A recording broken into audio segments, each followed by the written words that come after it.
Test, test. And it gets to be about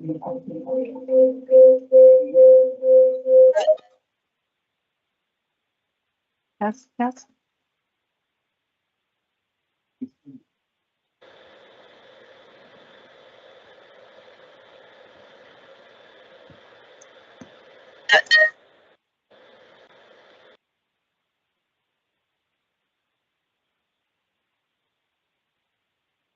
And we are live.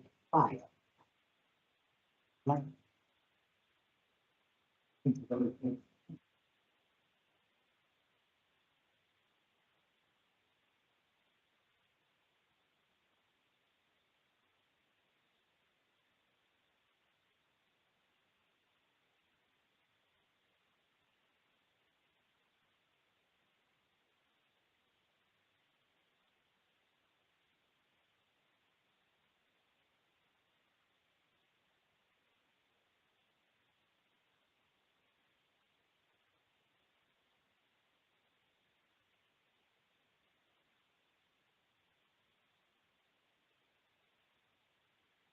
Test, test. Does your mic work? That's fast.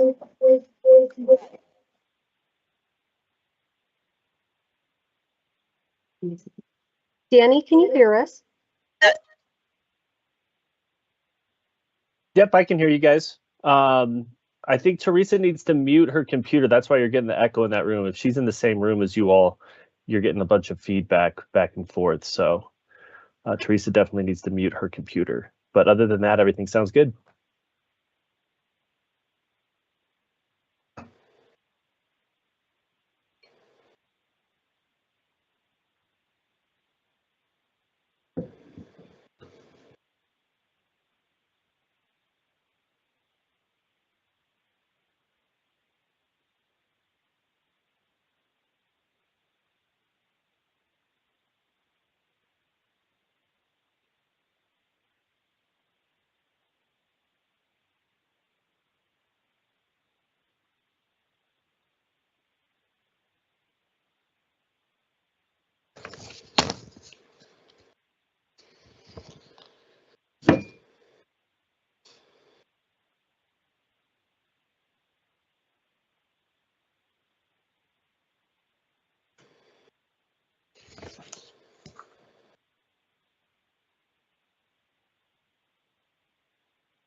Normally I put my on. Test, test. No. I do too.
Okay, it appears that they are rebooting the system. The microphones aren't working in the room. They could hear when I was talking, but when Tanya was talking, they couldn't hear us. So sit tight. Supposedly that reboot's going to last about 10 minutes.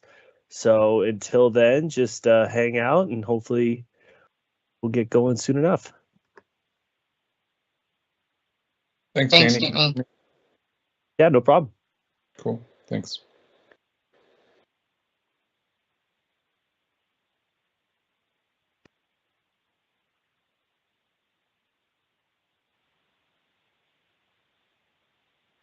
Okay, for everyone just joining us right now, we're currently they're rebooting the system in the Vegas boardroom.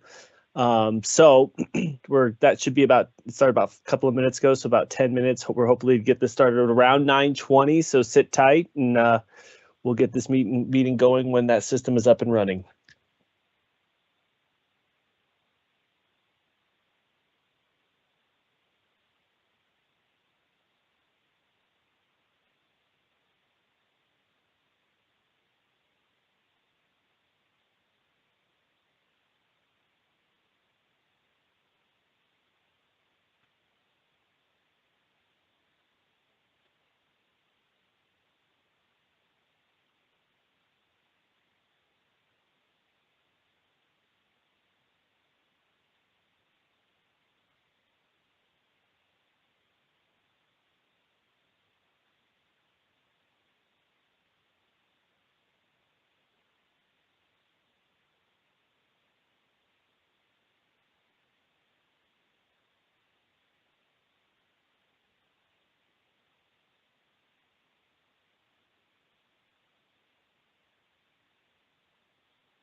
For those just joining, we had some technical difficulties in the Las Vegas office, so they're currently rebooting the system down there. So we're hoping to have the meeting up and running around 9:20.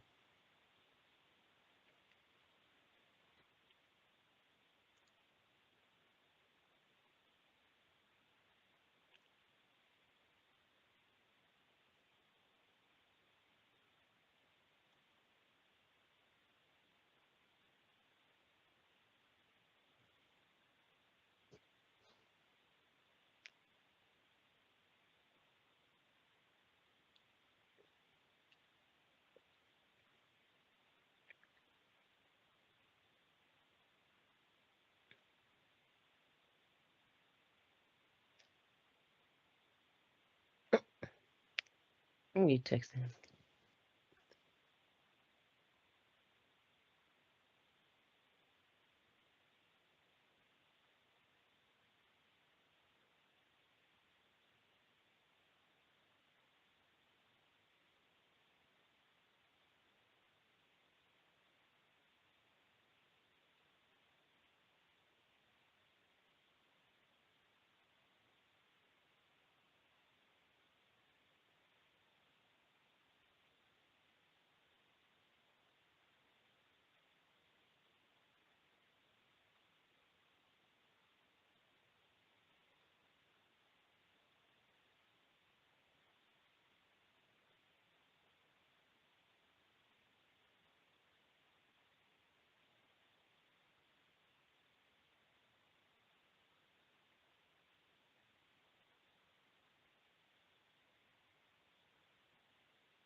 Nice.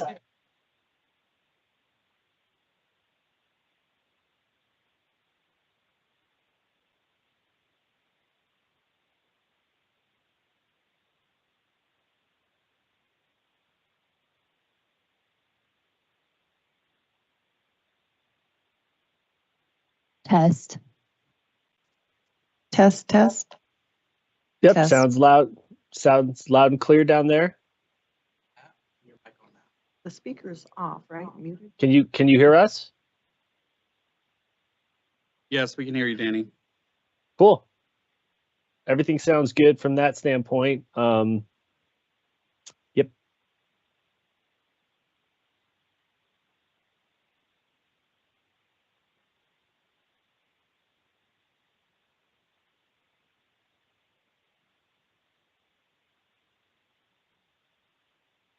Test. Like,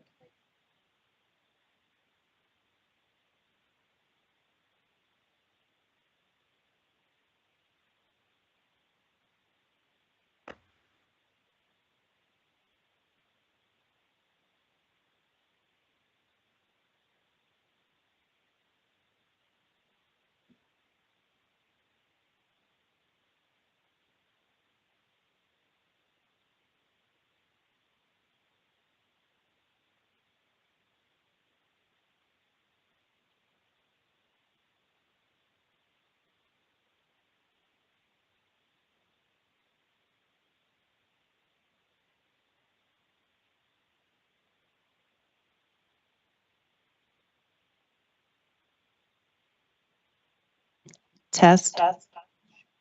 but she doesn't really.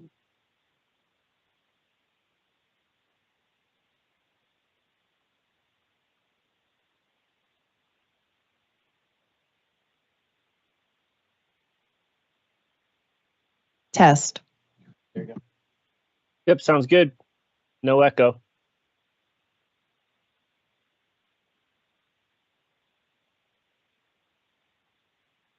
Good morning. We appreciate your grace.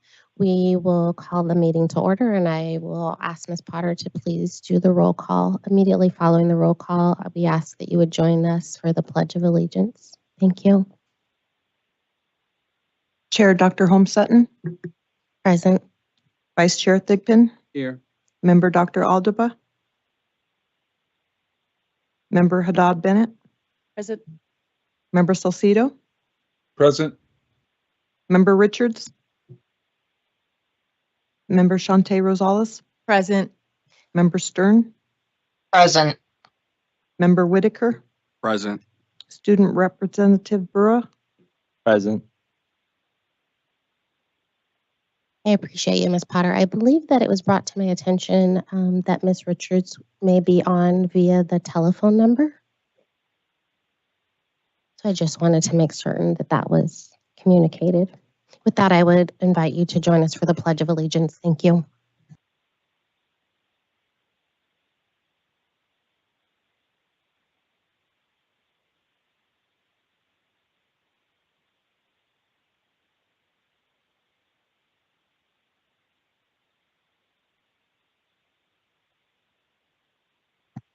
Thank you. I appreciate you. I will begin with public comment this morning, agenda item number 2, and I would invite Patricia 2 as well as Mr. Rosser to the front, please. Thank you.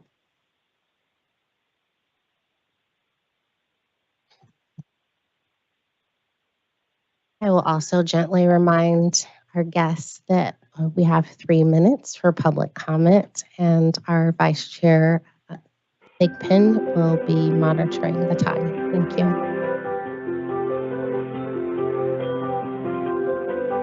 And the music, apparently.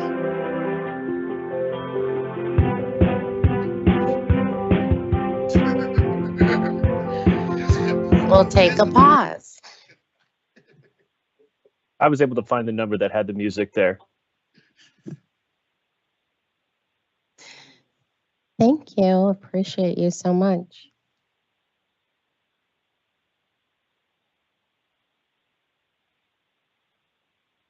Thank you kindly. Please be invited to begin. My name is Patrice Tu. I'm the chairman of the board of the Nevada Prep Charter School, and I speak unanimously on behalf of all of the trustees. I cannot tell you how proud I was of you as a governing body of trustees who in June of 2024 evaluated very carefully our testimonies as well as staff's recommendations. And doing that gave you an entire view of what was happening at Nevada Prep.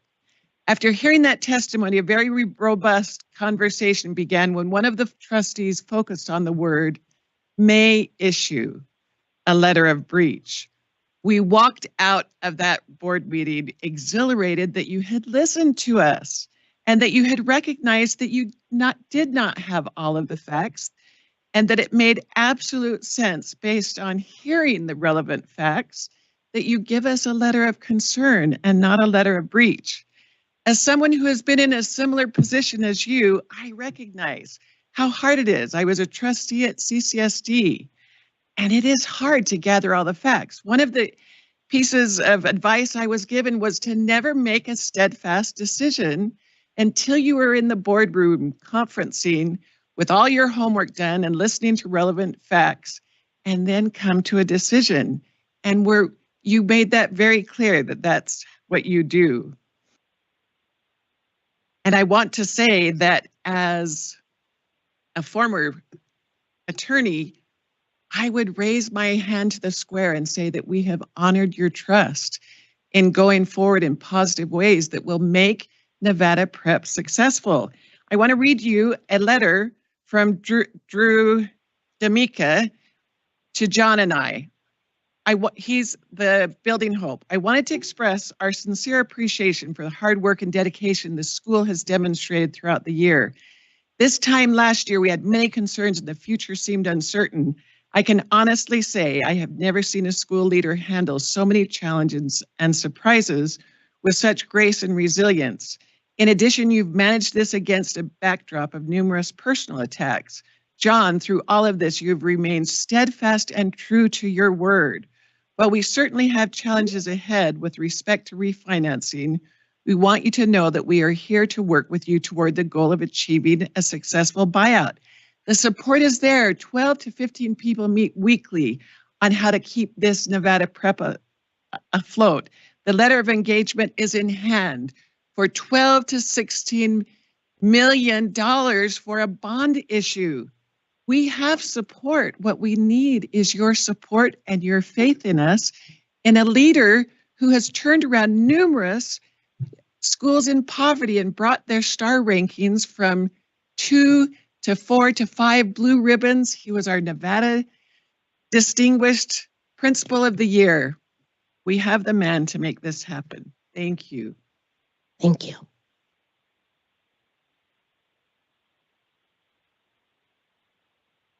Hi, my name is Fred Ross. I'm the principal over at Nevada Prep Charter School. Just to give you some insight on what we're doing over at Nevada Prep, we basically have increased attendance to 87% average daily attendance. And for the fall and for the rest of the semesters, we're going to partner with the Harbor to try to improve our attendance to get it into the mid-90s. As you know, schools in that area have challenges with attendance. That's a major problem. Some of the highlights, just to let you know, over 139 of our 283 students from grades 3 through 8 have made a 20% growth in their MAP testing. We've just started a National Junior Honor Society program where we have 22 middle schoolers.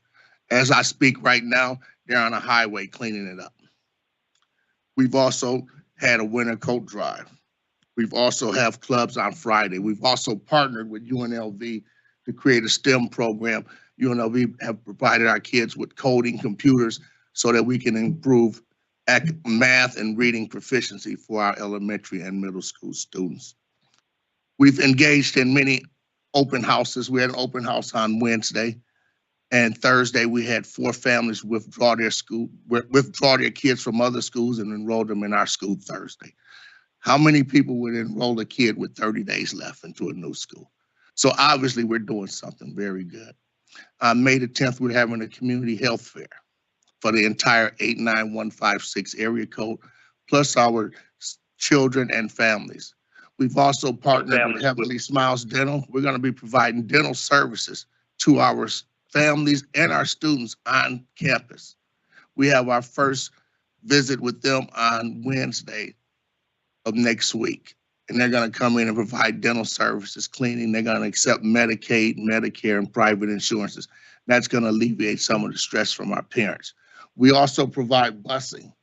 We just purchased a new bus so we can reach out toward any place in Clark County to bring our kids into our school. And just to let you know, this breach, it has something to do with things that happened before we got there. We've done a great job. We've got kids enrolling. We probably have one of the safest campuses on that side of town, just to let you know. Truancy is 0. I have not had to grab one kid who left campus. It's quite impressive. I've been doing this over 35 years. I've never had this few physical altercations. I've never heard of 0 truancy in my life, even in elementary school. I've seen elementary school kids truant. I've never seen that, where a kid walks on campus and then leaves in the middle of the day. I've never seen that. So thank you, sir. Appreciate your time. Thank you. I would call Tam Scher. Hello? May I have The telephone number with the last 3 digits of Thank you. 63. We're currently doing in-room public comment right now. So if you're providing public comment, we will go out to the phone lines after the in-room public comment is complete.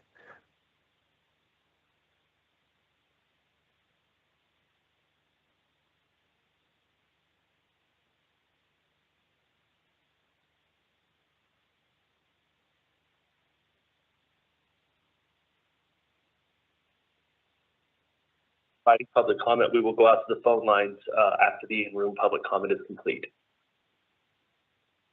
Good morning. I am Tamara Scheer, Chief Program Officer at Opportunity 180. Opportunity 180 is a nonprofit committed to increasing the number of high-quality schools in Nevada. Since 2020, we have served as the Nevada state entity for the Charter School Program SE Grant. In addition to our CSP work, we strive to create an ecosystem where great schools can thrive through providing philanthropic investments, strategic partnerships, and support to high potential schools to meet the needs of kids. We meet with the SPCSA staff to try and identify how to best support schools in our portfolio. These schools mostly serve students and families from the highest need areas to ensure they can highlight the assets and strengths of their families while addressing the systemic challenges they face. I'm here today to speak about agenda items regarding the Financial Performance Framework Review and recommendations. Many of the schools recommended for a financial notice of breach are serving students with the highest level of needs, including students who identify as people of color, English learners, and those whose neighborhood schools have a history of underperformance. These agenda items are important to us because for the last 3 years, Opportunity 180 has worked to create an ecosystem of financial supports that can bolster the work of single-site, community-based schools that are located in and serve high-need areas, including the Nevada Facilities Fund. As many of you know, this was a partnership with the Governor's Office, the Treasurer's Office, and the State Infrastructure Bank, as well as local and national philanthropy. The Facilities Fund is a $100 million revolving loan fund to reduce facility costs through low-interest purchases. This has led to increased money in classrooms and capacity so far for Futuro Academy, Mariposa Language and Learning, and Beacon Academy. Vegas Vista has also benefited from this fund, being able to receive bond funding as a result of efforts outside of this fund. Another element of this work is a lease guarantee to support schools in getting better lease rates. We partnered with national funders to launch the Catapult Loan Fund for operating costs to provide schools with low interest capital for day-to-day expenses in low cash flow years, the first of which is set out to go out later this month or early next month. The notice of breach being voted on today, if given, will impede these schools from accessing any of this critical financing resources we have launched to address the structural challenges, leading to a cycle of ongoing reprimands without a pathway for recourse, such as buying a facility at a below market rate, renegotiating leases, and access to low-cost capital to meet operational challenges to direct more funds to classrooms. The framework being used today is one from the previous year and remains anchored in lagging indicators with information from over 10 months ago, rather than measures that truly reflect what's happening at the school now. As a result, charter schools, particularly single-site schools serving students who have historically faced the greatest barriers to opportunity, are disproportionately impacted by this framework and its rubric. The financial facility support ecosystem we have worked hard to build are real solutions that are available to schools. Thank you. Thank you. Mr. Hanel?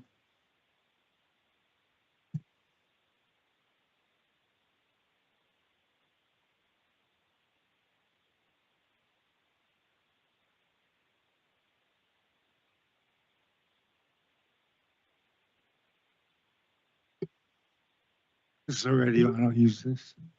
Good morning. For the record, my name is John Hanel, and I'm the Executive Director of Nevada Prep Charter School. Today I want to talk a little bit about due process and fair process. Due process is what we do for every day in meeting the requirements of the job, but fair process is the ability to come forward and be called on to support schools when needed. I've been quiet most of this time this year, but the feeling of support is not there. And I'm asking for a better job from the Charter School Authority staff, that they support the schools in Southern Nevada and, more importantly, the Title I schools. The 11 schools today that we have here, only one of them is from the north. All the others are from at-risk neighborhoods and zip codes. We need that support. The parents deserve that support, so do the children. It has not been coming. So I'm asking for the consideration to do a better job supporting Title I schools in Southern Nevada. Thank you. Thank you. Mr. Peltier, I would ask if there is any public comment online. I think I heard you speaking to some people who were dialing in.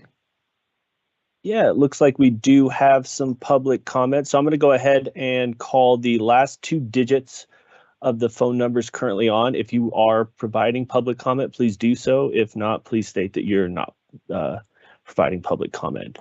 So with that, let's go ahead and go with the last 2 digits of 12. You are currently unmuted and may give your public comment. I have no public comment. Thank you. Last 2 digits of 79. You are unmuted and may give your public comment.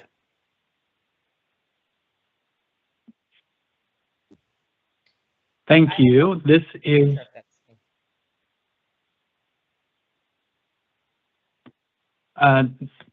Jackson Olson. My last 2 digits are 79.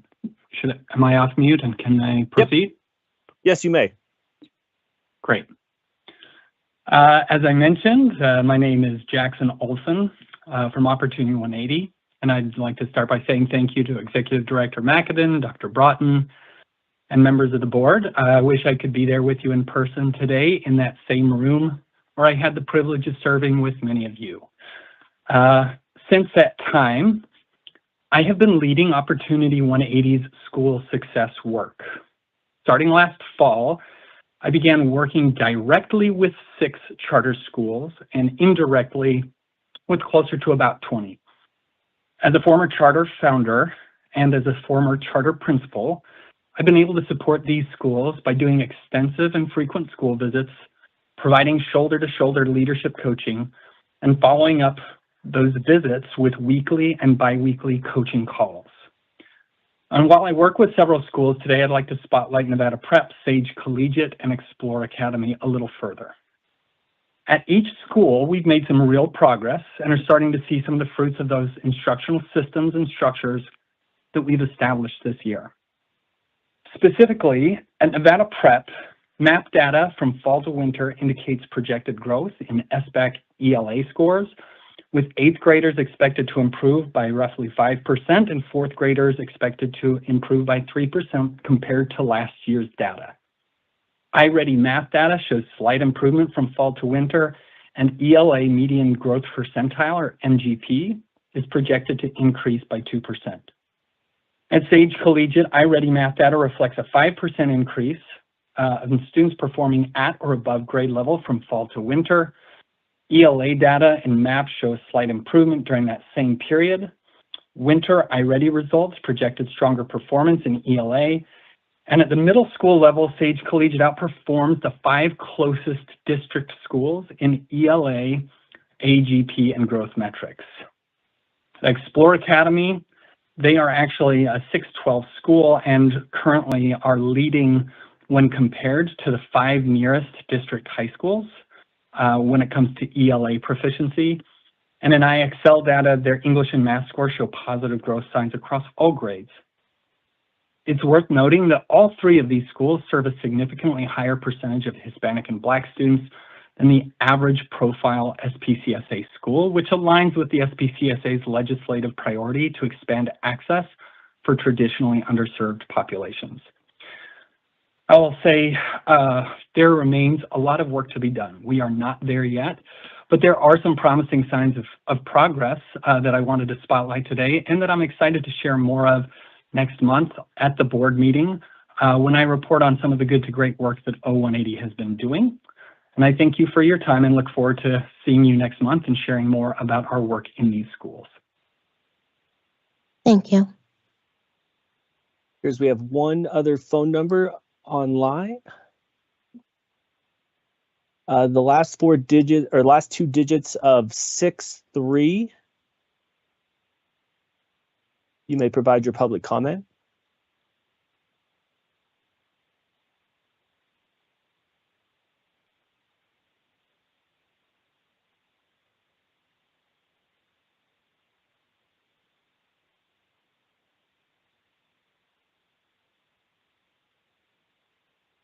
Madam Chair, it appears that they are not providing public comment, so I will turn it back over to you all in the room. Thank you. I appreciate you. Chair Holmes Sutton, I will move us to agenda item number 3, approval of the consent Chair agenda. Holmes Sutton, I apologize. There's some written public comment that I just found Thank out you. about. So do you mind if I just read it? Please. Okay, Thank you. perfect. This first one's rather long, member Thigpen, so you might want to set the timer just in case. And we will include the whole written remarks in the minutes. Thank you. Dear members of the Nevada State Public Charter School Authority, I, Richard Moreno, am writing today as Nevada Prep's financial advisor to convey our concerns regarding the possibility of formal action against Nevada Prep and to share with you the severe and long-term consequences that such actions would impose, not only on this single school, but also on the larger charter school community throughout Nevada. Charter schools are increasingly gaining more attention in the capital markets. Investors, banks, and philanthropic funders are coming to view the sector as an important and effective space for growing lending and investment activity. This is fueled by strong student results, reliable state revenues, and lending facilities collateralized by real estate. However, the most fundamental credit risk perceived by investors in this space is authorizer related, namely renewal uncertainty, probationary actions, and any other official notice of breach. If a charter school is threatened with adverse actions by its authorizers, the pool of available capital contracts immediately. Lenders, bond investors, and grant makers are significantly reduce their willingness to invest, no matter a school's academic or operating history. This is particularly unfortunate for particularly unfortunate news for schools trying to enhance their bottom line by becoming owners of their facilities, a path that nearly always leads to reduced long-term costs than leasing. This issue is especially urgent in the case of Nevada Prep. The school is currently undergoing due diligence for a bond financing that would enable it to purchase its facility, eliminating rising lease obligations and unlocking millions in long-term savings. In parallel, Nevada Prep is also positioned to receive a major philanthropic cash infusion. Both opportunities will be lost immediately if a notice of breach is issued. This kind of notice renders the risk profile of the school unsustainable for investors and grant makers.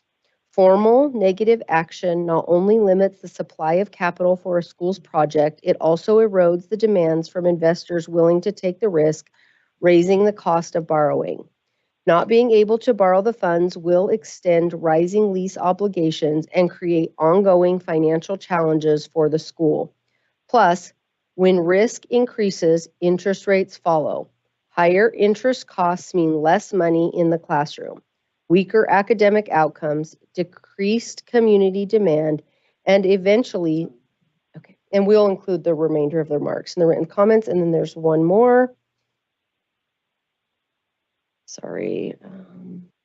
Good morning. My name is Michael Hiltz, President, CEO, Hiltz Commercial Group. My company specializes in the acquisition, sale, or purchase of educational facilities, mainly public charter schools. My connection to public charter schools is through helping them find affordable facility options. Over the past 8 years, our team at Hiltz has supported over 25 schools in securing temporary and permanent facilities, offering solutions tailored to their growth, stability, and long-term success. I am here today to speak about the financial performance review and recommendations. Many of the schools identified for notice of breach or concern are serving students with the highest levels of need, including English learners, students of color, and those coming from neighborhoods with long histories of school underperformance.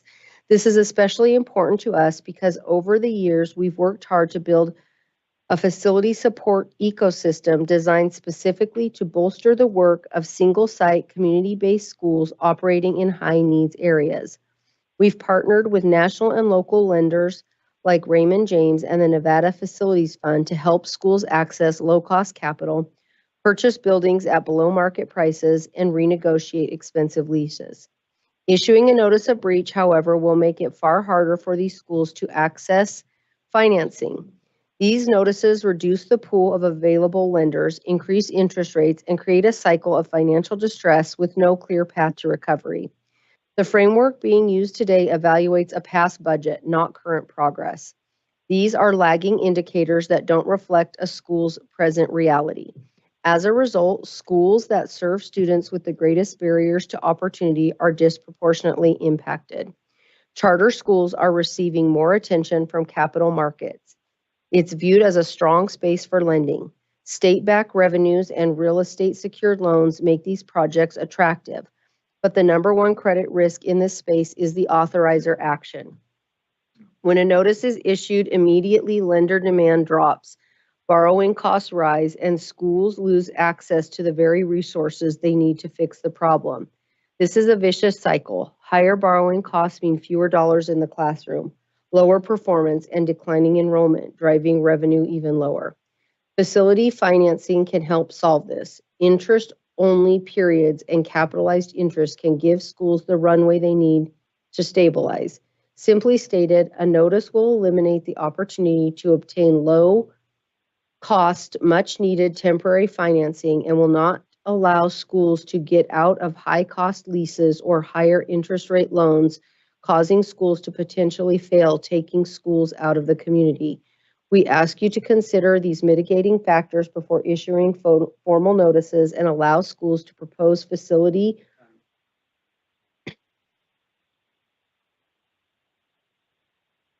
Thank you.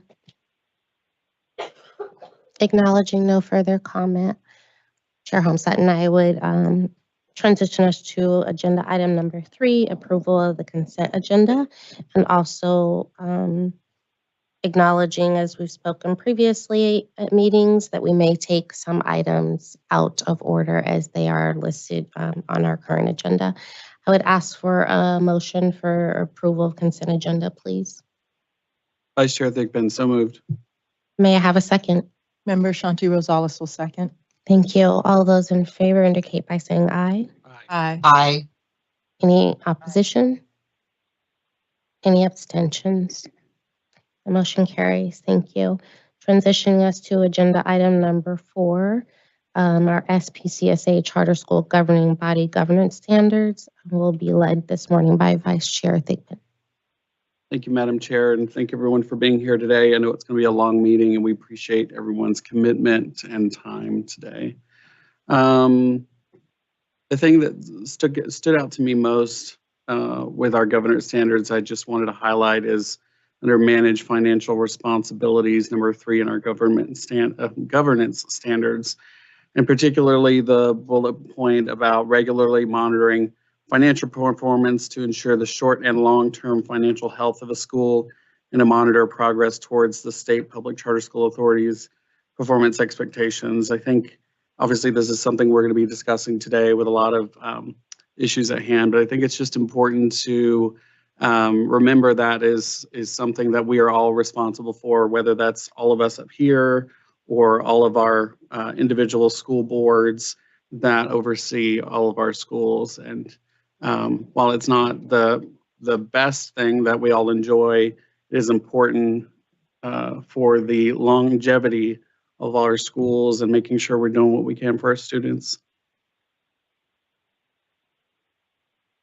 I appreciate you. Thank you. Transition us to agenda item number 5, our SPCSA Executive Director's Report. I defer to Executive Director McAdam. Thank you, Melissa McAdam, for the record. It's kind of a longer Executive Director's Report than usual, so I'll pause at some natural spots and see if there are any questions. Is that okay, Chair? Yes, thank you. Okay, let's start with the school highlight. The school I'd like to highlight today is Discovery Charter School. One of the most notable strengths of Discovery Charter School Sandhill is its improved star rating. According to the 23-24 Nevada School Performance Framework, the school has achieved a 3-star rating, marking a considerable improvement of 20 index points from the previous year. Additionally, we have seen a noticeable improvement in compliance under their new leadership, and we're really proud of the direction they're trending. Next up, delinquent schools PERS contribution. The delinquent PERS report is included in the written documents. As a reminder, all charter school teachers are considered public employees, and as such, PERS is an understood part of their compensation package. Next up, I will jump into a closure update regarding Eagle and Teach. Excuse me. We discovered in January that Eagle's payroll system contained inaccurate information. As a result, the W-2s generated by the payroll system, as well as the quarterly federal payroll tax reports, were also inaccurate. It took extensive time to make those corrections, but as of April 9th, the work is now complete. Unfortunately, the audit work had to be paused while these corrections were going on. The audit work for both entities, Teach and Eagle, has restarted this week, and those audits will be completed in unison with each other. Unfortunately, PERS denied both Eagle and Teach's appeals to waive their penalty. So Mr. Kern will continue to work with PERS to find a mutually agreeable compromise. I'll do one more and then I'll pause for questions. I'm going to talk now or provide you an update on the Organizational Performance Framework quality indicators. Our objective with the quality indicators was to develop a rubric for schools and governing boards to determine quality ratings for the education program and the governance and reporting work. First, we'll start with the education program description. The education program assesses the school's adherence to the material terms of its proposed education program and will be primarily measured by an on-site evaluation. To define educational program accountability, the SPCSA will consider whether the information would be appropriate and essential to deciding whether to renew, non-renew, or revoke a charter. In addition to capturing material terms of the education program, this section also captures certain aspects of an education program that are required by law. For example, content standards, assessments, special education requirements, attendance, re-enrollment, etc. The quality indicators will include the re-enrollment rate, which a member of our staff will calculate for each school. Additionally, if a school has a deficiency identified, that will be included in the quality indicator. The site evaluation team will share any deficiencies that remain in place at the end of the school year with the OPF team to include in the education program quality indicator. 2 examples were included in the board materials for you to review. Next, I'll talk a little bit more about the governance and reporting description. A charter school must practice sound governance and adhere to the reporting requirements of the SPCSA and other responsible entities. In this section, the SPCSA sets forth expectations of the charter school's compliance with governance-related laws, as well as the board's own bylaws and policies. Additionally, this indicator includes a measure to evaluate the extent and quality to which the board oversees the individuals or organizations to which it delegates the duties of implementing the academic, financial, and organizational aspects of the program. And these are, of course, all based on the SPCSA governance standards that we, review. You guys all take turns reviewing those each month. Before I jump into the legislative update, I'll just pause and make sure there are no questions. Vice Chair Thigpen, for the record, I have a question about the Eagle update that you gave. You mentioned taxes, and what else was incorrect? Quarterly, let's see, their W-2s and then the quarterly federal payroll tax report. Was that an issue from the school previously, or was Yeah. it? Okay. Yeah. Not done by. No. Melissa Mackin, for the record, no, Mr. Kern's team uncovered these issues as part of the wind down, and then had to go in and make the corrections. Okay, thank you. I wanted to make sure that was clear, and I'm sad to say I'm not surprised. Are there any other questions from board colleagues in the boardroom? Thank you. Patricia Haddad Bennett. So just a question on the governance and reporting component that you just went over. So just for my understanding, then these metrics are being included in the organizational performance framework. Melissa Mackin, for the record, yes. When we approved our new organizational framework, this was a section of it that we didn't implement this year, but we will implement next year, the quality indicators. And I'll see if Dr. Broughton wants to add anything else.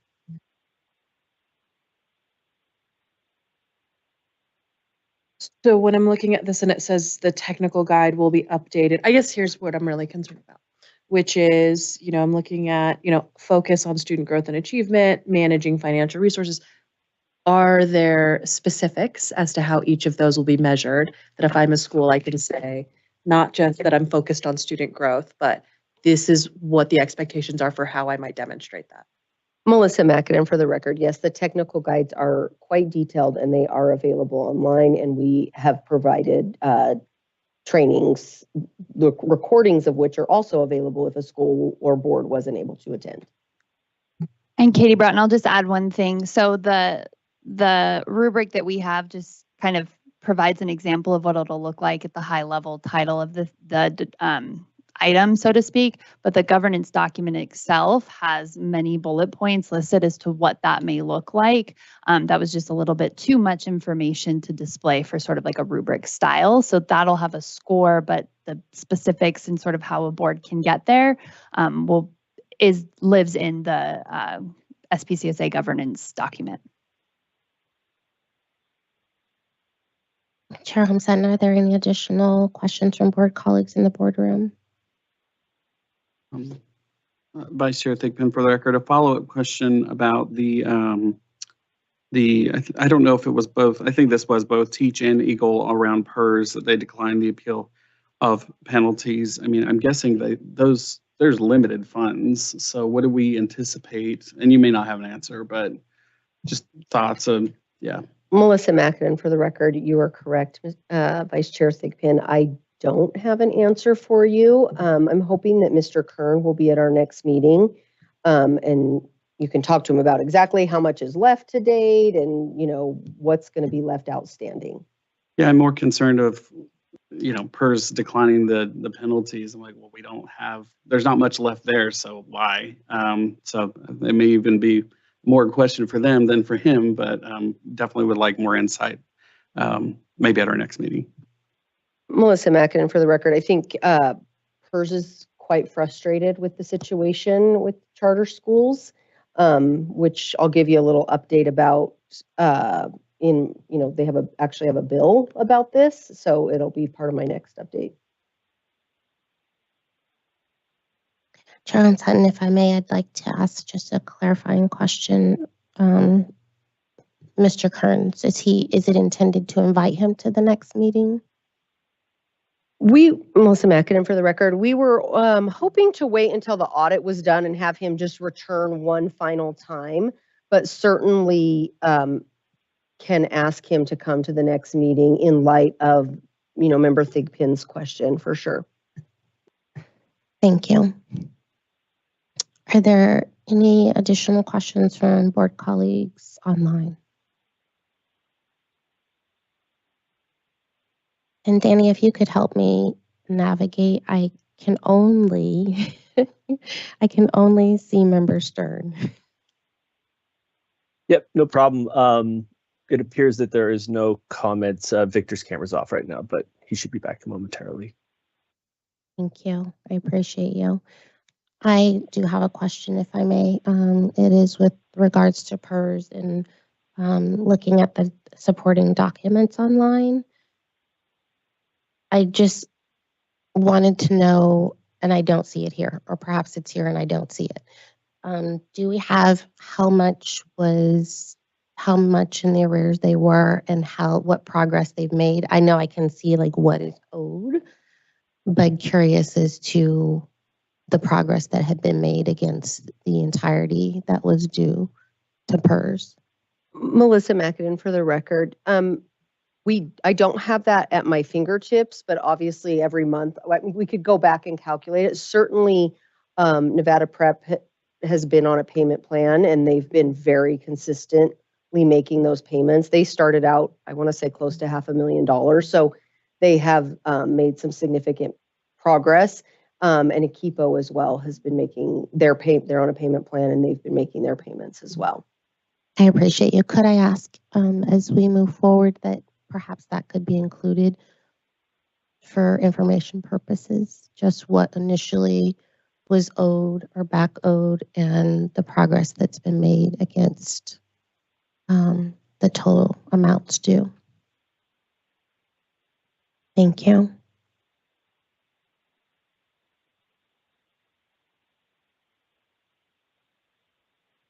Okay, next up, the legislative session. The SPCSA's bill, AB 39, was introduced in Assembly Education on February 18th and was well received. Both the city of Henderson and North Las Vegas supported the bill. Subsequently, the bill passed the Assembly floor on April 10th. Additionally, the SPCSA presented its budget on February 11th, and we had our budget closing this past Saturday, April 12th. Overall, we're pleased with the outcomes of what was approved in our budget, which will allow us to hire some additional support in key areas. The SPCSA also introduced the agency to Senate Education on March 3rd, 2025, just an overview presentation about the SPCSA, and is hopeful that AB 39 will get a hearing in the coming weeks there. After the first deadline on April 11th, several bills related to education did die, as they say. The remaining 86 bills that we are tracking can be found in the board materials. I want to highlight a few bills of particular interest to the charter sector. Senate Bill 418 will allow deductions from the PCFP payments if a charter school does not make their PERS payment. Senate Bill, Assembly Bill 546 clarifies that vehicles owned by a charter school are exempt from DMV registration fees, so that will be fantastic. Assembly Bill 495 introduces a hold harmless period on the automatic closure laws under certain conditions. And finally, Senate Bill 318 adds additional responsibilities to the SPCSA around prevailing wage and prohibits schools from contracting with educational management organizations and other for-profit entities that provide centralized support or operations. Lastly, I want to highlight for the board that as a result of the uncertainty around federal education programs, a couple of bills proposing adopting some of the provisions of federal law, specifically around IDEA for students with disabilities, into state statute. Beyond that, I can't give any definitive updates on what will happen at the federal level. and how that will affect our schools. But certainly we are paying very close attention to that, and we'll keep this topic on the executive director's report going forward, as we know it is a fluid situation. And with that, I am happy to answer any questions. Vice Chair Thigpen, for the record, I was happy to hear the update about the budget approval. You gotta stop smoking. I was curious if you could remind the board on what those positions are that we're hoping to fill. Ooh, you're asking me to do a lot from memory, but I can highlight a few. Like roughly. Yeah, I can highlight a few that I think, it's an additional educational program professional to support with special education. We are going to be able to hire someone to support schools with Infinite Campus, which I think will be really huge. We're going to be able to hire someone to support new schools in their first few years of operation, particularly around governance and finances, which I think will be very, very helpful. Those are some of the really big ones that stand out to me. That's exciting. Thank you. Yeah. Chair Holmstead, are there any additional questions from board colleagues in the boardroom? Any questions from board colleagues online? Thank you. I appreciate you. No. With that, I will transition us to agenda item number 6, new schools updates, and again, defer to Executive Director McAdam. Thank you, Melissa McAdam, for the record. Today we welcome Chair Holmes-Sultan. As a reminder, we're going to, if you're okay with it, we're going to combine items 6 and 7. So, okay, perfect. Today, excuse me, you guys, I'm so sorry. Today we welcome 2 of the 5 new schools in their incubation year that will open in 2025-26 school year. Each month until school opens, a subset of these schools will appear before you to give you an update on their facilities, enrollment, and hiring. The board may, of course, ask any questions you have. The first school we have is D&B Arts Academy of Excellence, which ultimately will be a K-8 school located in Las Vegas, whose mission is to give students a space to cultivate creativity, become change makers, achieve academic excellence, and broaden their perspectives through providing quality performing arts and arts integrations education. From here, I'm going to turn it over to Mr. Peltier. He's going to introduce his the amendment request for this school, and then we will turn it over to the school to give their update and for the board to ask questions.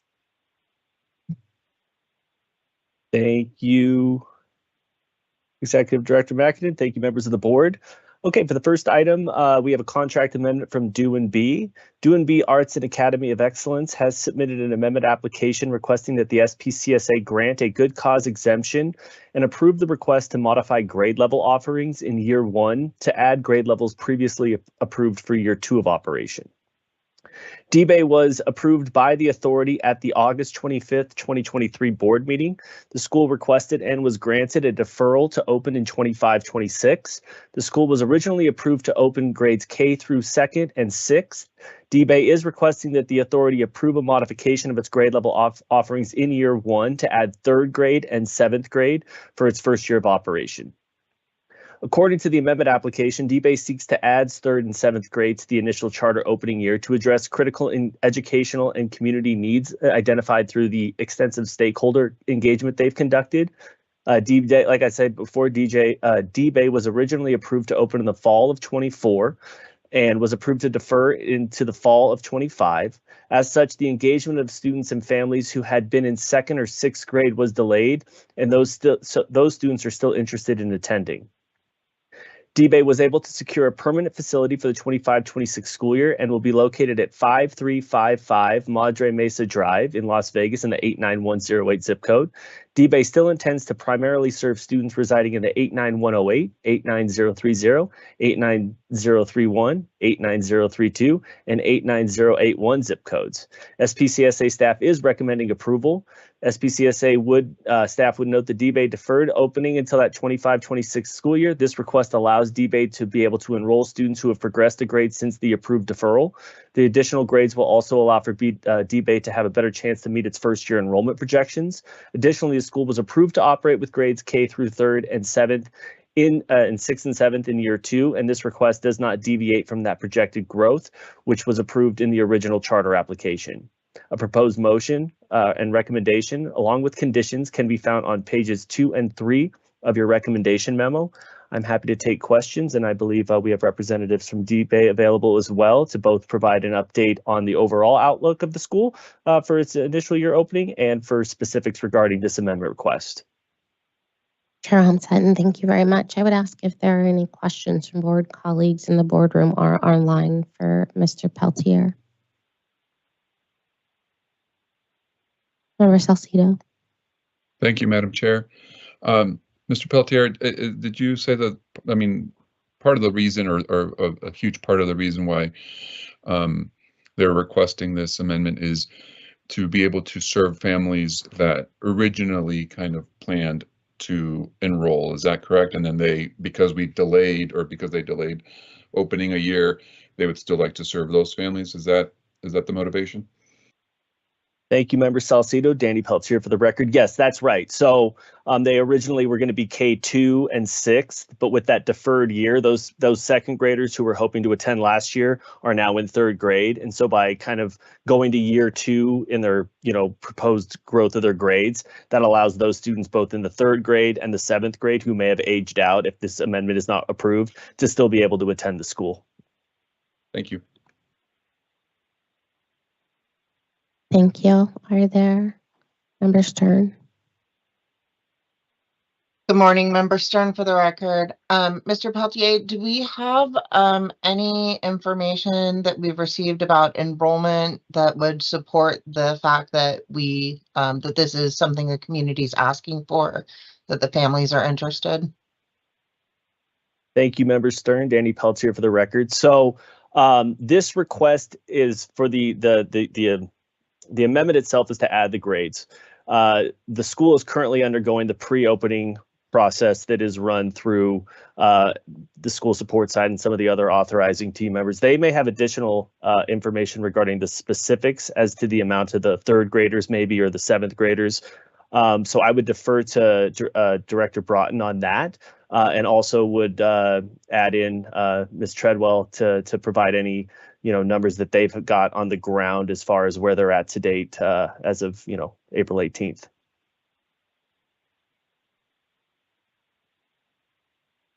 Chair Sultan, are you okay if Chambrion Treadwell gives her update?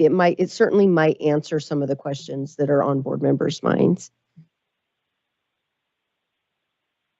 Thank you. If there are no additional questions from board colleagues for staff, we will invite the school to provide their update and an opportunity for board colleagues to ask questions of school leadership. We'll transition. Ms. Treadwell, we invite you to provide your update. Thank you. Good morning, SPCSA staff and SPCSA board. Happy Friday. Hope you all are doing well. I'm excited to give you some enrollment updates. Just to shed light on what Danny stated in our amended report. The original agreement when we deferred with our own D-Bay board was to add in those grade levels after we secured a facility in hopes to bring those students back to our school. And our communication and our official deferral communications to families is that we will earn them a seat back at our school. So I'm excited to give you an update on enrollment. We're about 70% to our overall goal for this school year, projected to hit about 80% towards the mid of May. And then also, just to let you know, the grade levels that we don't have yet, there are about 40 applications that still came in that are not in our proposed grade levels for year one, but they're constantly reaching out, asking us, is there any way to serve their students for the upcoming school year? Going on to community engagement, since we have a space, we're able to go into that space and host our monthly debate info nights, which includes us doing school tours, info about the schools, and collecting registration paperwork from families. We also have a monthly debate explore program where families are able to experience what they're going to experience directly in the classroom through that arts integration approach through our academics. We also are attending lots of community events throughout the month of April and the month of May coming up. An update on facilities. We are in the last stage home stretch of this lease. It is almost there. We're almost there with the church. There was a little things that they had to add in. So we are on track to hit our May 1st admin move in and then a June 1st furniture move in into the space where we can officially do school tours during the day. A lot of our school tours are happening at night, which is great still for families who are getting off work. A hiring update, 90% of our staff is hired. We're just missing one more person, but we're taking our time on purpose because though that person needs certain skills and they need to connect with our model. So we're taking our time. There's a few people that we're still vetting out, and we're gonna do one last thing with one last meeting with our admin team to figure out who we want to fit that last position. But that concludes my report. Chair Hunson, thank you. I would invite questions from board colleagues for school leadership.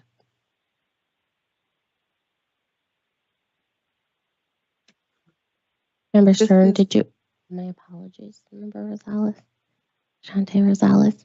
May I ask Member Stern if she wants to repeat her question? Member Stern, did you care to repeat your question for Ms. Treadwell? Yeah, Member Stern, for the record, and I apologize if I missed this. I heard that you said you were 70% to your goal for enrollment numbers. Can you just clarify what those enrollment numbers are and if that includes the 3rd and 7th grade that you're asking for approval for? If you could clarify, I'd appreciate that. Yes, we have about 95 overall applications in our pipeline. Member Stern, And for the then- record. Oh, sorry. Oh, sorry, Chambrion Treadwell for the record. Just to clarify too, you said, did we talk to the community? Yes, and some of those applications that are coming back in are past families. Member Stern, for the record. So those 95 overall includes the grades 3 and 7 that you are asking for approval for today. Is that correct? That's correct. Thank you. Chair Hunson, thank you. Member Shante Rosales. Thank you, Member Rosales, for the record. Hello, Ms. Treadwell. How are you? Good. How are you? Good. Quick question. You stated in your report that you received 40 applications for the grades that you're not offering. So that would be 4th through 5th grade, correct? Yep. So there is quite a number of 8th graders, 7th graders going into 8th grade, and then quite a few 4th graders that constantly email us about open positions at our school. And do you know if they are relatives or families of those who you are offering grades for? Yes, for example, there is a family of 4 students, 3 qualify for our grade level. So adding the third grade and 7th grade was a tremendous help to our enrollment for families, so they won't have to drop off at multiple schools. And then there was one remaining student that needed an 8th grade spot, who I think has been telling other people in the community to keep filling out our interest form for 8th grade so we can get it. And then also too, there's a lot of 4th graders coming over asking for positions at our school because of the model, the arts model. Yeah. Okay, great. That's what I was just wondering, if they were, relatives and family members. Thank you. Thank you. Chair Home Sutton, thank you. Are there any additional questions from board colleagues, either in the boardroom or online for school leadership? Vice Chair Thigpen, for the record, more of a comment than anything. I just wanted to thank Ms. Treadwell for her positivity and endurance through the process. I know it's hard to get that facility done, but we're crossing our fingers for you. Thank you. I appreciate it. Member Thigpen. Thank you. If there are no further questions from board colleagues, I would entertain a motion.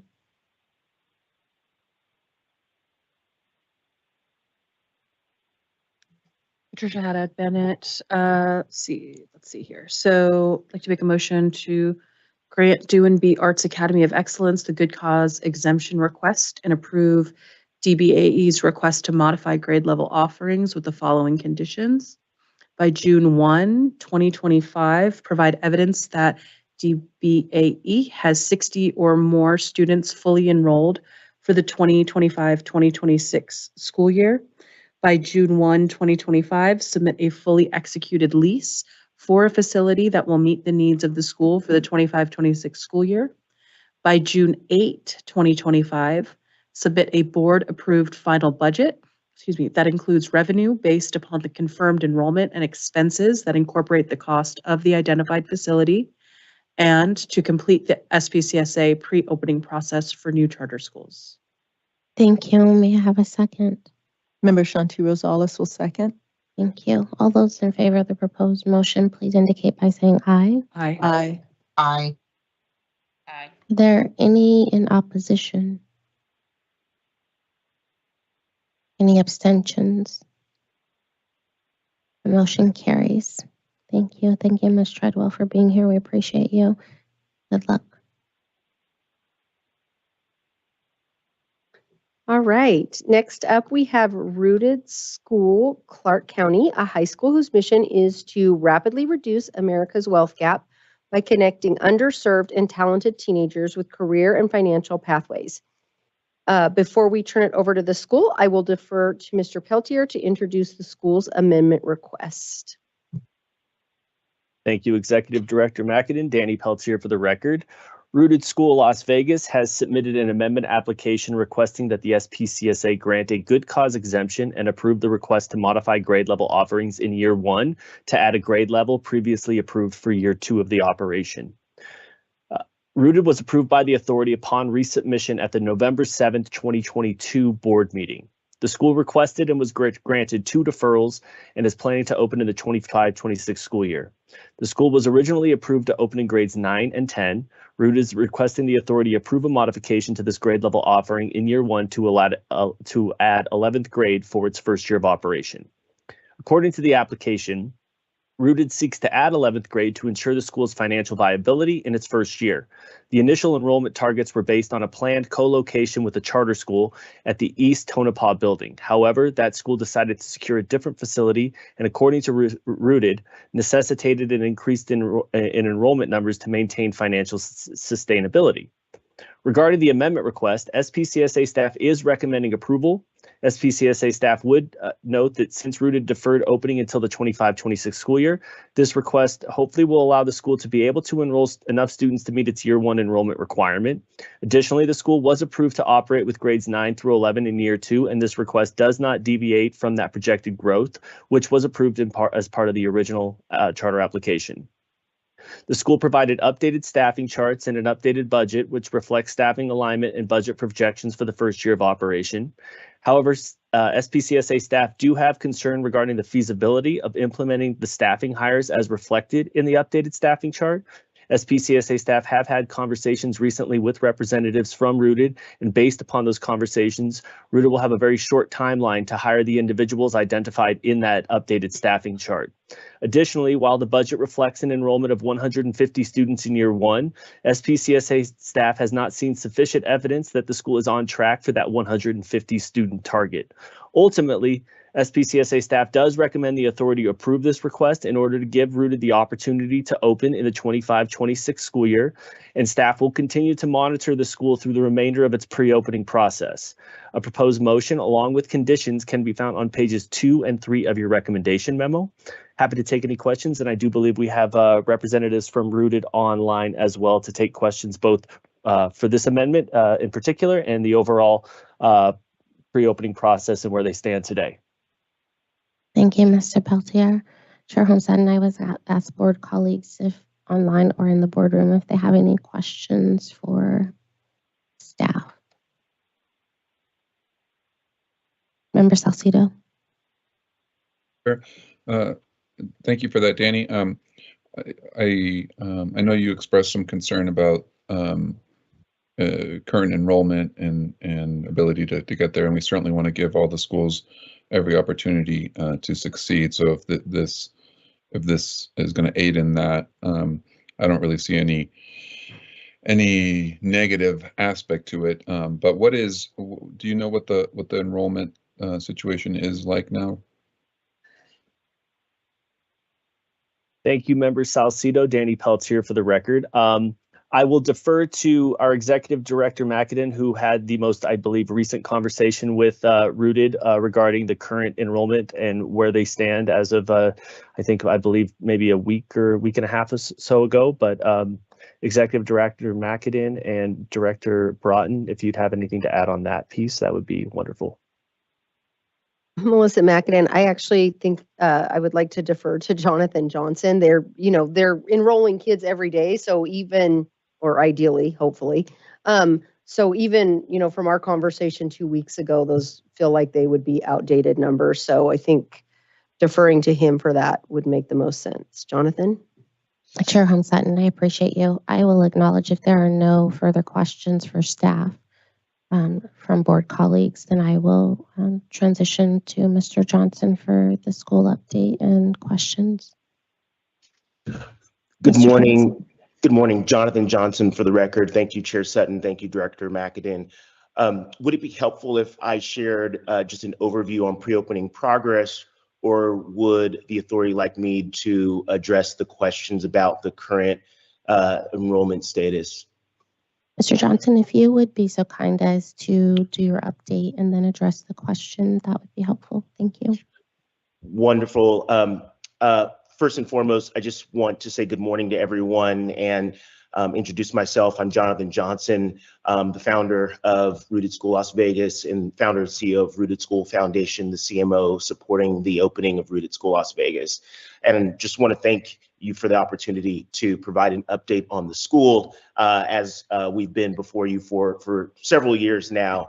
And are excited to be opening this August. My update will include one-on enrollment as well as facility developments, staff developments, operational milestones, and community partnerships. And please cut me off if I go over time. So very quickly on enrollment progress, our internal target is to reach 60 students by May 31st, 100 students by June 30th, and 150 students by July 31st. Currently, we've enrolled 10 students with 69 families in our active pipeline. Thanks to Opportunity 180, we partnered with, or have partnered with, Mariposa Consulting Group, which is a nationally recognized student recruitment firm to implement strategic marketing and family outreach with about a $10,000 advertising budget that we activated in March. And so we really begun the enrollment activities with haste in early March, and it's beginning to pick up. About 28% of our current leads that I mentioned are for incoming 11th graders. Some of these include families that have applied in previous cycles and then unenrolled when we deferred. And so some of them are engaging with us from that standpoint. And then others are just transitioning because the model provides opportunities that they haven't been able to find elsewhere. And so we think this demonstrates strong demand for our proposed grade expansion. All pipeline families that I mentioned have received personal outreach from me and multiple communications from several members of our team. So we are actively cultivating these families and beginning the process of converting them to enrollments. And so in closing on this topic, we're implementing lots of strategic recruitment efforts, which include increased advertising, hard hat tours. I was in Vegas this week conducting hard hat tours for families, and enhancing our community relations, which notably of the school recently applied to become a presidential member of the Vegas Chamber. I hope that addresses some of the questions around enrollment. I'm again happy to address any follow-up, but with the authority's permission, I'm happy to continue with other updates. On facility, I don't know if Mr. Peltier mentioned this, but we have secured our permanent facility at 2401 East Tonopah. We've been hosting hard hat tours, as I've mentioned, in March and in April, and we'll continue through our launch in August. We are expecting our temporary certificate of occupancy for the building by April 30th at the earliest, and by May 15th at the latest. If the authority recalls, not receiving our TCO last July, June and July, was a significant reason for the board's decision to defer a year. Moving on to staffing, we have extended offer letters to 3 key positions so far. These offer letters went out over the past week. To our CTE director, as you perhaps will know, Rooted School is a career-connected learning model, most notably creating pathways into IT and health services sectors. And so we have an outstanding potential teammate there. We've extended offer to social studies / science teacher who we previously hired last year, but then had to transition off the team when we decided to defer. And then perhaps most importantly, we've extended an offer to our founding executive director. And so we'll be excited to share those updates with Director Macadon and Dr. Broughton in the next week or so. We've had a fairly robust hiring pipeline with about 71 total applications received. Of those 71, we've advanced 17 candidates throughout our process. The board and community stakeholders continue to be active in that interview process, and Rooted School Foundation, members of the Rooted School Foundation team have been managing that, again, along with local involvement. I'm about to land the plane with operational milestones. So we have added a board member with significant baking and IT executive experience. At our next board meeting, we expect to add another board member with who is a public health expert who will be advising on our sort of health services vertical in programming. We secured a $120,000 pledge from Rooted School Foundation to support year 1 operational expenses, which we think will be helpful. And we're working with Opportunity 180 on a renewal of our CSP grant, which we weren't able to fully utilize with the deferral, but we'll have an opportunity to utilize over the next school year. That's not currently reflected in our draft budget, and we will be doing that once we get the indication. We can include that as secured. Our next board meeting is scheduled May 2nd. We welcome you to attend to hear updates on the progress that I've mentioned, and just thank you again for your continued support as we work toward our August 2025 opening. Chair Holmes-Hutton, thank you. Mr. Johnson, appreciate you. I would ask if there are any questions from board colleagues, either online or in the boardroom for school leadership.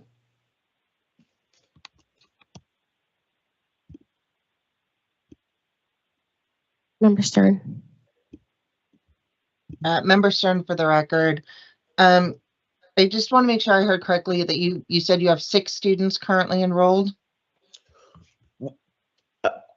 Jonathan Johnson, for the record. Member Stern, we have 10 students enrolled. We have 69 families currently in our pipeline. Okay, thank you. Member Stone, for the record again, thank you. You mentioned that you hired your founding executive director.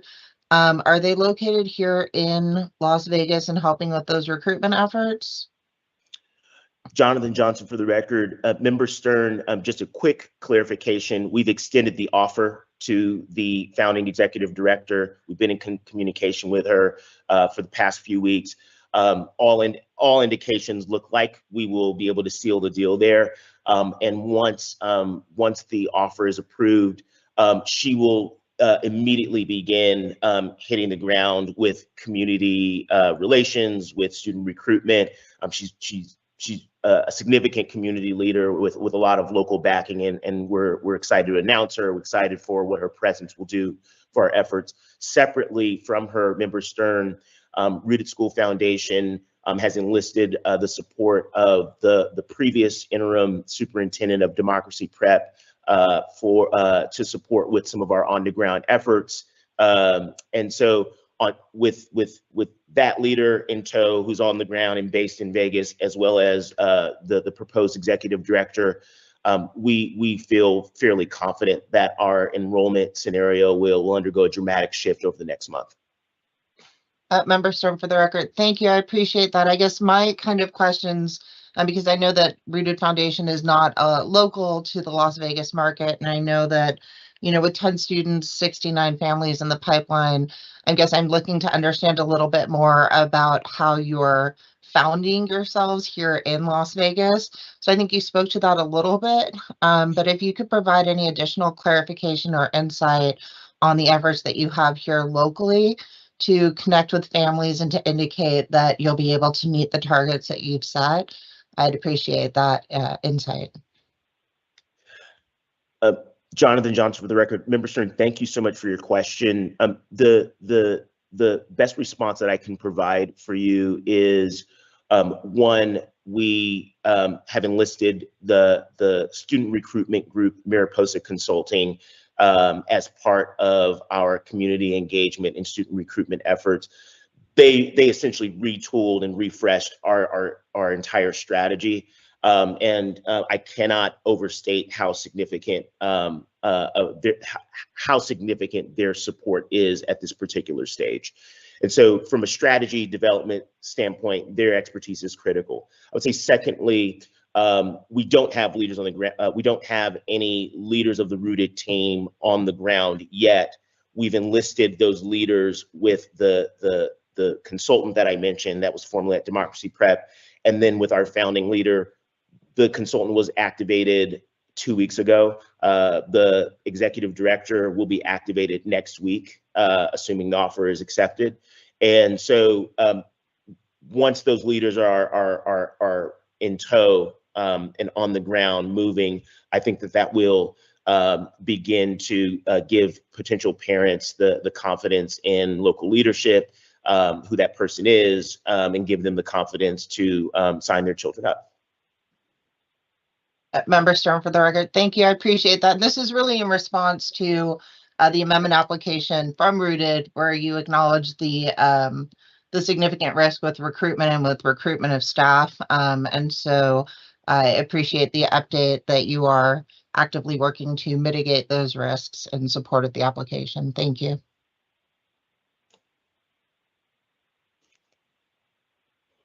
Chair Holmes-Hatton, I appreciate you. Any additional questions from board colleagues? Member Salcido? Yeah, thank you, Madam Chair. No question, but just I think we all have similar concerns about your enrollment, obviously, and I hope the offer to the executive director is accepted, and I think hopefully that'll have a big impact. But it's still kind of like you said, haven't closed that deal yet. So I do have some concerns. But that being said, in terms of this amendment, I don't see a risk, and I want to support you and give you every opportunity to succeed and give you everything you need to try to hit those targets. So if this amendment helps you in that direction, I don't see a risk from our perspective to do so. So that's where my thinking is at this point. Thank you. Chair Holmes-Hatton, thank you. If there are no further questions for school leadership, I would invite a motion. I'd be happy to make it, Madam Chair. Thank you. I move that we grant Rooted Schools Las Vegas good cause exemption request and approve Rooted's request to modify grade level offerings with the following conditions. By June 1st, 2025, provide evidence that Rooted has 90 or more students fully enrolled for the 2025-2026 school year. That by June 1st, 2025, they submit a fully executed lease for a facility that will meet the needs of the school for the 2025-2026 school year, located in one of the following zip codes: 89115, 89030, 89110, 89156, or 89101. That by June 8th, 2025, they submit a board-approved final budget that includes revenue based upon the confirmed enrollment and expenses that incorporate the cost of the identified facility, and that they complete the SPCSA pre-opening process for new charter schools. May I have a second? Vice Chair Thapan will second. Thank you. All those in favor of the proposed motion, please indicate by saying aye. Aye. Aye. Any in opposition? Any abstentions? The motion carries. Thank you, Mr. Johnson. We appreciate your time, your leadership. Thank you so much for your support. Thank you. I would transition us to agenda item number 8, CCSD school transfers to SPCSA, and defer again to Executive Director McAdam. All right, as the Melissa McAdam for the record. As the board is aware, we approved the 6 Clark County School District charter schools to transfer to the SPCSA beginning in the 25-26 school year. To help the board familiarize itself with these schools, we have asked each school to appear between now and the start of the school year. These schools have been asked to briefly talk about their school model, the students they serve, their academic outcomes, and current goals related to student performance. First up, we will have Odyssey Charter School. They're making their way to the table, and I think, are you running this? Okay, great, perfect. And Dr. Broughton will run your slideshow for you, so just let her know when you're ready to move to the next slide.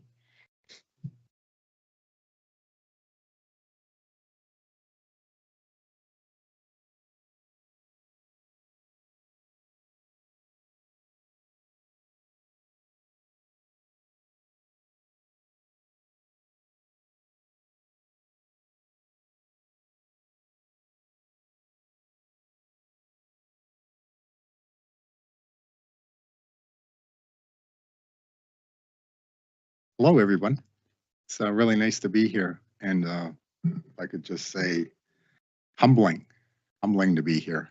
We are Odyssey Charter School, and I am the superintendent, Timothy Lorenz.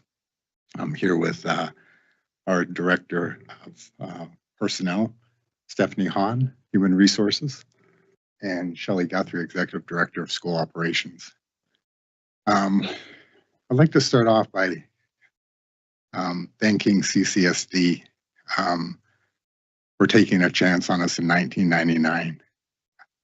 We were one of the first charter schools to open up in the state of Nevada, and CCSD stepped out and took a chance on us. And we've had a wonderful relationship with them. I'd like to thank Dan Tafoya, CCSD, and all their support over the years. And when we were getting ready to transfer over, Dan was extremely complimentary of Melissa. He said, "You're going to have a great experience," and they have a wonderful board. So thank you, everybody, very much for even giving us the opportunity to be here. As I stated, we started in 1999, and we started with that strong foundation that the charter school movement began with, and that was the idea that we were here to make public education better. So, I'd just like to state really clearly that we are all in this together. We're not in competition with, we're not challenging, we are in this together. Every single student in Clark County since our inception in 1999, our mission is to make has been to make public education better. And the only way we can do that is if we're working together with every single educational agency, school, district, and every single entity in the state of Nevada. So we're going to just continue to work as a collective. We began by opening our doors to the Clark County encroachment area. So we are serving all of the students who are wanting to come to Odyssey in the Clark County region. We are a blended learning model. It started with 200 students. And I think, as everybody is well aware, no student is zoned for Odyssey. So the biggest compliment we've been paid over the years has been that we went from 200 students to 2,350 students. And we did that by putting students first. Our mission, our core values, everything we do, every decision we make, every direction we take, every readjustment, every professional development, everything we do is to make sure that we are serving all of our students. And I just want to emphasize that word, because that's a big word. Every Student Succeeds Act, No Child Left Behind. Those are great phrases. But the most important thing is that we recognize that it really is about all students. And so that's what we're proud of. We're a fully inclusive, blended learning model that we have about 162 staff members. We call ourselves Odyssey Charter School, but under the umbrella of Odyssey Charter School are 3 schools: elementary, middle, and high school. At this very moment in time, the elementary school is 3 stars. It has been 4 stars at points in time. Our middle school, right at this moment, is 4 stars. It has been 5 stars in the past. And at this moment in time, our high school is 3 stars. We believe retaining staff is critically important to supporting our students. So we have when we first started off, it was difficult. A lot of people didn't want to come from the district and move over to a charter school. It was unknown. We began with a couple of double wide trailers in a vacant lot, and it looked pretty informal. And we stuck to our mission. We stuck to our core values.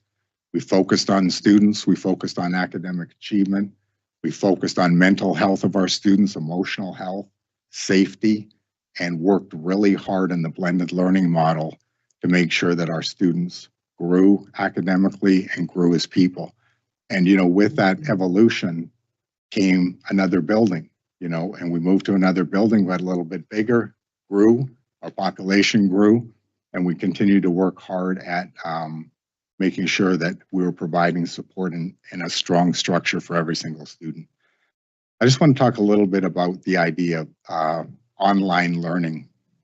We are not a big fan of the word distance.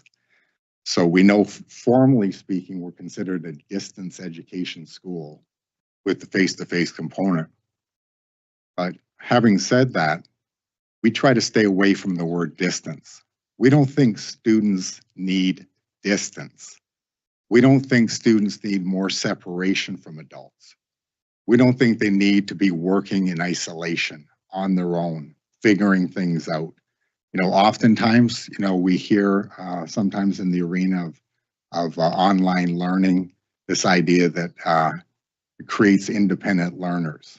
We as adults, we as educators are there by all of our students' side to provide all the support and structure that is needed.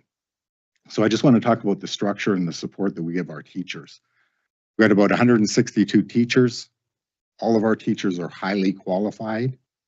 We maintained that in the area of No Child Left Behind. We wanted all of our teachers to be highly qualified. And so when we're in the online instructional arena, we are not managing our courses. I really want to emphasize that. We do not manage canned classes. Our teachers construct and develop their own courses, and they have empowerment over their courses that they designed, that they do not manage. I want to emphasize they teach. We do not manage online, we teach online.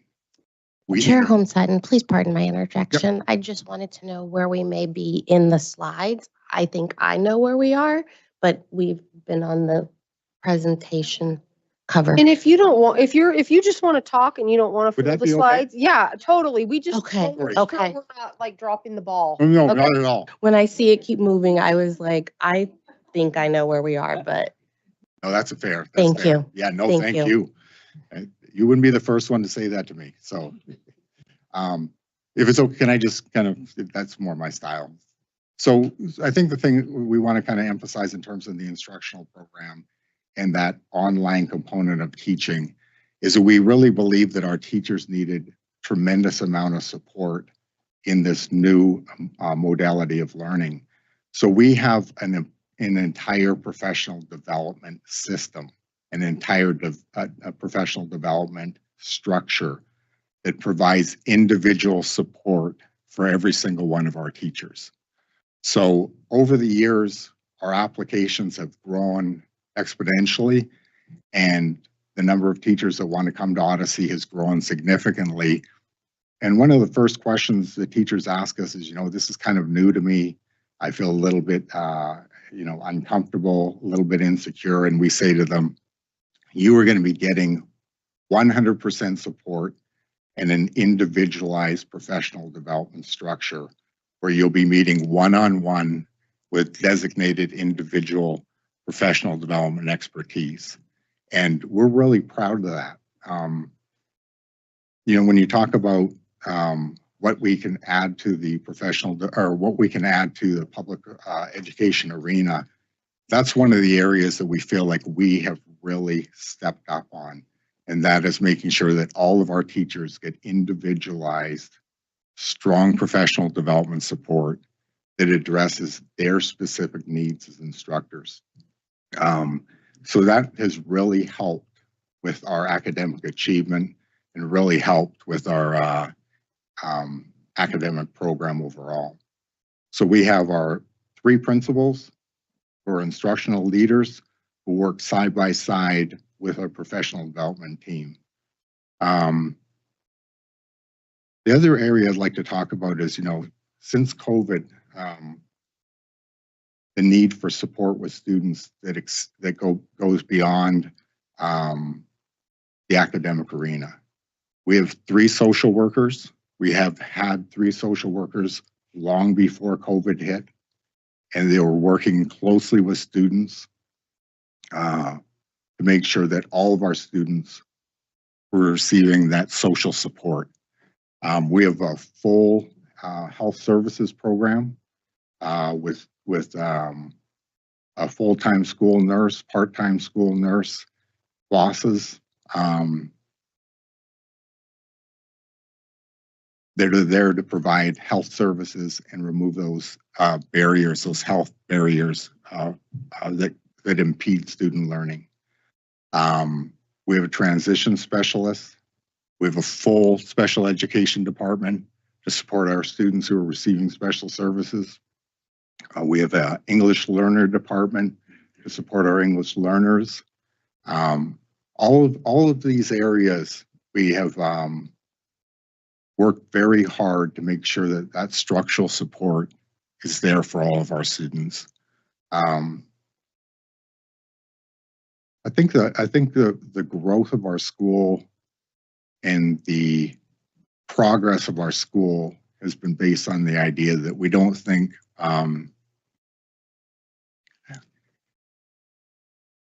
excuse me, I'm just going to get a water real quick.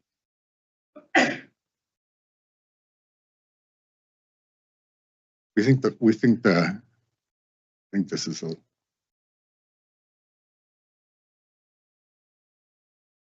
yeah. Sorry, excuse me for this one. Not at all. And then I would also just, in the interest of time. Yeah, absolutely. I'll wrap it up.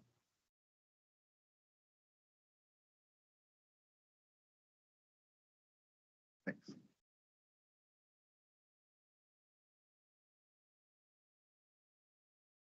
So as we move forward, I think what I'd like to just wrap up and say is that we don't think Odyssey has a destination. This has been a journey. It's been a process. It's been something that we've worked on every single day to get better. And structurally speaking, organizationally speaking, operationally speaking, we are very sound. Academically speaking, we believe that that process is a lifelong journey for us, and we'll continue to work hard as an individual school to make sure that our students continually improve academically in their achievement. So I think the main thing for us is that we are still on our journey. We are still learning. We're still in the process, and we're really proud of where we are. And we're just going to take it a day at a time and continue to work really hard to improve every single day and keep getting better. So I appreciate the time, I appreciate the patience, and thank you for allowing me to kind of introduce our school. Chair Holmes-Sutton, welcome. We appreciate you and we look forward to working with you. Thanks. Thank you. I would invite school leadership for Explore Knowledge Academy.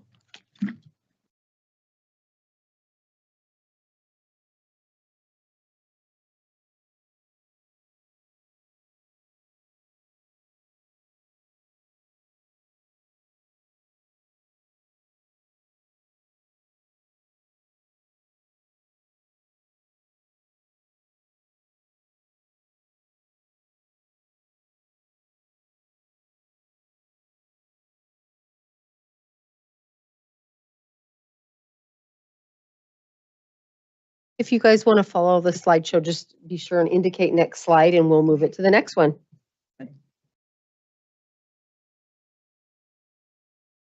Thank you, everyone, for this opportunity for you to learn about our school. We're very proud of it. I'm Abby Matson, the superintendent, and this is my board president, Michelle Allery. I appreciate you. My apologies for interrupting. Chair Holmes-Sutton, if I may, just acknowledging as the slide deck has been pulled up, there's 22 slides. So I just want to be mindful again in the interest of time and the agenda as we proceed through the slides. Thank you. Okay, so EKA is a public speaking school. All students have a public speaking class daily, and public speaking skills are infused with all of our other classes as well. Next slide. We're the third oldest charter school in Nevada. We started as a public project-based learning school, but between COVID and demographic shifts, we took the best of PBL, the writing, research, and presentations, to become EKAPS, or Explore Knowledge Academy of Public Speaking. Next. Our original charter was received in 2002, and we have been renewed 4 times since then. Next. Next. Okay. We started in one rented space and then expanded to 3 locations, 3 separate locations, prior to moving to our current facility in 2012, which is owned by our school's foundation. Next. So now we're in 1 site, 3 buildings, 7 acres, cross streets of Mountain Vista and Russell Road. Next.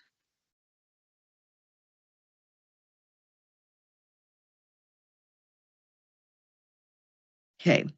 My principal, Don Gustafson, and I took over management of EKA in 2010. We had both previously been teachers and dreamt of a little bit of a change in what we could do with what we had. Next. So we have a very supportive board of 7 members. We meet at least 1 time per quarter, and we hold a summer retreat every year as a training session to ensure everyone understands the laws, regulations, duties, responsibilities of being on a charter board. Turn it over to me. I'm Michelle Allery, for the record. I'm the current president of the board. I've been on the EKA board for about 8 years now, with the past 5 years being the president. We do have a full complement of a 7-member board at all times for the most part.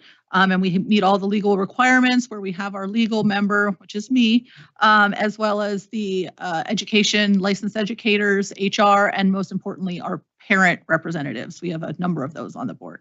A lot of our board members have been on for quite a few years. I've been on probably the longest, but we do have other board members that have been on for a significant period of time. And for me, that's really just a representative of the long-term commitment that our board does have to the school, along with the almost 20 years that Abby, or our superintendent Mattson, has spent with the school as well, and a lot of our staff. And it's reflective of just the commitment to the education of the students.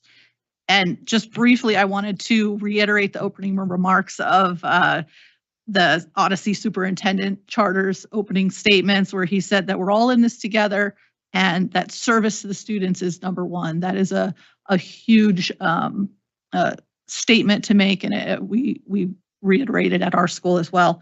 And just briefly, I want to say that our goal of our board is to empower and enable our administration to run and operate the school. That's our focus, as well as on the financial planning and things of that nature. So I'll turn it back over to Abby. Next. So some key facts: we're a K-12 school and have always been a 4-day-a-week school with extended school days. We have both in-person and virtual options for our families, and we currently have 600. Next. We have a staggered dismissal for traffic management, as we do not currently provide transportation. We offer a Explore More program on Mondays, which gives extra academic enrichment, art and social activities, and playtime to our students. Next. As I mentioned, we started out as public project-based learning, now public speaking. Our K-1 students learn creativity and confidence, 2nd and 3rd, inquiry and storytelling, 4th and 5th, rhetoric and character development, 6th through 8, learn research, speech, writing, and performance, and our 9-12 do mock trials, debate, outreach, and career skills. Next. Most of our staff has been with us over 10 years. We have a mentor program for new incoming staff to help them get involved. Our staff's very involved in our committees, leadership roles, and development of curricular materials. Our teachers, even our elementary ones, are departmentalized, teaching their specialties. So EKA in 1st through 12th grade runs the same, looks like a middle school, high school, all the way through, even in elementary. Next. When asked, our families and students say that they come and stay at EKA because they feel safe, and we're very proud of that. Next. Student offerings. We have dual enrollment for our 9th through 12th graders. We have a student council that actually designs, develops, and runs all dances and events at the school the year that they're involved in it. So huge opportunities for leadership. They do yearbook. We also, in secondary, any student can start a club. They just need to have an idea, have students willing to join them, and a teacher to sponsor them. So our students run our after-school club. Next. We're always looking for ways to celebrate our students and our Sea Dragon family. Next. Oh, and on that one, we got word that we were the 5th highest combined ACT score in all the CCSD schools. We're pretty proud of that one. Next. So as far as our framework, our elementary was 1.5 points from 3 stars, not where we want to be, but as a small school, 1 or 2 kids really do make a big difference. We have been 5-star in the past for elementary. Our middle school was 2.5 points from reaching 100, which we're so proud of their growth and development. And our high school has a strong 4-star rating. That's usually where we sit for high school. Demographics. Our demographics are representative of our neighborhood, which I know is something that we've tried really hard to put together, and so we feel like. And then next, and finally, we know where we're lagging. It's math and science, so that's where our goals for our SPP this year are in math and science for all our students. Our adults are learning through a book study. We're focused on ELL and helping those students. As our years go in our current area, we're seeing more and more ELL students every year. So we want the teachers focused on that. And our connectedness, just making sure our kids feel. And thank you for giving us the opportunity to let you know about our school. Welcome any questions you have. Thank you so much. We appreciate you. Welcome to our community. We look forward to working with you and engaging with you as we build our relationship with one another. Thank you so much. I want to acknowledge that we're going to take a convenience break as we proceed with the agenda, and also note the intention for a proposed noon lunch, depending on how that break falls naturally within the agenda. If we're in the middle of a presentation, we will not break at noon, but around noon. Thank you so much. We're going to take 8 minutes now. I am looking at 8:58. I would ask if everyone would return about 6, 7 after. Thank you.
Thank you kindly. I will transition us now to agenda item number 7, the acquisition agreement, and defer to Executive Director McAdam and our General Counsel, Ms. King Powell. Thank you. Okay, Melissa McAdam for the record. I'm going to provide a little historical context, and then the school representatives from each school are here as well. So in August of 2024, the Pilot Ed Foundation announced it would sunset operations effective December 31st, 2024. This development placed Pilot Ed Cactus Park Elementary School in a precarious position, as its charter contract requires ongoing affiliation with a CMO or EMO for support. At the December 2024 SPCSA board meeting, the board granted Cactus Park a grace period to correct this breach of contract, extending the deadline for corrective action to today, April 18th, 2025. To address the issues, the Cactus Park Governing Board initiated a request for proposal process to identify a new EMO or CMO. Their RFP can be found in the board materials. After a thorough review, the board selected the Matter Academy Network as its preferred partner and voted to proceed with an acquisition by Matter. Both parties have voluntarily agreed to this agreement and are actively working with SPCSA to finalize the acquisition agreement. This agreement will govern the terms of the transition, including the transfer of assets and liabilities, vendor and employee contracts, and the facility lease. Matter Academy of Nevada is a brick-and-mortar public charter school network with strong academic, financial, and organizational performance. SPCSA staff is confident in Matter's ability to support and operate Cactus Park effectively. Upon acquisition, Cactus Park will undergo a full transition. The existing governing board will dissolve and the school will be rebranded under the Matter Academy name. It will receive the full benefit of Matter's curriculum, financial infrastructure, and organizational supports. Pending SPCSA board approval, Pilot Ed Cactus Park and Matter Academy will continue working with authority staff to finalize the acquisition agreement, formalize the transition terms, and implement the agreed upon timeline and deliverables. A proposed motion can be found on page 2 of the memo in your board packet. We have representatives from both organizations here to answer any questions you may have. And before I turn it over to them, I do just want to thank the board of Cactus Park and Carly, their current school leader. This was an unexpected curveball, and they really did a fantastic job with their RFP. They did a ton of due diligence, and it was really impressive to sit back and watch how they handled this. So we're just really proud of that group. We are supportive of the decision that board arrived to, and of course, we're appreciative of the Matter board and their willingness to make this transition and be a partner with them. So with that, I will turn it over to you, Chair Holmes-Sutton, to see if you guys have any questions for us or Pilot Ed, who is online, and the folks from Matter are here in the room. Thank you. Thank you. Chair Holmes-Sutton, I would ask if there are any questions for staff initially from board colleagues, either online or in the boardroom. Are there questions from board colleagues online or in the boardroom for school leadership? Member Salcido.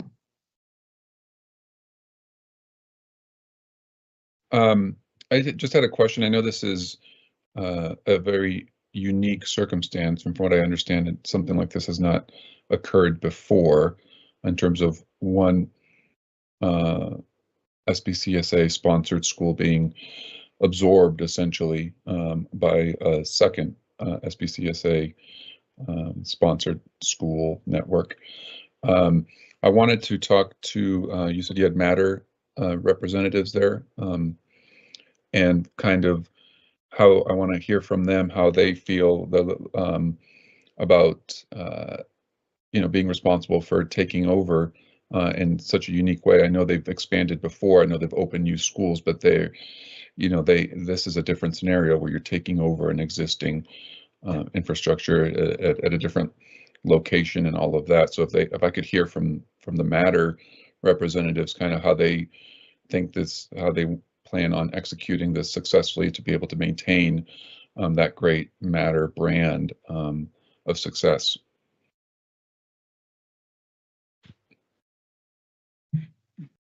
Thank you. Renee Fairless for the record. First of all, let me say this. I've had several meetings with Carly, and it's a great fit to start right there in terms of leadership and what we believe that we can offer for her students, and just this whole combination of two different families together. We have some parent meetings set up. We're doing some things to make sure that we keep everybody invested. One of my favorite bits of information that I heard recently is that we have 1,200 K through 3 students in that zip code where the school sits on our wait list for Matter. So we certainly know that bringing that brand to Cactus Park is certainly going to help fill that school and keep people really invested in what we're doing. I think, Board Sausalito, you know this about me. We've always said 3 schools or 4 schools if we talk about Northern Nevada, 1 family. So we bring another one into the family and we do exactly what we do. Matter has a very specific way of doing things. It involves a lot of intensive instruction, involves a lot of community support and outreach, and we'll just continue to provide those very same supports and bring Carly into our family and those students into our family. And hopefully I'm back here in a year and everybody's going, yay, go team. So would you like more information about how we're going to move forward and those types of things, or just some encouraging words that we're ready? I love the encouraging words. I always like that, particularly from you. But yeah, just so walk me through kind of the mechanics of this from a school perspective, right? I get the legal acquisition stuff, but like just you're going to go in. There's an existing school. There's an existing staff, existing leadership. Do you put them through a kind of Matter training, or how does that work? Renee Fairless for the record. Yes, to all of those. So we met yesterday with the staff. Carly and I will work together over the next couple of weeks to look at the existing staff, looking for who's a fit. And by fit, I mean it will be a change, obviously. There will be lots of professional development that needs to take place. There'll be some change in curriculum that will need to take place. So there's some very specific things that will, I said to them yesterday, there's some things that you're going to feel like are happening to you, not necessarily for you, right? And so they have to be all in on that. And so that's what we'll work very carefully on. We will use some of my existing staff as well as Matter Bonanza and Matter Mountain Vista for instructional coaches that are walking through classrooms right now. We did that yesterday as well, walking through classrooms and looking for what do we actually need to do to bring the changes that we think this school specifically needs from Matter. And that will be keeping some staff. It will be hiring additional staff. I always tend to overhire just a little bit. I shouldn't say that publicly, but so there's lots of bodies that we hope that we can move from our Matter campuses to this site so the transition happens very smoothly. I have administrators that want to go over and work hand in hand with Carly so that they just get to see what the Matter brand looks like and the Matter model. As you know, this came from Florida, and I undertook a big transition years ago when my star rating was very low, and we invited Florida to come in and to help me turn my school upside down. Definitely felt like it was happening to me, not for me. That very year, we became a 5-star, 4-star at Mountain Vista, and we're looking for the very same changes for Carly and Cactus Park, and we're excited to do that. There, hopefully next year we have 486 kids or thereabout in this building, and kids that will be very successful and feel like they're part of something special. And so that's what we're hoping to do. There's already tremendous culture that is there that we just hope to build on. And there's some goats and some other fun things. Thank you. As I extend the invitation to other board colleagues to ask a question, if I may, just given that you've given these details and shared them with us, is there an intent for some of the existing educators to become mentors to those that will join the family as teachers currently at the Cactus location? So do you mean from the Matter? Yes, I do. Absolutely. In fact, one of the things, when I moved from Mountain Vista to East, one of the things that we did is it was targeted in terms of taking some staff that we know could go into the building and be leaders. It's one of the things I'm looking at right now. Certainly, we don't want to hurt any of our existing schools, but we know we got to bring some leaders over there because, as I said, there's a matter model that is very, very specific. And so we know we need to bring some people over that can mentor those teachers and lead them through what this looks like. And so we've been having those conversations. And a lot of Matter keeps our staff. We have very, very high retention rates. So we have people that are looking for leadership opportunities, even in the classroom. And so that's one of the things that I'm offering is that this gives you an opportunity to go be a teacher leader. And so that will happen. We definitely will be moving some of our current staff at one of the Matter campuses over there to help support the grade levels. Thank you. I appreciate you. I would ask if my board colleagues have any additional questions for school leadership. Member Stern. Member Stern, for the record, I appreciate all the clarification that we've received, and I want to acknowledge that I understand both boards, Pilot Ed and Matter, have approved this and are seeking to do this, and understanding that Matter has a wait list of 1,200 students. But as I'm listening to the description of a very specific Matter model, I'd be curious to hear from Pilot Ed how for your existing students who had not signed up for that model to understand just a little bit more about how that works for your existing families, and whether you have any feedback that you've received from them, acknowledging again the autonomy of your board to identify what's best for your school, but I just am seeking to understand that. Carly Casto for the record, and thank you for the question. We have, throughout this process, been really transparent with our families about the sunsetting of the CMO and the effort to find a new partner. And so families are already aware of Matter and a partnership that's in the works. They, don't necessarily know to what extent that partnership is coming, but what we've heard already from families is, that they've heard of Matter, they're excited, our students compete against their cheer team, they see how good they are, they're excited to learn more about all sorts of things that they have going on that are great there. And so, one of the big concerns that our families have is, will there still be a farm? And yes, there still will be. I feel really blessed to be working with the Matter team with Renee. So far, it's been a really great partnership where, there's been a lot of communication and openness about what we have that's going well, what we have that needs improvement.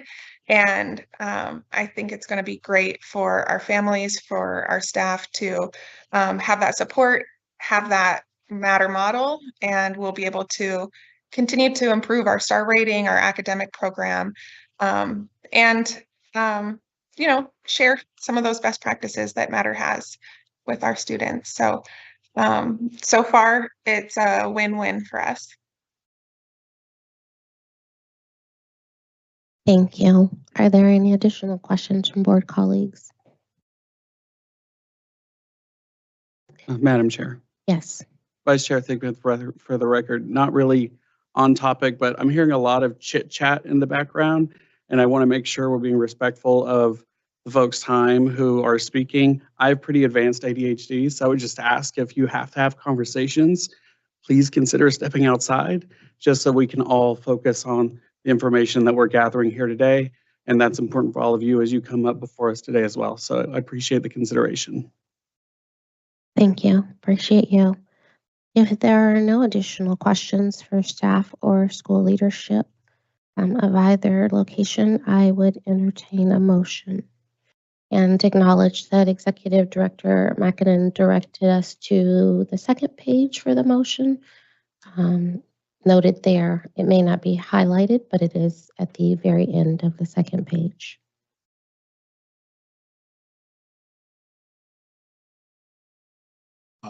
Member Whitaker.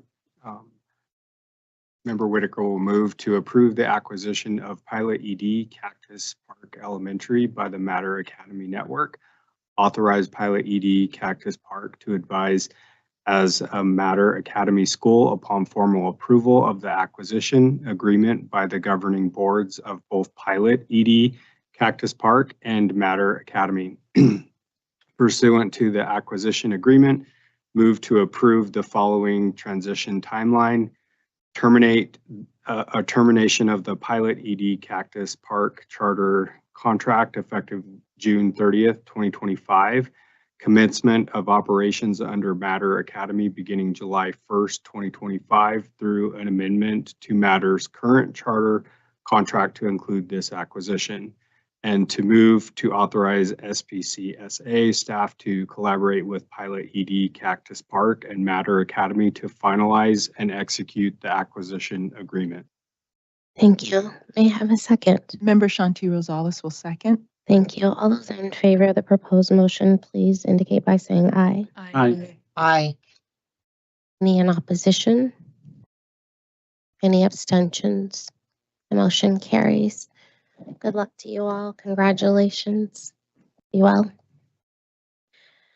Chair Holmes Sutton, I would transition us to agenda item number 10, the financial performance ratings for 2023-2024 fiscal year, deferring to Director Broughton. All right, thank you. My name is Katie Broughton. I serve as the Director of Authorizing for the SPCSA. Good morning, Chair Holmes Sutton, Vice Chair Thigpen, and other members of the SPCSA Board. My name is Katie Broughton, and I serve as the Director of Authorizing. Today, I am here to present the Financial Performance Framework ratings and recommendations for fiscal year 2024. I do want to start out by just level setting right now. I'm just going over how the ratings are and the ratings for the overall portfolio. We will dive into each school individually. This is just an overall look.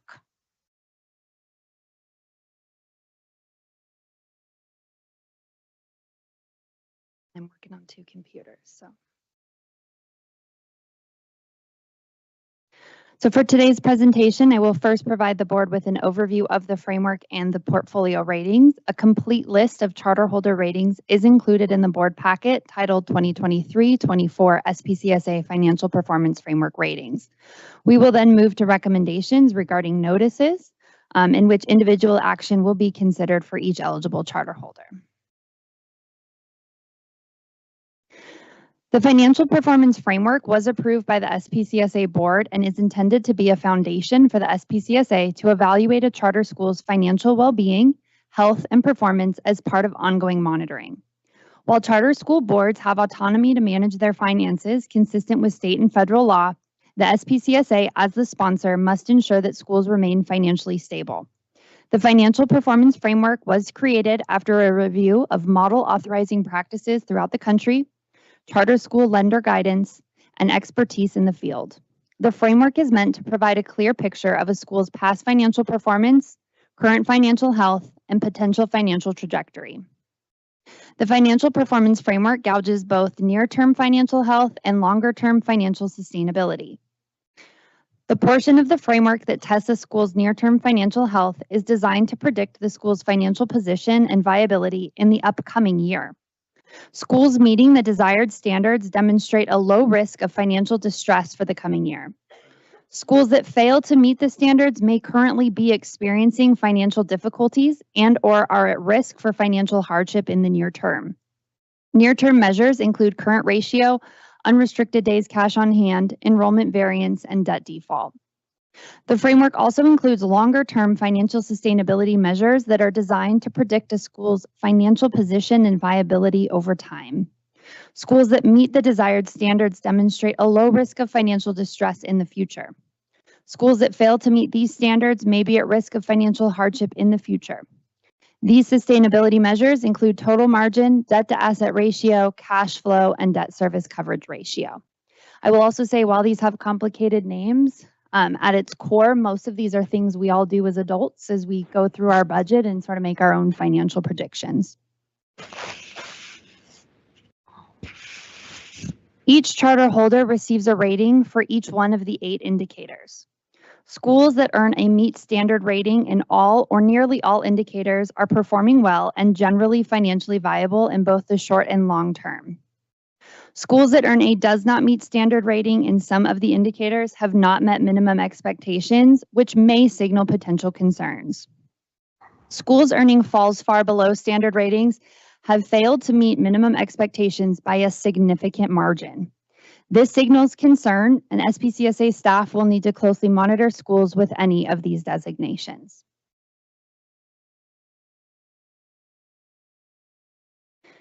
This chart displays the minimum expectation a charter holder must earn in each indicator to earn a meet standard rating.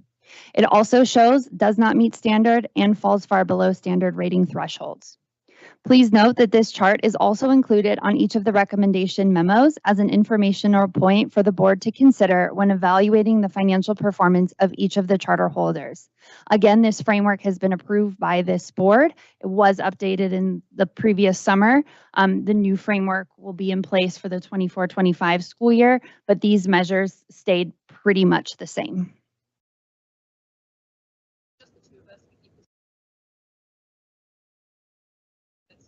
Charter holders receive 8 ratings, 1 for each indicator within the framework. If a charter holder receives either 3 does not meet standard ratings or 1 falls far below standard rating, the charter holder is eligible for the issuance, continuation, or elevation of a notice. Continued or significant evidence of materially weak financial performance may result in escalated intervention.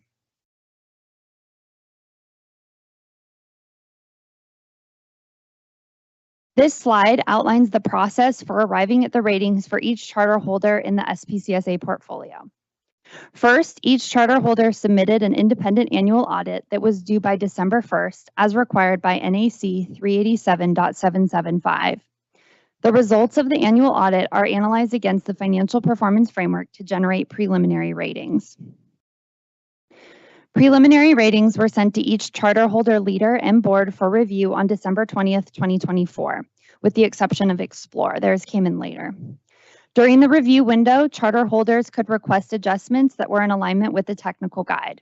Additionally, several charter holders identified the PERS liability, which SPCSA staff then excluded from certain calculations. SPCSA staff asked for each charter holder to review their preliminary ratings and recommend any adjustment requests by January 10th, 2025. These adjustment requests were processed by SPCSA staff and revised ratings were sent to the charter holders. And if any charter holders requested something after that date, we also processed those. Nobody requested something that we didn't look at and analyze and provide feedback on. At the conclusion of the review window, SPCSA staff determined which schools were eligible for notices of concern and/or breach based upon the ratings. These schools were then contacted again, and additional information was requested to provide SPCSA staff and board members with additional future-looking information about the current and projected financial state of the charter holder. Staff analyzed that additional information and provided that analysis in each recommendation memo. However, the ratings and recommendations are based primarily on the audited financial statements from fiscal year 23-24. The additional information for each of the charter schools is included in the board packet. For most schools, you'll find 3 or 5 year projection plans and explanations of debt, and then a couple schools have other things sort of based on unique needs.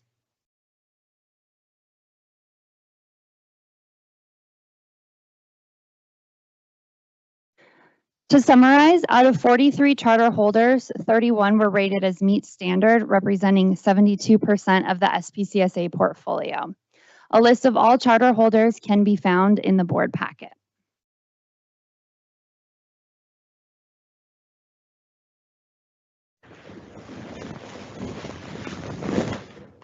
And then that takes us to questions. Are there any questions on the ratings or the process as a whole? Thank you, Chair Hunt-Sutton. I would ask board colleagues either online or in the boardroom if they have any questions. Vice Chair Thigpen, for the record, thank you for the presentation. I just wanted, and I know you covered a bit of this in the presentation, but can you just kind of summarize like how regularly schools are reminded of these requirements? So these are, Katie Broughton for the record, these are annual ratings that we receive in kind of in condition with the annual audit that we receive. We do conduct a training if we review or we revise the financial performance framework, we conduct a training on that. We don't really provide ongoing sort of like necessarily information about the ratings unless the schools reach out to us, but they are required to submit quarterly financial statements that are mirrored to these financial ratings. So those kind of track the school's progress throughout the year toward ultimately meeting these financial ratings. The quarterly ratings are not perfect because any school leader will tell you school expenses don't always come in like an even 12-month cycle. And so they may see, bigger impacts to some of their financial statements at the beginning of the year when they're making a lot of purchases to start the school year. Often teacher salaries are paid on a 12-month basis. So, their financial statements at the end of May may not be exactly where they want them to be either because they still have to pay some additional salaries. But the quarterly financials, they are required to submit and do align with the performance framework metrics. Thank you. Thank you. Patricia had a minute just to follow up on that. So for schools that are, approaching does not meet standards or falls far below standards, is there any difference in how the authority is working with them or communicating with them either on a more frequently or like what does that look like? So it sort of depends on the year and the action of this board. We have this year worked with schools who are both on a notice of concern and a notice of breach from the previous fiscal year. Schools that were on a notice of concern from FY23 were required to submit to us sort of an explanation of how they got to that notice of concern, sort of the different factors that led to the financial situation that they found themselves in. And then also provide us with, I think it was a 5-year projected budget that sort of indicated how they would get out of that in 5 years.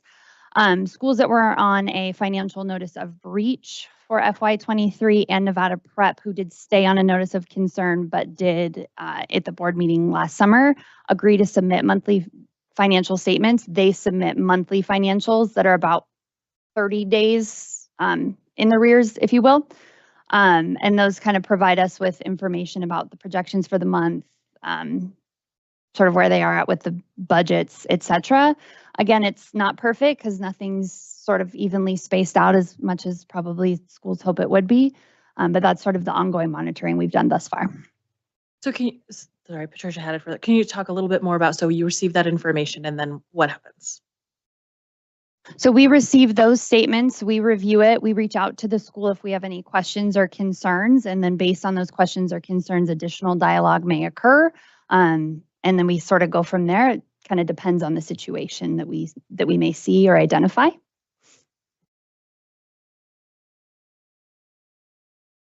Chair Humsatton, I would ask if board colleagues online may have questions. Member Stern and then Member Salcido. Member Stern, for the record. So I see that we have the 8 measures, and I'm wondering when staff is evaluating and making recommendations, are any of these measures given more weight than any of the other ones, or are they all weighted fairly equally? And if there are any that are weighted more heavily, can you explain which they are and why? So each of the 8 measures is weighted the same in the framework. They sort of all work together.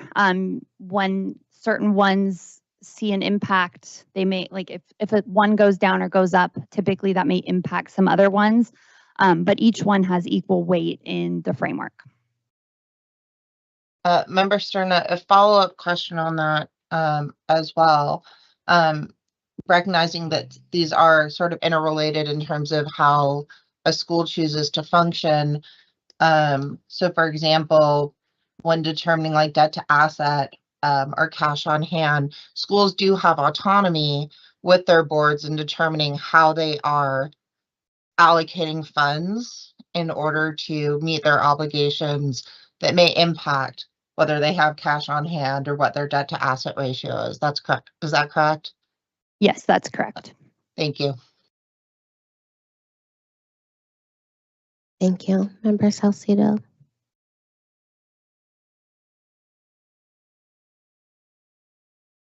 You're on mute, Member Salcido. I apologize for that. Thank you, Madam Chair. Quick question for staff. on one of those 8 measures, right, it's total margin and aggregated 3-year total margin. And so kind of within that one measure, there's 2 separate measures, right? The current and then the 3-year aggregate. I know in the past there's been some frustration expressed by certain schools that that it's not, these measures sometimes punish them for situations that are no longer the current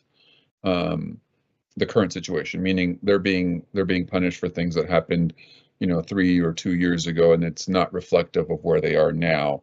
On that particular measure, I can see that that's there, but I also see the fact that it's the current situation. It's kind of both tied into that same measure. Can you explain how you can kind of make sense of both of those? Meaning, is one part of that accurately reflecting, in your opinion, kind of where they are now, and then another aspect of it, a 3-year aggregate? And then if they're good on one of those, but the 3-year perhaps isn't, how do you give a rating on that particular measure?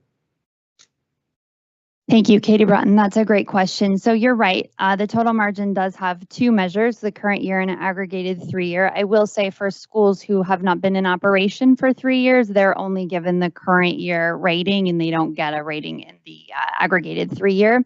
I think to speak to your question, most simply, if the current year is sort of the situation you're describing is if they've made improvements in the previous year, you can expect to see an improvement in the current year margin.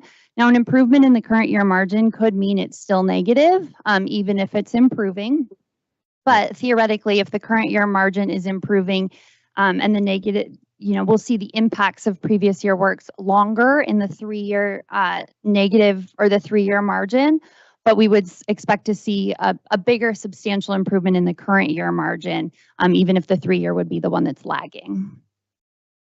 So if I could ask a follow-up, Madam Chair. So in that scenario, would that, if you see the improvement in the total margins for the current year, for example, and it's where it needs to be. So more in my hypothetical, and I don't know if this is the case necessarily for any of the schools we're looking at today, but hypothetically, if they, let's say, met standard on their current year margin, but still do not meet standard when you look at the 3-year margin, would that rating be meet standard or does not meet standard overall in that measure? So if a school has a positive current year margin, but a negative 3-year margin, they would be rated as does not meet standard. So they wouldn't be falls far below, they wouldn't be meet standard. It would be that yellow does not meet standard, narrowly sort of missing potentially the threshold, but the current year margin being positive would indicate that improvements are being made, and we would hope to see that as ongoing. That would then catch up to the 3-year margin. One last one, Madam Chair, just really quick. Certainly. Thank you. Do we have any schools that are before us on the next agenda items that fall into that scenario you described, which is they're positive or they're positive margins on the current year, but negative on the 3-year margin, and hence received a does not meet standard on that rating? Possibly. I do not have that information off the top of my head. Thank you.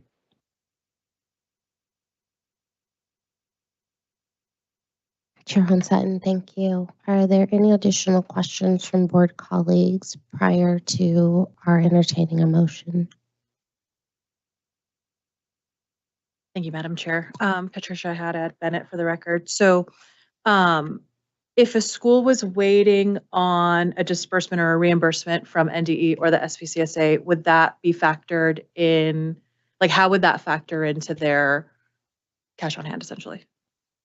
That's another great question. So I think that's what's important about using the audited financial statements is if the school has waited until June 1st, for example, to file for all of their reimbursements, then they may be waiting on something from NDE or from the SPCSA. But the SPCSA processes reimbursements on the 15th of each month. And so if schools have sort of maintained that schedule, they should be kind of good to go. We also, if a school reaches out and says, hey, this measure was offhand because we were waiting for a reimbursement from so-and-so, we would have made that adjustment in these ratings. We did not hear from any schools that that was the case. But part of why we use the audited financials is it takes a look at sort of the whole year as it ends on June 30th. And if a school has sort of maintained the status they're supposed to be maintaining with reimbursements, then they should have all of their reimbursements in time. Thank you for that. I just have one other question, if you don't mind, Patricia Haddad for the record, Haddad Bennett for the record. I think this was brought up a little bit in public comment, and I was looking at it myself as well. And I see, when I'm looking at schools that are not meeting standards or falling far below standards, it really does look like a significant majority of them are single site schools. And so I would really be interested to know sort of where you think the challenge is coming in and why that might look different for a single site versus someone that's working with an EMO or a CMO. And ultimately, if there's something differently that we should be doing or thinking about in regards to supports for those single sites so we don't get into this situation.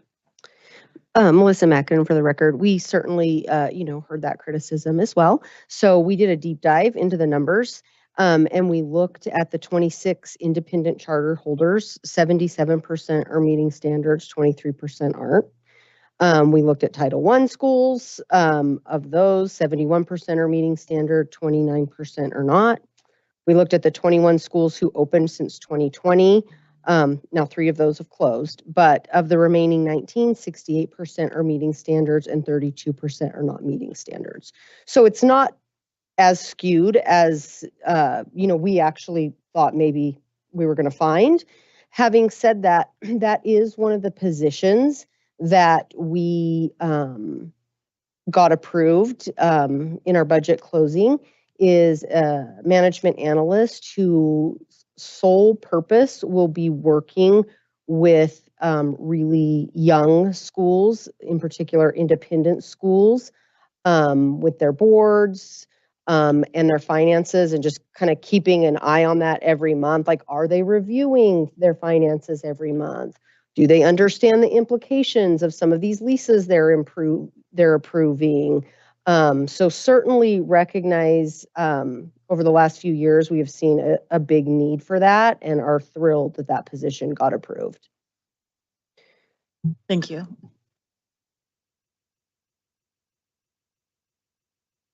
Thank you. Are there any additional questions from board colleagues, either online or in the boardroom? Member Stern. Member Stern, for the record, this is a follow-up for Executive Director McAdam. We do always emphasize that we want schools to be able to function autonomously. We provide oversight. So to the point about whether they're operating as single site or working with an EMO or CMO, that is up to the discretion of the school and how they choose to operate, correct? Melissa Macadin, for the record, that is correct. Thank you.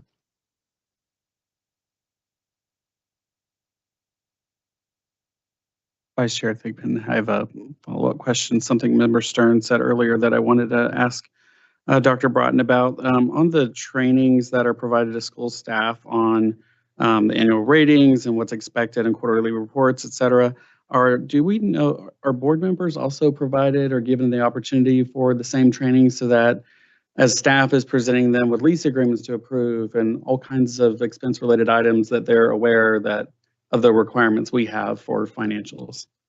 Katie Broughton for the record. Yes, the most so for schools who are in the pre-opening year. So before they get started, we basically require both staff and a representative of the board to attend monthly check-ins with us to, we have a series of probably 20 trainings that we go through, and these things are one of them. I do think one of the big challenges is that there sometimes is some miscommunication between the board and the school, often because, we're busy people with busy lives and that happens, but we do require the boards to participate in that.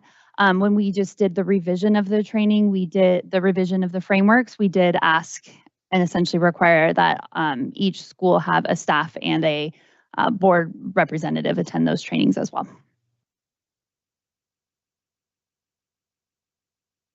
Chair Hostetton, thank you. I had a question, I think following up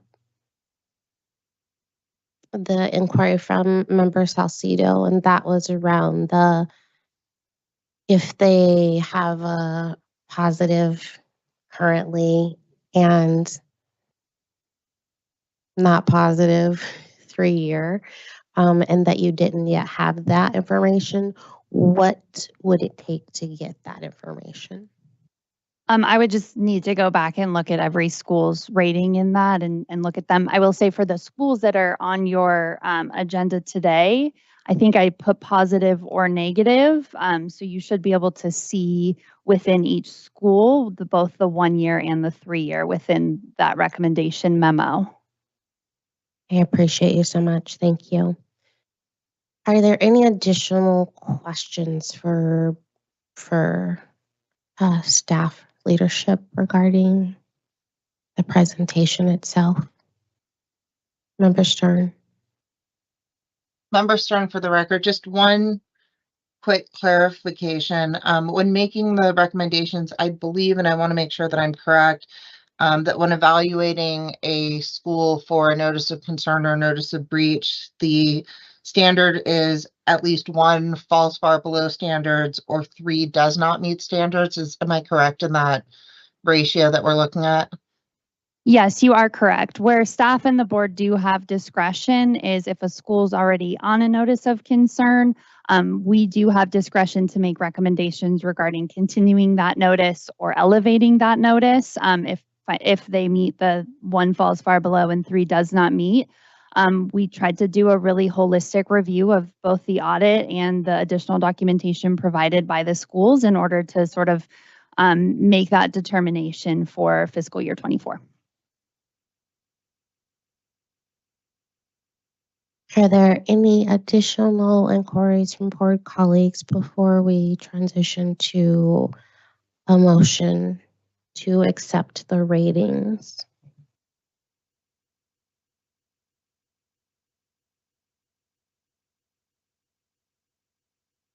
Seeing none, I would acknowledge that there is a proposed motion on slide 10 and would welcome a motion to adopt the fiscal year 2024 financial performance framework and in the 2023-24 financial performance ratings report. Vice Chair Thigpen, for the record, so moved. Thank you. May I have a second? Member Whitaker will second. Thank you. All those in favor of the proposed motion, please indicate by saying aye. Aye. Aye. Any in opposition? Any abstention? The motion carries. With that, I acknowledge that it's 11:53. However, and the board members have ordered the lunch and it may not arrive in a timely fashion. So we are going to proceed through the agenda item number 11 and then touch base and see where we are. And then we'll also acknowledge as we engage our school leadership and colleagues, noting the agenda. And so if I may, I will read exactly where we are for 11, beginning with 11. Removal of prior notices for financial performance. SPCSA staff recommends notices of concern to be removed from the specified charter holders due to the school achieving a meet standard rating on the SPCSA financial performance framework. I would also acknowledge the school presentation under this item will be limited to a maximum of 5 minutes. We are looking at Civica, Democracy, Prep Nevada, Matter Academy of Nevada, Signature Preparatory, and Sports Leadership and Management Academy. And we'll defer again to Director Broughton. Thank you, Chair. As we move into the recommendation of action regarding notices for eligible charter holders, We do want to note that SPCSA staff takes these recommendations very seriously, and we have done an in-depth analysis of the financials as reported in the annual audit, as well as requesting 3 and/or 5-year financial forecasts for several charter holders with low financial ratings. We included analysis of these forecasts within these recommendations and copies of the forecasts within the board packet. But we did primarily base these recommendations based on what was in the audit because of the factual and objective nature of the audit. Projections are great, but they are also a guess as to what will happen. And we'll see today quite a few schools that have sort of not been able to meet enrollment targets previously, which is sort of why they're in some of the financial issue, why they're facing some of the financial issues they're facing today. We will first provide an overview of the recommendation for each school. Representatives from the school have been asked to attend and may share additional relevant information. The board will then have a chance to ask questions of the staff and representatives from the school if they have any. Additionally, the SPCSA staff contracted with Dusty Casey, who served as the Chief Financial Officer of Oasis Academy and also sits on the Commission on School Funding. He is also available today to answer some of the specific technical questions or provide some sort of overall analysis on what this looks like, what some of these things look like from the perspective of a school finance person. So, agenda item number 11A is Civica Nevada Career and Collegiate Academy. Civica Nevada Career and Collegiate Academy earned a meet standard rating in 7 of the 8 financials indicators. The school's debt to asset ratio improved from 1.03 in FY23 to 0.986 in FY24. This does indicate that the school's assets are greater than their debts. Due to this rating improving, SPCSA staff recommends the removal of the financial notice of concern, and a proposed motion can be found on page 3 of the recommendation memo. Chair Holmes-Sutton, thank you. Are there any questions from board colleagues for staff?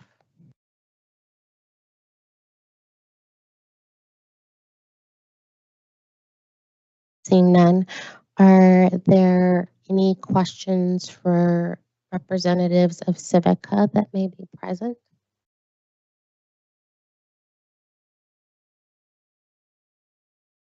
Seeing none, I would ask for a motion. I'd be happy to make it, Madam Chair. Member Salcido moves that we remove the financial notice of concern from Civica Nevada Career and Collegiate Academy and return the school to financial good standing. Thank you. May I have a second? Vice Chair Thigpen will second. Thank you. All in favor, please indicate by saying aye. Aye. Any in opposition? Any abstentions? The motion carries. Thank you. I would transition us to agenda item 11B. Democracy Prep Nevada also earned a meet standard in 6 of the 8 financial indicators. They showed improvement in current ratio, total margin, debt to asset ratio, and debt and lease coverage. Specific calculations regarding these improvements can be found in the recommendation memo. Based on these improvements, SPCSA staff recommends the removal of the financial notice of concern, and a proposed motion can be found on page 3 of the recommendation memo. School representatives are here online should the board have any questions. Chair Holmes-Sutton, thank you. Are there any questions from board colleagues online or in the boardroom for staff? Are there any questions from board colleagues online or in the boardroom for school leadership? I would welcome a motion. Vice Chair Thigpen, I'm happy to make the motion. I move that we remove the financial notice of concern from Democracy Prep Nevada and return the school to financial good standing. Thank you. All those in favor, please indicate by saying aye. Second. Aye. I apologize. I'm moving far too quickly. I don't need a second. You do need The a power. second, friend. May I get a second? Member Whitaker will second. Thank you. All those in favor of the proposed motion, please indicate by saying aye. Aye. Aye. Any in opposition? Any abstentions? The The motion carries. I would transition us to agenda item number 11C. Mater Academy of Nevada earned a meet standard rating in 7 of the 8 financial indicators. Mater Academy of Nevada showed improvement in unrestricted days cash on hand, total margin, debt to asset ratio, and cash flow. Specific calculations regarding these improvements can be found in the recommendation memo. Based on these improvements, SPCSA staff recommends the removal of the financial notice of concern, and a proposed motion can be found on page 4 of the recommendation memo. Thank you, Chair Homestead. Are there any questions from board colleagues online or in the boardroom for staff and or for school leadership?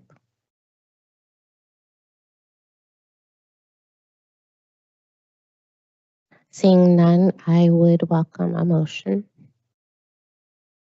Member Whitaker will motion to remove the financial notice of concern for Mater Academy of Nevada and return the school to financial good standing. Thank you. I would welcome a second. Member Shanti Rosales will second. Thank you. All of those in favor of the proposed motion, please indicate by saying aye. Aye. Any in opposition? Any abstentions? The motion carries. I will transition us to agenda item 11D. Signature Preparatory earned a meet standard rating in 7 of the 8 financial indicators. The school's debt to asset ratio improved from 1.01 in FY23 to 0.977 in FY24. This indicates the school's assets are greater than their debts, and this was primarily with the bonding of their building. Due to the improvement of this rating, SPCSA staff recommends the removal of the financial notice of concern. A proposed motion can be found on page 4 of the recommendation memo, and there's a representative from the schools here should you have any questions. Thank you. I would welcome questions from board colleagues for either staff or school leadership. Thank you, Madam Chair. Patricia Haddad Bennett for the record. So you mentioned that it was due to the school bonding that they were able to improve, the building bonding that they were able to improve their financial situation. Can either the school or staff speak to sort of what that process looked like and how you were able to do that? Yeah, Executive Director Shirey for the record. Also, we have 2 board members online as well as our business manager if I don't have all the answers. From day one, just due to the bond, we knew it was going to be a 6-7 year process. With the bond payment stays the same every single month, it's just a process, right? So now that the time is just going on, we're being rewarded for that. 5 years ago, there's really nothing you can do about your bond payment. It's going to remain the same. So we kind of just set from the beginning, it's going to be a 6-7 year process. And here we are on those years now. So it's impacting us less. Yeah. Member Haddad Bennett, can I just add one thing? I just wanted to be really clear on the record.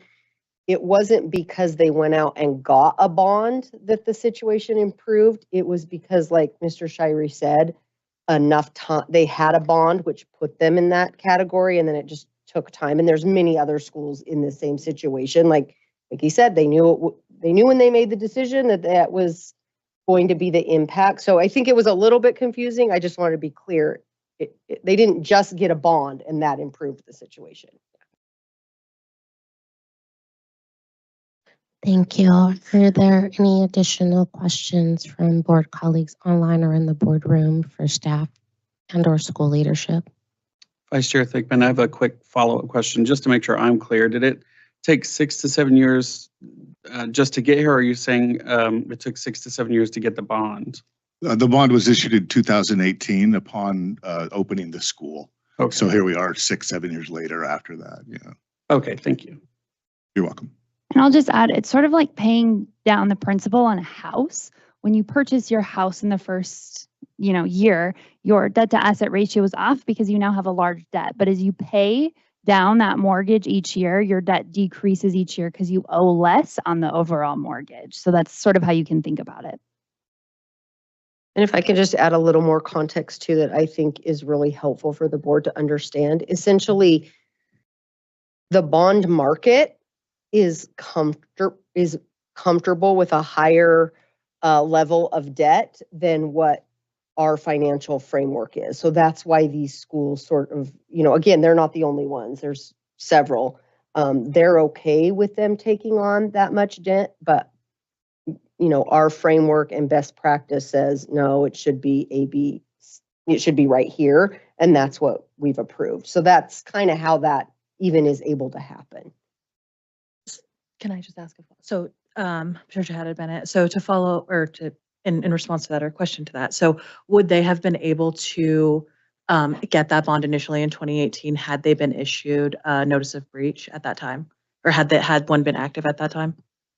Melissa McAdam, for the record, that you would have to ask him. I think it depends. I think sometimes you can, but your rating is way different. I mean, there's all different kinds of scenarios, but by all means, if he wants to add. Sure. Yeah. Thanks to the relationship that we had with our EMO, they had built, 20 plus schools already. And so we used that same lender, Baird, who has done, I think, over $20 billion in charter school lending, right? So I don't think there would have been a notice of concern until the building was built, right? Because it's just opening a school. So as far as Baird, the lender, was concerned, we have a school here. They're managed by an EMO with an impeccable track record.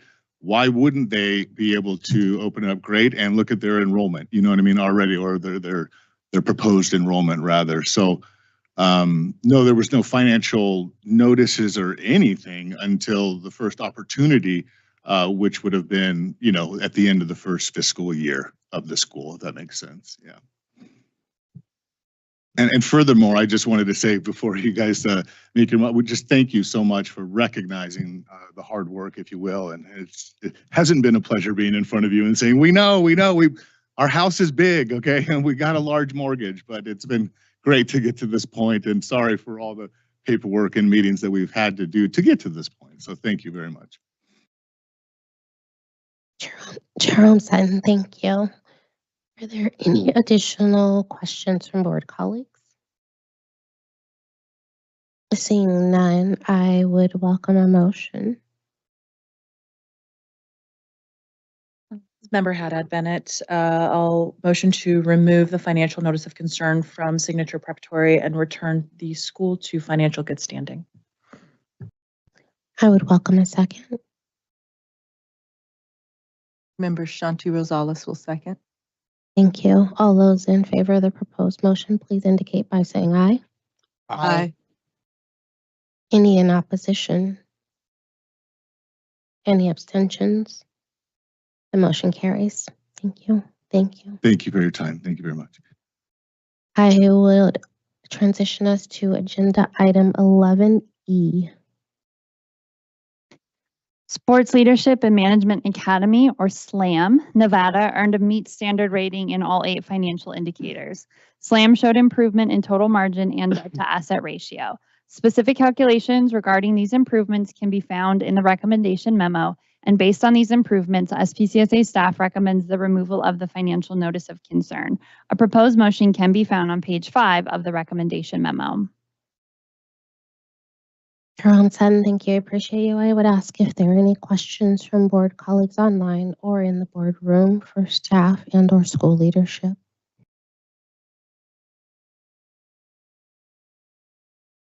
Seeing none, I would welcome a motion. Member Whitaker will move to remove the financial notice of concern for Sports Leadership and Management Academy, Nevada, and return the school to financial good standing. Welcome a second. Member Stern, I'll second. Thank you. All those in favor of the proposed motion, please indicate by saying aye. Aye. Aye. Any in opposition? Any abstentions? The motion carries. Thank you all. I appreciate you and certainly your patience. It is 12:08, and we are going to break for lunch. And as we return, proceed with agenda number 12 and on.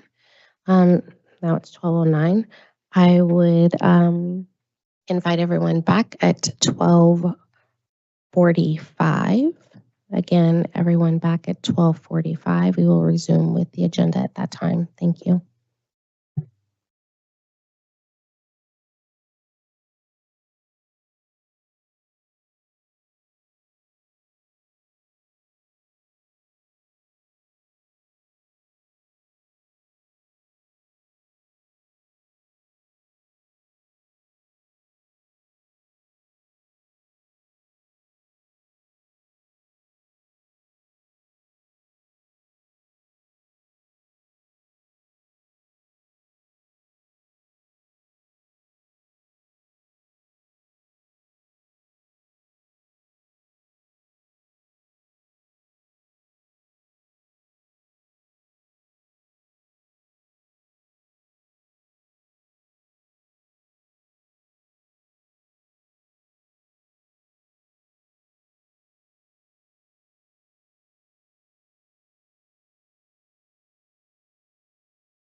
Appreciate you all.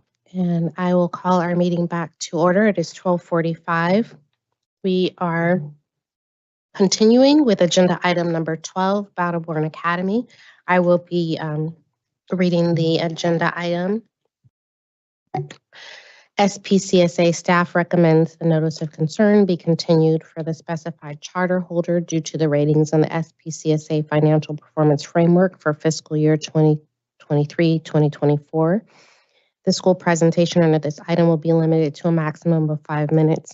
I'd like to acknowledge that we will take some agenda items out of order. And additionally, that the school will be invited up, each school will be invited up following staff's remarks.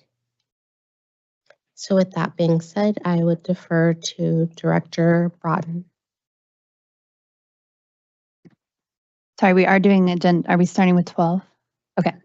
Before I get into it, I do want to introduce Nate Hansen. He's the newest SPCSA employee. He will be overseeing the financial performance framework. So he is here in order to kind of get an idea of where things are at, hear discussion, etc. So I did want to introduce him before I continue on to agenda item 12. That being said, agenda item 12 is Battleborn Academy. That school earned a 1 falls far below standard rating and 5 does not meet standard ratings for fiscal year 24. The school was issued a notice of concern in fiscal year 23, and the ratings for fiscal year 24 does make the school eligible for a notice of breach. The school saw improvements in the debt to asset ratio. They also showed strong enrollment growth, and they have an end fund balance that more than doubled from FY23 to FY24. Though there are still some concerns, the school's finances appear to be improving, and as such, SPCSA staff does recommend continuing the current notice of concern, and a proposed motion can be found at the bottom of page 3 of the recommendation memo. Chair Holmes-Sutton, thank you. I appreciate you. I would now call school leadership to share their presentation. I actually don't see, well, they're definitely not in the room, and I don't see them online either, so. Thank you. I appreciate you.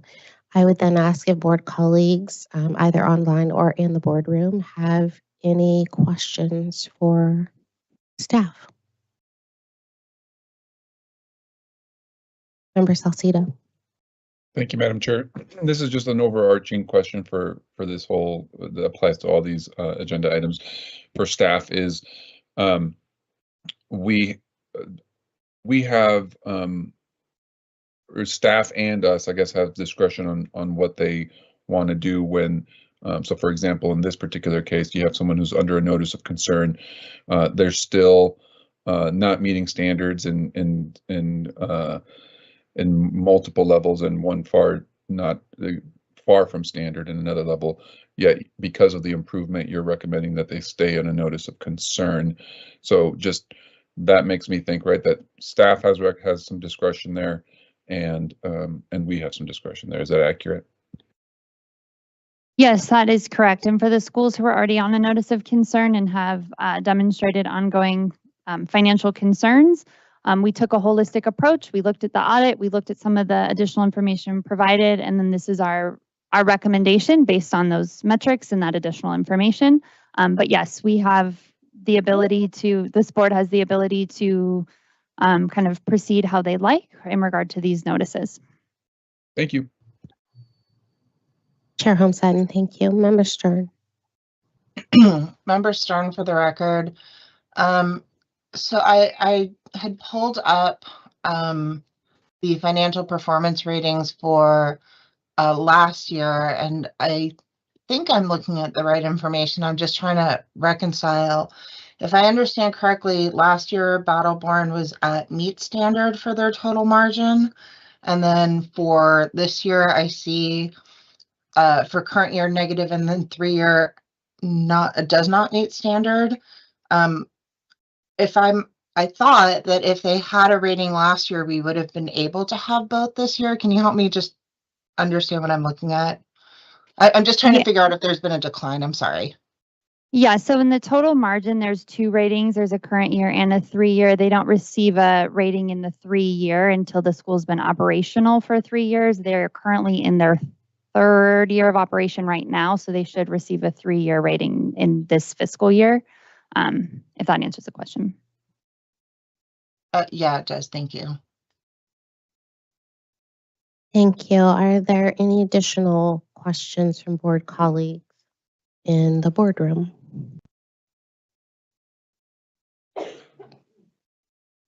Seeing no additional questions from board colleagues and acknowledging that school representation is not online or in the boardroom, I would entertain a motion. Vice Chair Thigpen, happy to make the motion. I move that we, am I reading this right, continue the notice of concern under the financial performance framework for Battle Board Academy. I would welcome a second. Member Salcido seconding. All those in favor of the proposed motion, please indicate by saying aye. Aye. Aye. Any in opposition? Any abstentions? The motion carries. I will transition us to agenda item number 13, Discovery Charter School. SPCSA staff recommends the notice of concern be continued for the specified charter holder due to the ratings on the SPCSA financial performance framework for fiscal year 2023 to 2024. The school presentation under this item will be limited to a maximum of 5 minutes, and school will have an opportunity to present following staff's remarks. Discovery Charter School earned 2 falls far below standard ratings and 2 does not meet standard ratings for fiscal year 2024. The school was issued a notice of concern for FY23, and the ratings for FY24 do make the school eligible for a notice of breach. The school saw improvements in total margin and debt to asset ratio. Additionally, they show strong enrollment growth, though the SPCSA does recommend a more conservative budgeted enrollment in the coming years. They've also demonstrated a strong end fund balance year over year. Staff recommends this SPCSA board continue the notice of concern for Discovery Charter School, and a proposed motion can be found at the bottom of page 3 of the recommendation memo. Thank you. Vice Chair Thigpen, if you would be so kind as to assist me with monitoring time, I would appreciate you so much. You got it. We would invite school leadership to begin. Thank you, members of the board. It's an honor to be here. I appreciate your time. I took over Discovery Charter School in the beginning of January. It's definitely been an interesting ride over there. We've been making a lot of improvements in basically every way. Financially, we're looking at everything that has happened and making improvements, making good calls and financially sound decisions moving forward. What we noticed is a few years back, we took out a loan to try and improve our Hill Point campus. We were not able to successfully get an increase in enrollment at that time. So we did pay back as much of that money as we possibly could. And now we have this loan that will unfortunately kind of trigger some of these items for several years. However, next year we will see marked improvement. I do have Brian from my financial team here. He could answer any questions on what that might look like. But I'm also here to answer any questions, and we're fully committed, and we know good things are coming to Discovery, so I'll defer back to the board. Thank you so much. Chair Sutton, thank you kindly. I would ask if there are questions from board colleagues online or in the boardroom for school leadership.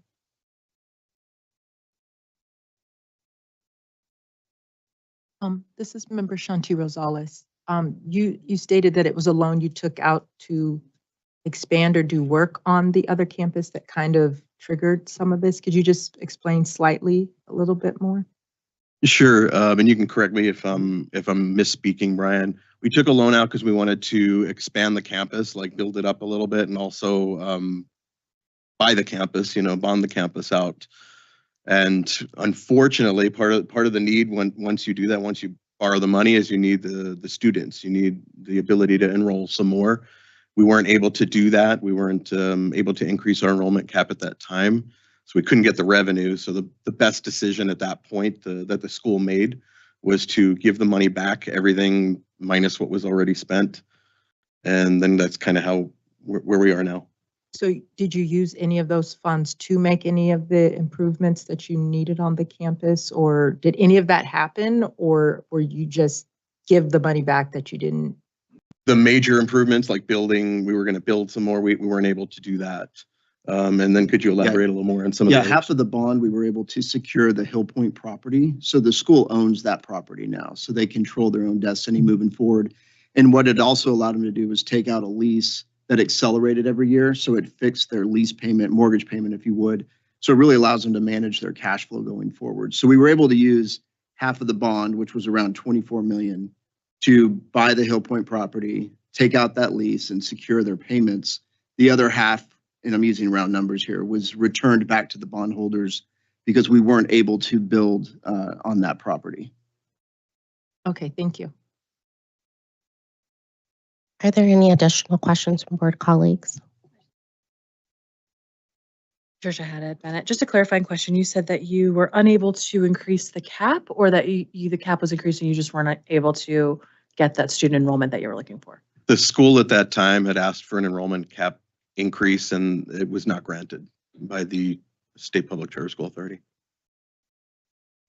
Member Haddad Bennett, I'll just add a little context to it. So he's exactly right. They did things sort of in the wrong, it was a different regime at that time, but they did things in the wrong order.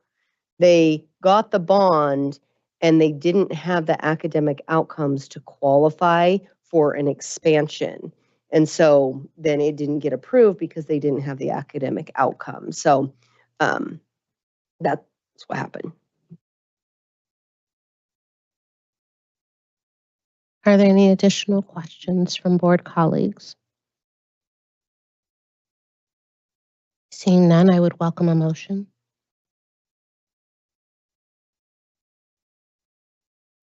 Member Whitaker will move to continue the notice of concern under the financial performance framework for Discovery Charter School.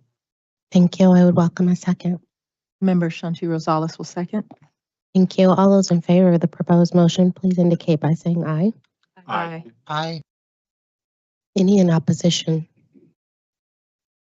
Any abstentions? The motion carries. Thank you very much. I will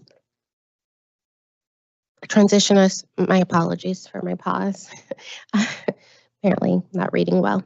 I will transition us to agenda item number 14, Akipo Academy. SPCSA staff recommends the notice of concern be continued for the specified charter holder due to the ratings on the SPCSA financial performance framework for fiscal year 2023-2024. The school presentation under this item will be limited to a maximum of 5 minutes.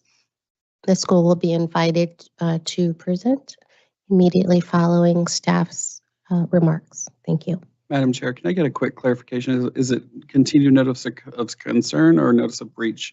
Because the document online says notice of breach.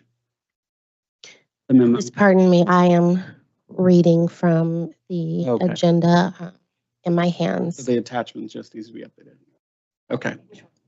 That's my apologies. That may be out of date. Akipo Academy earned 4 falls far below standard ratings and 2 does not meet standard ratings for fiscal year 24. The school was issued a notice of concern for FY23, and the ratings for FY24 make the school eligible for a notice of breach. The school did show improvements in current year margin, debt to asset ratio, and cash flow. Overall, SPCSA staff does have concerns about the financial performance of the school.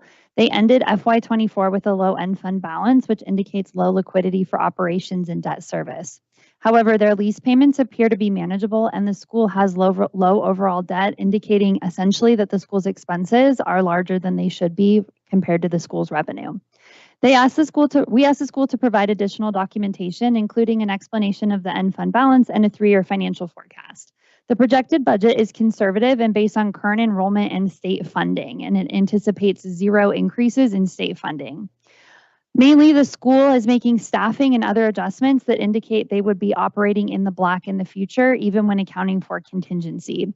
The school and the board are taking steps to cut operating expenses to improve their financial sustainability. Due to the school's conservative plan to reduce their expenses rather than anticipate increased revenue, SPCSA staff does recommend the board continue the current notice of concern. My apologies if there's an error somewhere for Akipo, and a proposed motion can be found on page 3 of the recommendation memo. The school leader is here should the board have any questions for her. Sorry. Chair Home-Sutton, I would welcome questions for staff. Thank you, Chair. Sorry, so just to confirm and clarify, the recommendation from staff is to continue the notice of concern. That is correct. Thank you. Are there any additional questions for staff? Vice Chair Thigpen, a question to the memo that just needs to be updated with the recommendation. It also includes the requirement for the school to submit a 3-year financial forecast. Are we including that in the continuation of the notice of concern? Yeah, they did do that, so we have that. Oh, so we don't need to include that. Correct. Okay, thank you. I would welcome questions from board colleagues online or in the boardroom for school leadership. And my apologies, please pardon me. I wanted to ensure that we provided an opportunity for school leadership to speak first. Thank you. Hi, Emily Bass here for the record. Great to see you all. This is my first year as principal at Akipo, so if you're used to seeing Ben Salco sit here, it's me, but I've been in the school for 10 years. I am also, my finance team is not here because we are on vacation today, which is why I was able to sit here all morning and see your amazing work. I would normally be able to do that, but I'm excited to be here. So if there are questions I don't know the answer to, it's because I'm not knee deep in the finances. All of this matches. We understand the notice of concern. That feels very fair to us. We have very low cash on hand. The reasons for that are a couple things. The biggest one is salary parity with CCSD. We put our money into people, and over the 10 years of our existence, we have always tried to give competitive salaries to our teachers and put money into people who are working directly with kids.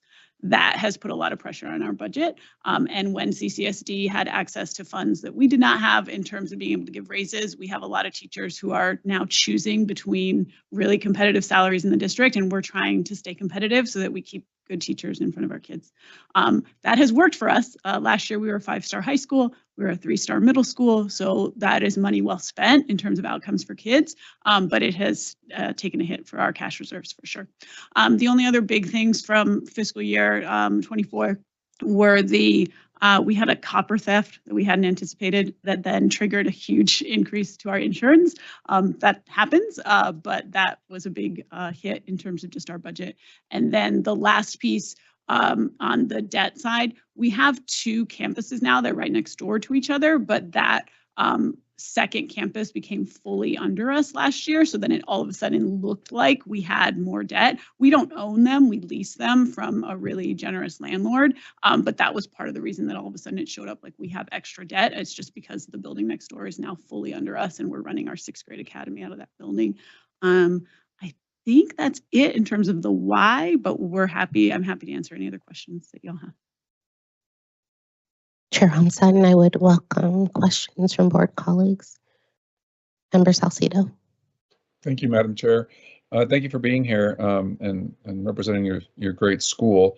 Can you explain a little bit more of that last part? I understand finances isn't necessarily your area of expertise, but why, if you're just leasing that building, can you make me understand why that ballooned your debt? Yeah, I think it's more, it's a good question. I don't know that I can get too far into it. So when we first acquired the building, we had leased it out to another school. We had leased it out to Battleborn. And so for a while, it was like it wasn't really counting as part of Akipo. Now it is part of Akipo. And so when you look at like what we exist under, it is still considered part of our just our physical space, but it is all still leased. It's not owned by us. We are looking into Nevada Facilities Fund and potentially purchasing it, which would change things a little bit again. But that was something our finance people said would show up just in terms of the assets to liabilities. But again, it's just leased for us. Okay. Yeah, maybe SPCSA staff, can you provide some light into that? That still doesn't quite make sense to me, but. So Katie Broughton, for the record, Member Salcido, is your question why their lease counts against them in terms of a long-term asset? Yeah, essentially, Okay. like it makes sense to me if you're paying a note on it, right? You took on that debt, but if you're paying a monthly lease, I don't yeah, maybe I'm the one who's not understanding it. I apologize. No, so essentially it's a requirement of GASB, which is the body that essentially oversees some of the financial reporting, and they require that audit to include the length of the lease. It looks very similar to like a 30-year mortgage, but they look at the whole length of the lease and count that as a long-term liability. Gotcha. Okay, so if they are in a 20-year lease or a 10-year lease or a 5-year lease, that that whole value of that lease is seen as a long-term liability. Okay, That's correct. Thank you. Thank you. Are there any additional questions from board colleagues? Member Stern. Sorry, Member Stern for the record. I just wanted some clarification. I see in staff's memo the remarks about the budget being conservative and including staffing adjustments and cutting operating expenses. I've looked at the budget that was included in the board documents, but I would really appreciate if school leadership could explain that, especially given the academic success, and just kind of help us understand what those budget adjustments are going to look like and how they are manageable while still maintaining the academic integrity of the school. Yeah, that is a great question. And I'm in my first year, right? So the reality is I don't know 100%. I can tell you what we're cutting, but I think that feels like the impossible decision I have to make as a school leader, right? Is like, do I cut something and then have lower results for kids? So on the opposite end of things, rather than just cutting, I have applied for and received $300,000 of external grants. That is a big deal for us. And that is providing some additional funding for some of those positions. That will continue to be something that we do. And that's new for Akipo to have that extra money coming in from external grants. So I'm not just cutting, but I think what my first couple cuts were a few teaching positions that were unnecessary. So for example, in high school, kids are required to have 3 years of history. I had 4 years of history, or I had 4 different history teachers. I can cut that position without taking away what my kids need to get to graduation. And that's for all of our kids to get an advanced diploma as well. So that kind of a change felt like it was a sacrifice I could make without hurting outcomes for kids. Similarly, we are most likely cutting one of our admin positions. And again, that would allow us to still have people who are working directly with kids all the time make a difference. And we've kind of adjusted our org chart a little bit to get our leadership in a different place. And then now I'm looking at all the cuts for things that are not kid facing. But all those cuts are really hard, and I don't know for sure what that will mean in terms of the other aspects of our ratings, in terms of our school performance ratings and everything else. Member Stern, for the record, just one quick follow-up for that. If you were to cut that administrative position, how many administrators total, inclusive of yourself, would that leave at Akipo? Yeah, we have a very different org model, I think. So we have 9 administrators. And so I, as principal, manage 8 people. Next year, that might go down to 7. So that would still keep us really high in terms of administrators compared to other people.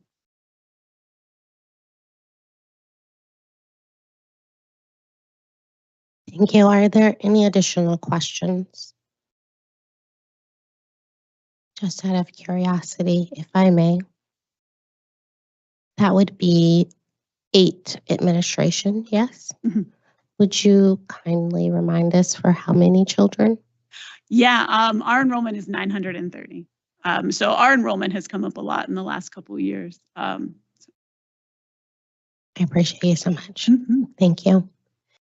If there are no additional questions from board colleagues, I would welcome a motion. Madam Chair, I'm happy to take a stab at a motion. Vice Chair Thigpen, for the record, I move that we issue a continuation of a notice of concern for Akipo Academy. Thank you. I would just simply first confer with consult to ensure that that is an appropriate motion to make. Thank you. I would ask for a second.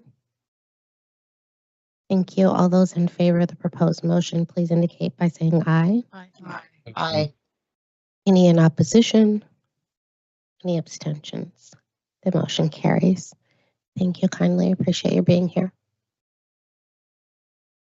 I will transition us to agenda item number 15, Explore Academy. SPCSA staff recommends the notice of breach be continued for the specified charter holder due to the ratings on the SPCSA financial performance framework for fiscal year 2023-2024. The school presentation under this item will be limited to a maximum of 5 minutes. Acknowledging that school leadership will have an opportunity to speak immediately following staff's remarks. Thank you. Explore Academy earned 3 falls far below standard ratings and 1 does not meet standard rating for fiscal year 2024. The school was issued a notice of breach for fiscal year 23 and the ratings for FY24 make the school eligible for additional intervention. The school saw slight improvements in all of their metrics from FY23 to FY24. However, those improvements were not yet enough to indicate the school's overall financial position has seen drastic improvement. SPCSA staff asked the school to provide additional documentation, including an explanation of all short and long-term debt and a 5-year financial forecast. Staff remain very concerned about the debts of the school as their lease is approximately 27% of their total projected revenue. Additionally, the school has a loan that costs an additional $400K annually on top of that 27% lease payment. Staff recommends the board continue the financial notice of breach for FY24 for Explore, and a proposed motion can be found on page 3 of the recommendation memo. Thank you. I would ask if there are any questions from board colleagues online and or in the boardroom for staff.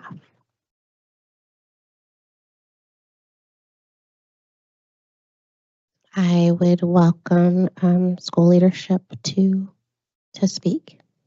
Thank you. Madam Chair, board members, Director McIndon, and SPCSA staff, Explore Academy Las Vegas's head administrator is Miss Allie Taylor, but she's unable to be here today, sends her apologies, and is very disappointed she could not attend. My name is Karen Warner. I'm the Director of Compliance and Board Liaison for the school, and I'm here on Miss Taylor's behalf. Also in attendance, we have our governing board chair, Mr. Abraham Gomez, and Ms. Katie Rarick, who's the owner of Axiom, the financial management firm that the school contracts with. And I first want to take this opportunity to thank Mr. Olson from Opportunity 180 earlier for his comments about his work with the school and his public comments regarding the academic standing and improvements at the school. Similarly, the school's financial status is on a positive trajectory, and I want to just share a few highlights. The school has successfully paid off the outstanding PERS liabilities from prior years, relieving a significant financial burden and demonstrating the commitment to a long-term fiscal responsibility. Under the new financial management firm, all current PERS payments are being made on time, ensuring we remain in good standing and avoid penalties or interest charges. Reimbursement claims have been consistently submitted on a monthly basis and adhere to compliance standards. The school is on track to end this year with a positive net income, which is a major milestone that reflects more strategic financial planning and spending controls. The budget for the upcoming fiscal year has been developed with a very conservative approach, prioritizing essential needs while building financial resilience. We've made intentional efforts, and when I say we, it's primarily Ms. Taylor, has made intentional efforts to reduce unnecessary spending, allowing us to direct more resources to student achievement in core educational services. These combined efforts are strengthening our financial foundation, building trust with our stakeholders, and positioning the school for sustainable growth and success. Finally, I want to share that the governing board has been completely restructured this school year, which has been a very positive change for the school. Board members, including Chair Gomez, who's here today, are deeply engaged and take their duties and responsibilities seriously. And both Mr. Gomez and Ms. Rarick are here along with myself to answer any questions. Thank you. Chair Holmstein, thank you very much. Appreciate you. Are there any questions from board colleagues online or in the boardroom for school leadership?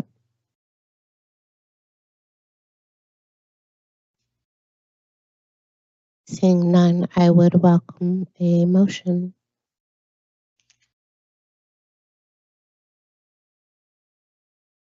Member Whitaker will motion to continue the notice of breach under the financial performance framework for Explore Academy. I would welcome a second. Member Shanti Rosales will second. Thank you. All those in favor of the proposed motion, please indicate by saying aye. Aye. Any in opposition? Any abstentions?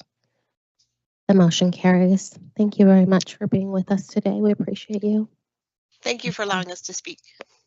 of course. I will transition us to agenda item number 16. And acknowledge that we're looking at Matter Academy of Northern Nevada. SPCSA staff recommends no action for the specified charter holder due to the ratings on the SPCSA financial performance framework for fiscal year 2023-2024. The school presentation under this item will be limited to a maximum of 5 minutes. I acknowledge that the school will have an opportunity to present immediately following staff's remarks, and that we have a board colleague who will be abstaining. And if I am correct, that will be Member Salcido. Thank you. Matter Academy of Northern Nevada earned 3 does not meet standard ratings, making them eligible for the issuance of a notice of concern. However, SPCSA staff does not recommend the school receive a notice of concern, primarily due to the debt to asset ratio and cash flow metrics. Matter Academy of Northern Nevada's debt to asset ratio is 0.911, which demonstrates the school's assets are greater than their debts, and they are within a thin margin of the 0.9 ratio required for a meet standard rating. Regarding the cash flow metric, Matter Academy of Northern Nevada did experience a negative change in their one-year cash flow. However, their cash flow decreased by 0.9%, and the school retained over $2 million total cash, $1.7 million of which is unrestricted. Based upon this analysis, SPCSA staff does not recommend the authority board issue Matter Academy of Northern Nevada a financial notice of concern at this time. As such, there is not a proposed motion on the recommendation memo. But that is just the recommendation of this staff.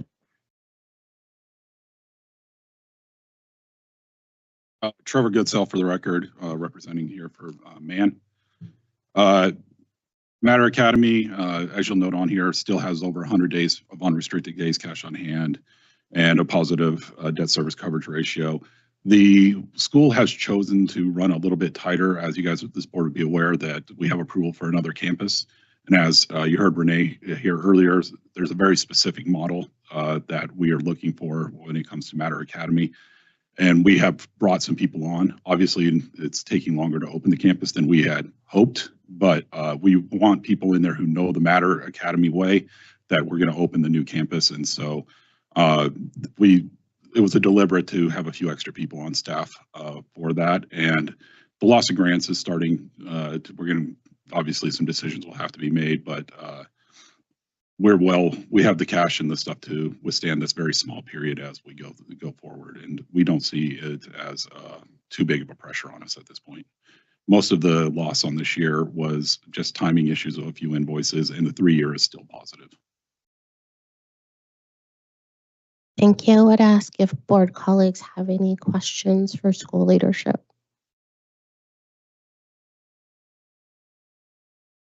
Vice Chair Thigpen for the record.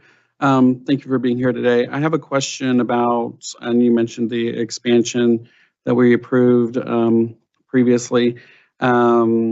With cost and things increasing to build, how are you all kind of forecasting or managing that? Trevor Goodsell for the record. We are obviously concerned, like most people. Good news is it's not 3-story, so it doesn't require steel, and some of those tariff things aren't pressing right now. But any bid you get right now does always say as of right now. So we would hope to hopefully be done with the appeal process sooner than later, so that we can begin that process of getting billed and get it, because we can get some guaranteed maximum prices bid right now. But the longer it goes, it's something that we continue to have to monitor. Thank you. Are there any additional questions from board colleagues for school leadership? Seeing none, I acknowledge that there is no action being taken for agenda item number 16. We appreciate you so much. With that being said, I will acknowledge that we are going to, at this point, take agenda items out of order, and I would ask us to transition to agenda item number 18, Pilot Ed Cactus Park. SPCSA staff recommends a notice of breach be issued to the specified charter holder due to the ratings on the SPCSA financial performance framework for the fiscal year 2023-2024. The school presentation under this item will be limited to a maximum of 5 minutes. I will acknowledge again that the school will have an opportunity to speak immediately following staff remarks. Thank you. Pilot Ed Cactus Park Elementary earned 1 falls far below standard rating and 3 does not meet standard ratings for fiscal year 24. The school was issued a notice of concern in FY23, and the ratings for FY24 make the school eligible for a notice of breach. While the school did see some improvements in their ratings, several of the ratings raised significant concerns for staff. The school's debt to asset ratio worsened in FY24 as the school borrowed $1.8 million from Charter Asset Management, which increased their total debt. This loan included factoring various receivables from the PCFP revenue in order to generate cash to fund operations, essentially what we would consider a payday loan. Additionally, the school had a negative end fund balance at the end of FY24, which staff is concerned is a violation of NAC 387.730. The school provided an explanation of the negative end fund balance, their debts, and a financial forecast. The school indicated low enrollment as a root cause of the low end fund balance. However, their financial forecast includes a projected enrollment increase of 30%, which seems optimistic.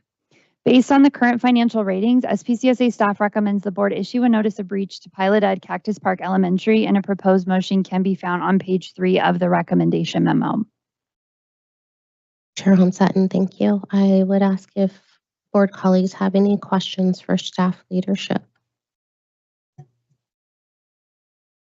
Thank you, Madam Chair. Patricia Haddad Bennett. So, and I appreciate staff answering all of my many questions today. So thank you guys.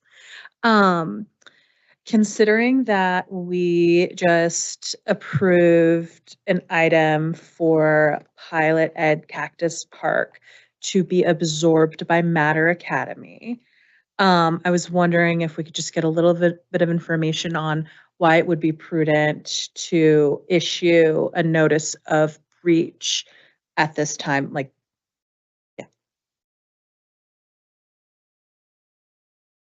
Samantha King Powell, General Counsel for the record. This notice of breach is based on fiscal year 24's financial framework. So regardless of whether Cactus Park exists next school year, the data is still remains from fiscal year 24. And Melissa Mackin, for the record, I'll just add on, they're technically still an entity until the end of June. Now, ultimately, this is not going to have much of an impact, right? Because we do know that we just approved that their contract will basically be absolved at the end of June, but it just, following kind of procedures like Ms. King Powell said. Samantha King Powell, for the record, to follow up on that, in the interest of transparency, I think it's important that we keep following procedure as Director McAdam stated. Thank you guys, I appreciate that. Patricia Haddad Bennett. My only question then would be, and I'm not sure if the gentleman from Matter would have any insight on this as well, but if this were to be issued, does that create any complications or any challenges with Matter's acquisition of Pilot Ed? Or is it all just kind of the same?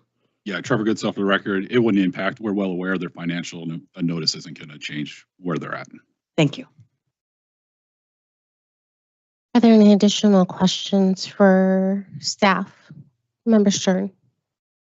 Member Stern, for the record, so just clarification for my own understanding. If we were to issue this today and Pilot Ed is absorbed effective July 1st, I believe is what we approved, or what their boards were looking at in the timeline that we approved, is there any further action that we would have to take to address the existence, or does the dissolution of Pilot Ed as an entity by default would end this at the end of their existence? Melissa Macadam, for the record, yes, all this financial notice of concern, I think they have an academic notice, right? All of those things will just cease to exist when the contract between their board and the SPCSA ceases to exist. Member Stern, so this really is just us being able to follow our procedure and putting it into place as sort of a, I guess, a notice to the public for the remaining months that they're in existence. Am I understanding this correctly? You are.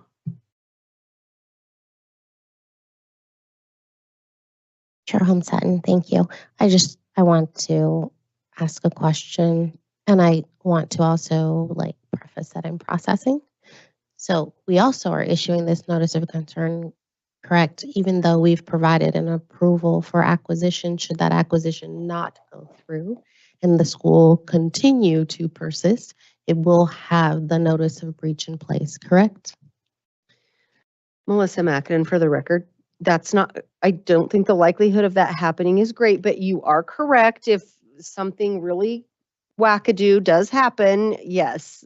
I just wanted to be certain. But that would right? also Anything have to could come happen. back before the board. If that happens, just so we're very clear, that would be an agendized board matter because something that we approved would then not be happening.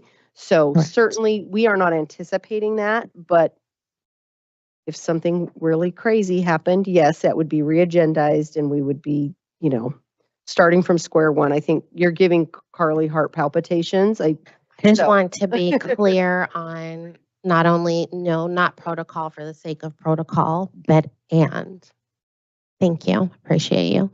No intentions to impact your health, Carly.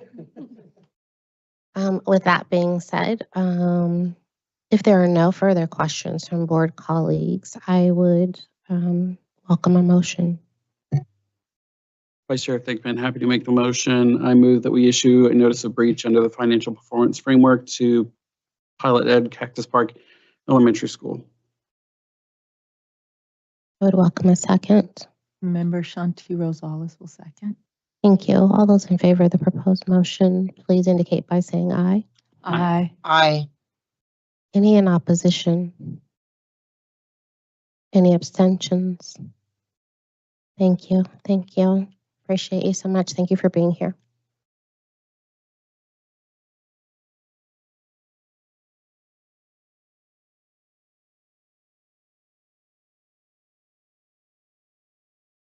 I appreciate you. I will transition us to agenda item 19, Pinecrest Academy of Northern Nevada.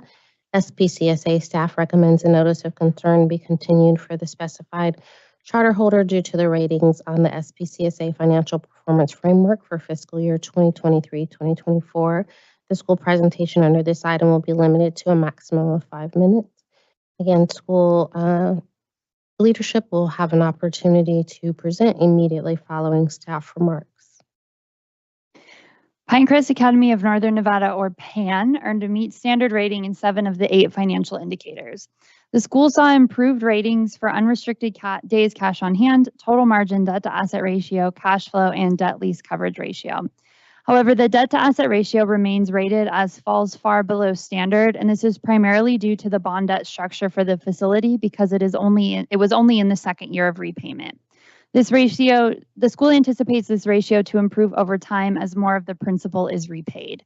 Staff recommends the SPCSA board continue the notice of concern for Pinecrest Academy of Northern Nevada, and a proposed motion can be found at the bottom of page 3 of the recommendation memo.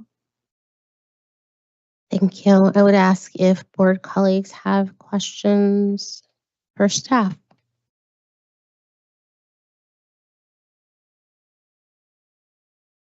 Seeing none, I would defer to school leadership. Trevor Goodsell, here on behalf of PAN. PAN did pass 7 of the 8. The debt to asset ratio is high. It was expensive to build, as we all know. But it did make more sense to build the whole building instead of doing it in phases where it would have cost extra. So the whole building was built at once. The school is full. Its current enrollment's about 1,030. And so we will see this improve every year as principal is paid down. The bond is callable. The foundation could call this bond in 7/15/25, so in a few months. We are looking at if that is a good idea. I work on a lot of different bonds in schools, and the last one was an interest cost of about 4.9, and this one's at 4.7. So we're measuring, trying to predict the future and a bunch of things like that. It's not going so well for me so far with the legislative session. But we're aware of it. We're going to pay it down and do those things. But with the school full, all the other measures are looking good, and we expect that to improve every single year moving forward. Chair Holmes Sutton. Yes. Just if I might point out, this is the exact situation that Signature Prep was in. So this is, when I said there were other schools, this is the one that was on my mind. So same situation. Thank you. Are there any questions from board colleagues online or in the boardroom for school leadership? If there are none, I would welcome a motion.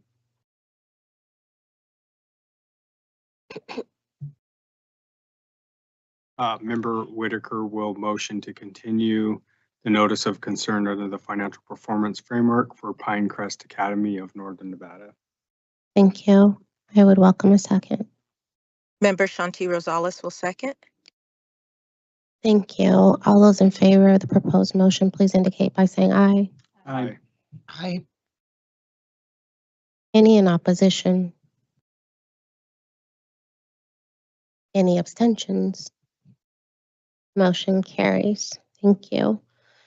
I will transition us to agenda item number 20, Sage Collegiate Public Charter School. SPCSA staff recommends a notice of breach be issued to the specified charter holder due to the ratings on the SPCSA financial performance framework for the fiscal year 2023-2024. The school presentation under this item will be limited to a maximum of 5 minutes. And I will note that school leadership will have the opportunity to present immediately following staff's remarks. Thank you. Sage Collegiate Public Charter School earned 2 falls far below standard ratings and 2 does not meet standard ratings for fiscal year 24. The school was issued a notice of concern for FY23, and the ratings in FY24 make the school eligible for a notice of breach. Sage Collegiate Public Charter School saw minor improvements in their near-term indicators. However, there are several alarming issues SPCSA staff noted. The debt-to-asset ratio increased, partly due to a $1.75 million loan from Charter Asset Management. Again, what we would in personal finances consider a payday loan. Additionally, the school's debt to lease coverage ratio worsened significantly, which indicates the revenue of the school is not enough to cover the debt and lease obligations of the school in the long term.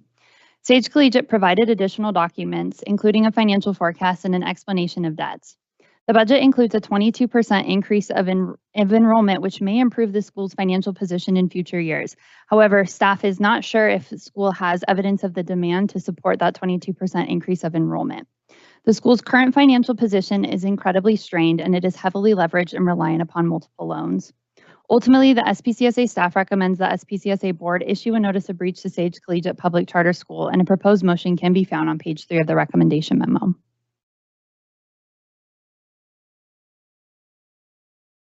Thank you. I'd ask if there are any questions from board colleagues for staff.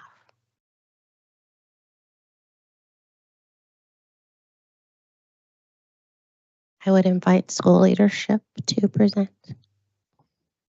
Welcome. Hi, everyone. I'm going to also name that Kristen Dietz from EdTech is here on our school's behalf as well, but I do have some remarks. So good afternoon, Chair Holmes Sutton, members of the board, Ms. McKinnon, and other staff. My name is Sandra Kinney, and I am the Executive Director of Sage Collegiate. We opened doors in August 2022, and we are only in our 3rd year of operations. As I shared in a letter to the board and staff leadership yesterday, I asked that the school not receive a notice of breach at the meeting today. Rather, we request a continuation of our notice of concern. Sage Collegiate has never had an audit finding, has never been in default, and has made considerable progress paying off all of our loans this year, especially that Charter Asset Management loan. A notice of breach would considerably hinder the progress we've made, and it would make it more challenging to proceed with a plan to help us address our biggest financial burden, which is facilities. A notice of breach would mean a substantial and detrimental setback to our progress so far as a year 3 school. Like other schools before you and have been before you, we would no longer be eligible for financing options, national funding grants, or be able to work with finance partners who want to see us find a way out of a disadvantaged lease. As other schools in the SPCSA's portfolio are trying to do, and as Vegas Vista, a first-year school, did earlier this year, we want the school to be able to buy its building. We are working with a finance partner to develop a plan to be able to do so. As our partners have told us, financials can be fixed and addressed through facility financing, in particular if owning a facility is cheaper than renting, which it is in most cases, including for ours. Capitalized interest or interest-only periods can lessen the cost of facilities as schools stabilize their enrollment. However, as our partners have also told us, whenever a school has a negative or formal action taken against their charter, the universe of lenders, investors, and banks that are willing to participate decreases. A notice of breach would prohibit us from moving forward with the solution of buying our building, which is a more cost-effective option than our current lease. And yes, our current owners want the school to be able to buy the building too. They actually would like to get out of the state of Nevada for a variety of reasons. As the board heard from the representative of Slam Academy earlier in this meeting, it took his school 6 to 7 years to get to the point where they no longer had a notice of concern. And that was because they were able to go through the process to buy their own building. During that item, it was either Dr. Broughton or Director McAdam, I did not catch who, so they were able to get to this point because, quote, they had enough time. A notice of breach takes the non-renewable resource of time away from our school. A notice of breach keeps us from the same opportunities other schools in this portfolio have had over the last decade. Additionally, the notice planned is for fiscal year 23-24. This fiscal year closed more than 10 months ago, and we are in a better financial position this year and can continue to make progress towards the goals of our school. We paid back all of our factoring loans last December, and we've been frugal with expenses this year, including the delay in the purchase of additional Chromebooks and a math curriculum. While those are much needed, we have enough laptops and a free math curriculum that has been sufficient through this school year. A notice of breach at this time, more than 10 months after the fiscal year on which this notice is based, closed, and while we are amid a pathway for a stronger financial foundation, would stymie the progress we've made in fiscal year 24-25 and exacerbate the pain points we now have, especially with facilities. While our NSPF last year was only 1 star, in our first year of operations, we were 0.6 of a point from a 3-star. Our chronic absenteeism kept a point from us that year, and we were the first independent school to start providing transportation in the region, which has helped with our chronic absenteeism. From year 1 to year 2, we cut our chronic absenteeism rate nearly in half, and we have cut another 10 percentage points so far this year. Based on interim assessments through the year, we anticipate strong growth on state tests this spring. We've taken steps to address obstacles like chronic absenteeism and student achievement, and we have taken steps to tackle the financial challenge as well. We are making gains as a young, developing school. Our team urges you to reconsider this notice of breach and instead continue our notice of concern as you have with other schools. Continuation of our notice of concern would give us opportunities to further strengthen our financial foundation as a year 3 school. A notice of breach prohibits that progress and solutions that are in development with partners. We would like to work with the staff to develop a more nuanced plan to address the structural challenges in our budget, while continuing to work with partners who want to support our efforts to curb facility costs and ensure long-term options for strong financial footing. Thank you. Chair Thompson, thank you. I would ask if there are questions from board colleagues online and or in the boardroom for school leadership. Vice Chair Thickman, I'll start. Thank you for being here, Ms. Kinney. We appreciate you. Had a question on the plan to purchase the building. How far along is that? How long would it take to purchase the building? Do you have any information or insight on that? Sure. The partner presented to our board in February, and given the timeline that they suggested, we would anticipate by the start of the new school year that there would be a plan in place. Thank you. And with that, you mean start of the new school year, a plan to buy the building, but not buying it by that time? No, the plan is in development now. I don't know the exact timeline. I don't know the nuances of the finance world, but the plan would be by fall to have the board vote on the actual financial plan. The financial plan. Okay, thank you. Chair Homestead, members' turn.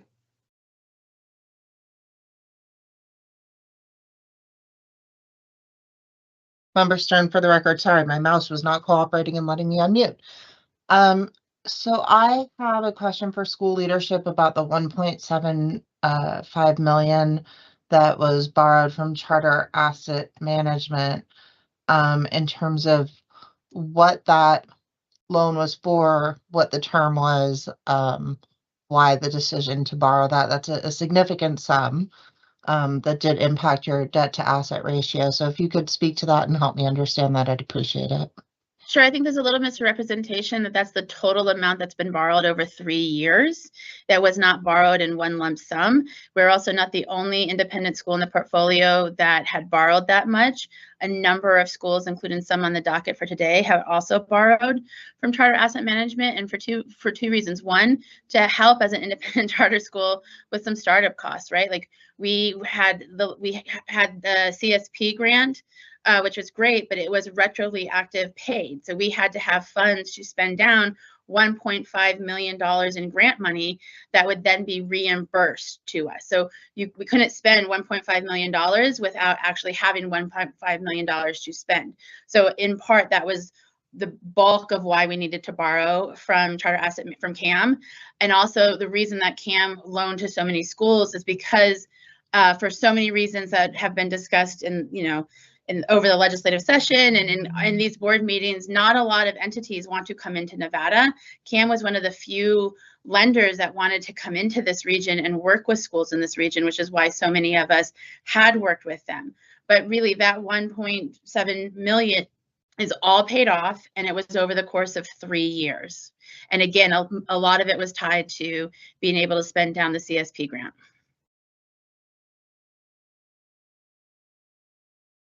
Member Stern, for the record, so this might be a question then for staff, because if I'm understanding school leadership, their position is that 1.75 million is paid off. Then I'm trying to understand why there was an increase in the debt to asset ratio if the debt was paid off. I guess those two things are not reconciling for me, and I'm not sure who the right person is to answer that.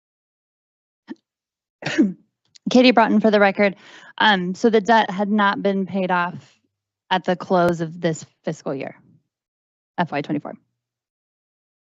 And additionally, I think it is really important to get on the record that, Ms. Kinney is indicating that they're in a better financial position, and since the close of the fiscal year that they've paid off this debt. But let's remember that that was at the cost of their PERS, which is payment that their staff was owed that they were not in a position to pay. They stopped paying PERS because they didn't have enough money, because likely they were paying off these loans, right? So I personally I can't sit here and say you're in a better financial position if you're not able to pay your teachers their full compensation package that they are owed. Member Stern, yeah, that would have been my follow-up if that payment had been at the expense of other obligations that the school had. But I would be curious then to hear from school leadership if, in addition to PERS, if you're up to date with your other financial obligations. Sorry, I had raised my hand in case I hadn't had a chance to off. We have paid the January PERS that was cited earlier, that was paid earlier this week. There's just a week-long lag with the system. So we paid that off that was mentioned earlier in this meeting.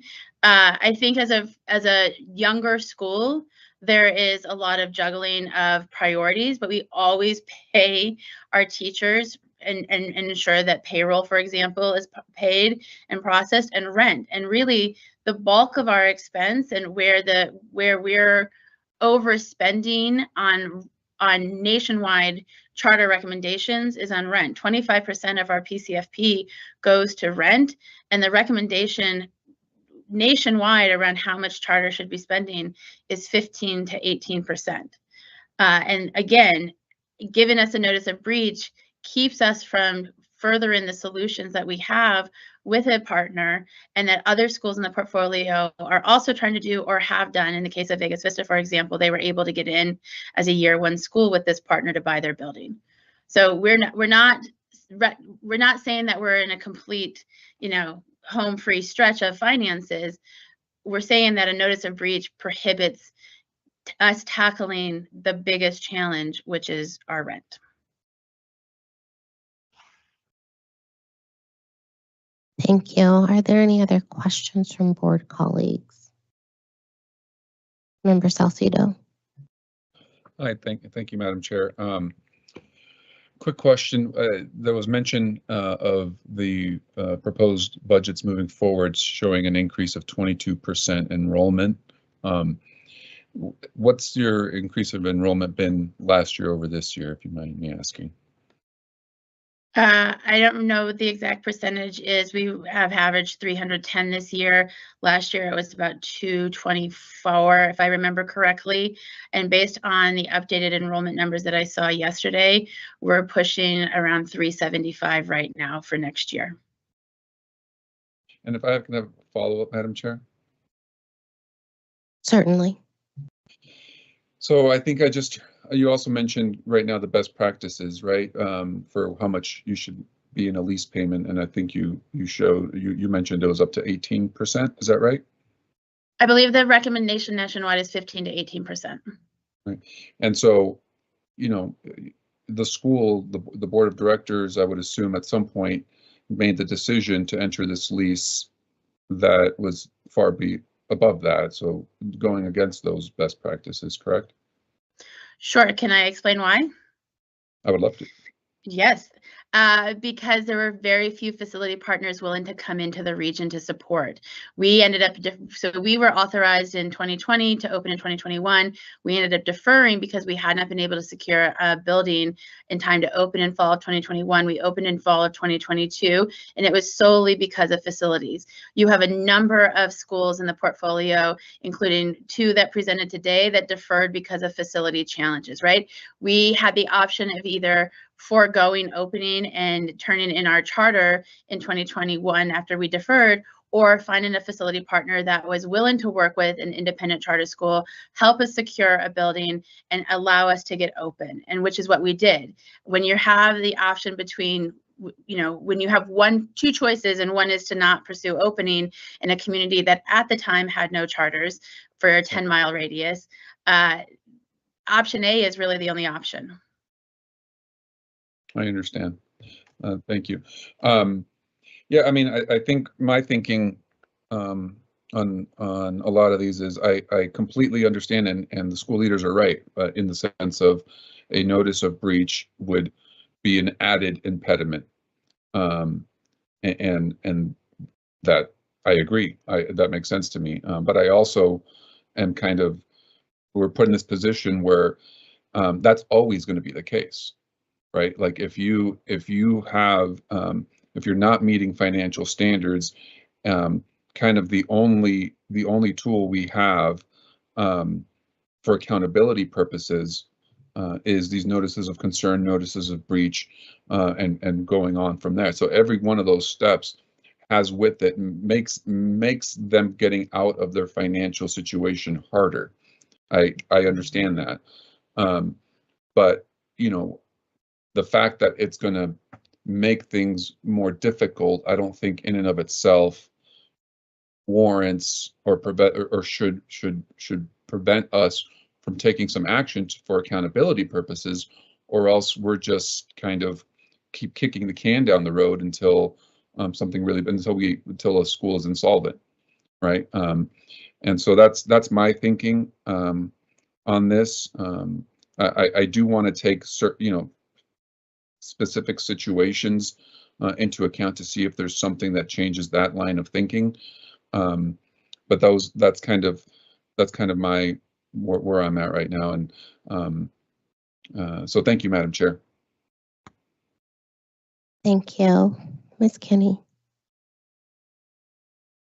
I just wanted to comment on Mr. Salcido's point. I don't disagree that we need to be held accountable, which is why I've asked for the notice of concern to be continued. The reality is this data is 10 months old. I would suggest, and I don't know if this is a point for Ms. McAdin or Dr. Broughton, but perhaps more timely, more frequent reviews of financials. Not that I don't want to have all the other charter school leaders, you know, coming at me with picks and fires and yelling at me for creating more work for us, because we don't want to have more work for any of us. But this data, this financial data is 10 months old. We're in a very different place. As I said, we've paid off all of the outstanding factoring loans. Having more frequent touch points or more frequent oversight, as was the case done last year by this board with Nevada Prep, for example, would probably be more helpful than analyzing and looking at data 10 months ago that we're now getting penalized for. I appreciate you. Thank you. Are there any additional questions from board colleagues for school leadership? If I may, I want to ask a clarifying question, Ms. Kinney. I'm not In going to tell you support- no, Chair Holmes-Sutton. No, ask no questions. In support of my understanding, should a notice of concern be continued, you are better positioned to be able to work with your partners to pursue a plan to purchase the building. Is that correct? Yes, a notice of concern, which we already are under from last year, allows us to continue working with the partner regarding the facility and reducing the facility cost. Yes. I have another question, and that question, if I may, is presented to both school leadership and staff, and that is, would you have an opportunity to have your partner come before us and answer questions next month regarding the notices and the impact that they may have, particularly for you as we consider how we move forward? I can appreciate the question, and I'll also name that that partner is working with other schools in the portfolio, including another one that's still before you on the agenda item. And when I reached out to that partner, they're unable to, for legal reasons, to speak before you all. They did provide us with a couple of pieces of information, which I have shared with you all, and I can surely pass on some questions to them. But based on the conversation I had earlier this week with my point person, they're not able to testify or come before the authorizer. Would you all permit me a pause so that I may speak with legal counsel? Thank you kindly.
Thank you. Ms. Kinney, did you want to speak before I asked questions?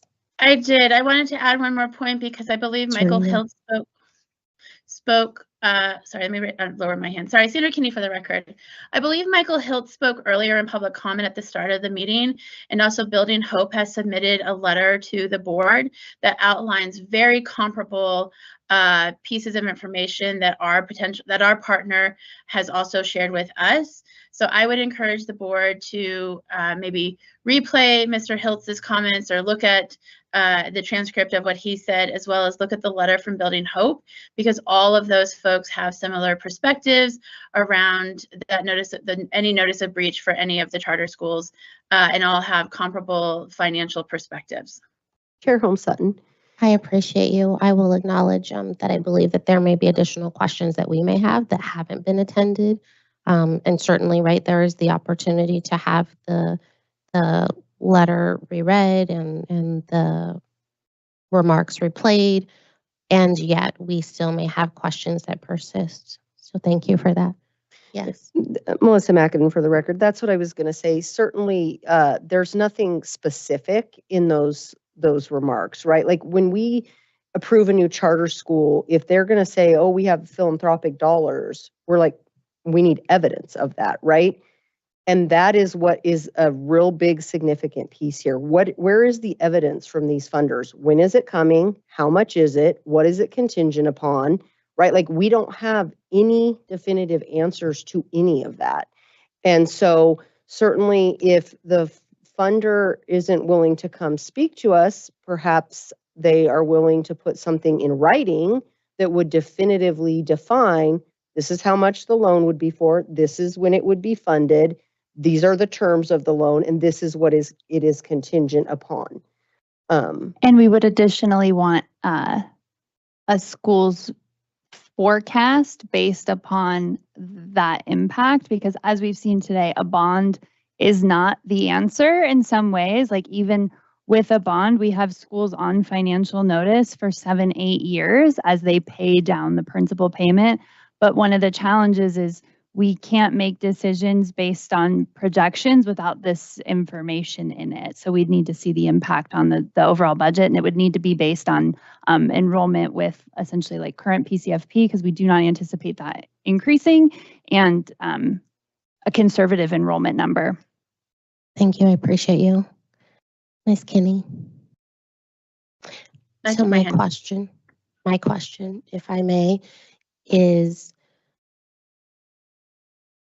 provided an opportunity to consult with your partner, would you be able to engage them in discussion and return to us next month to provide for us in writing, or from them in writing, or their willingness to connect with staff specifically around the information that's needed to inform our decision, to better inform our decision? I beg your pardon. Sure, I can absolutely reach out to them. I mean, obviously it's not our choice to have them. We can't make the choice for them to say yes or no. That Absolutely. is on their entity and organization. I think it might be, if you all could share with us the questions that you would like to see them answer, so that they can then consult with their legal team around, can we speak to this? Can we not speak to this? That would probably help in their decision. Sure, yes. I appreciate that.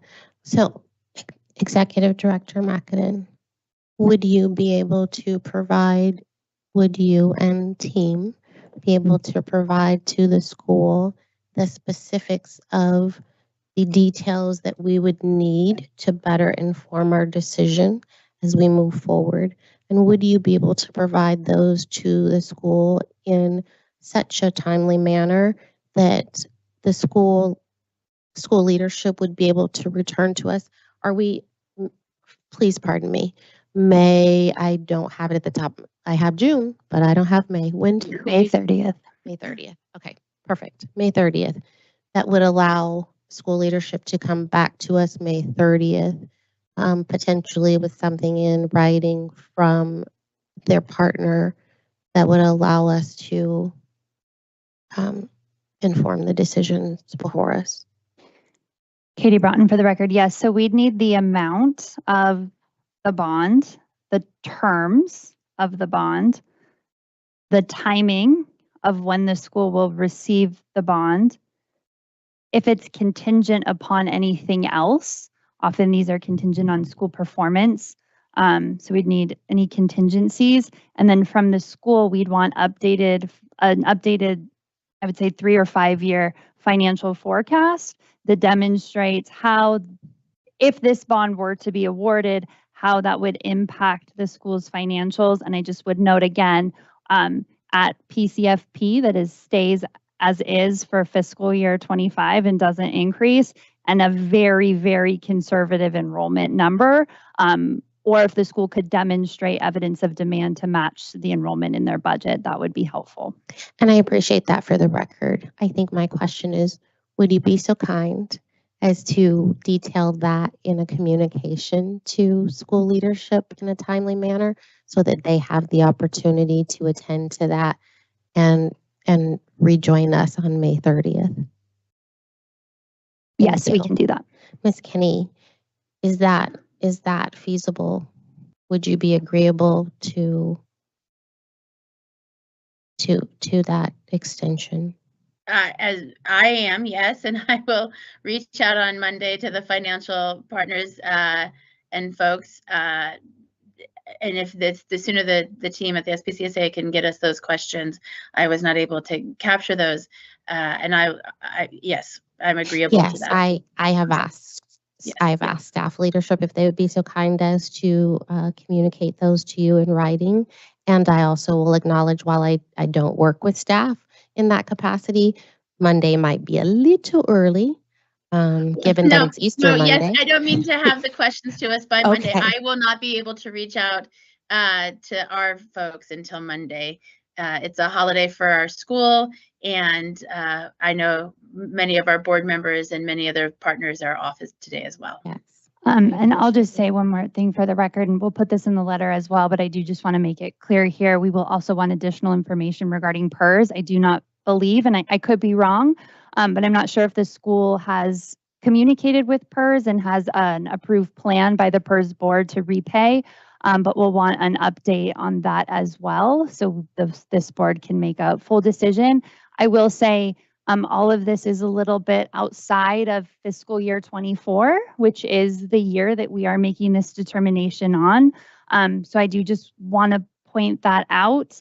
And while lagging indicators is a thing, we use the audited financials because this is a very high stakes decision. And so we use an objective third party that has reviewed what has happened in the past rather than sort of hopes for the future. And so that is why the basis of our decision is based on the audit. That is national best practices. You know, we do quarterly and sometimes monthly updates, but it would be ill-advised of us as a board to make such high stakes decisions on information that is not objective and factual in nature, like the audit. I appreciate you.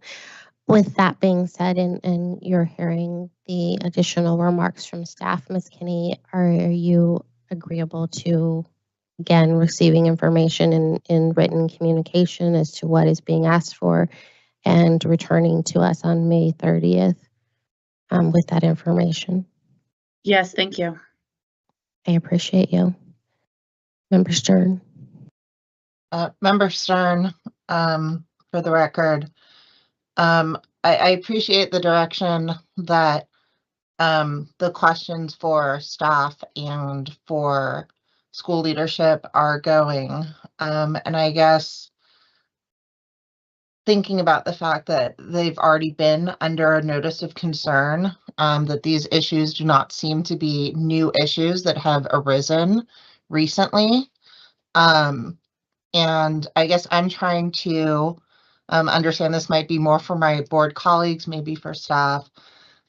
And thinking about best practices nationally, why we would be encouraged or would want to take into account steps that they would be taking to cure that they could continue to take if their financial status was improved, that would likely, regardless of a notice of breach, if our notice of breach is based on fiscal year 24, I apologize, I'm trying to figure out how to formulate this.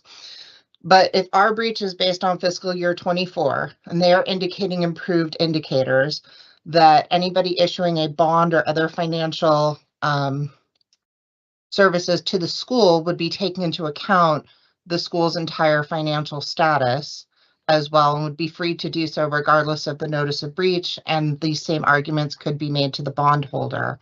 So I guess I'm wondering why we are considering a potential delay to address something that it seems that the school has had the opportunity to address and has chosen to wait until now to deal with. I hope that makes sense. I appreciate you in your remarks and reflections. May I call on Member Haddad Bennett? Thank you. Patricia Haddad. I don't know that I'm going to totally address what you're talking about, Member Stern. But I'd like to take a step back. You know, I'm sort of hearing a couple of different things. One, that both the school and staff would be amenable to providing additional information. And I also heard a couple of times earlier in this meeting, we had a couple of members refer to the idea that, you know, we want to put schools in the best possible position for success.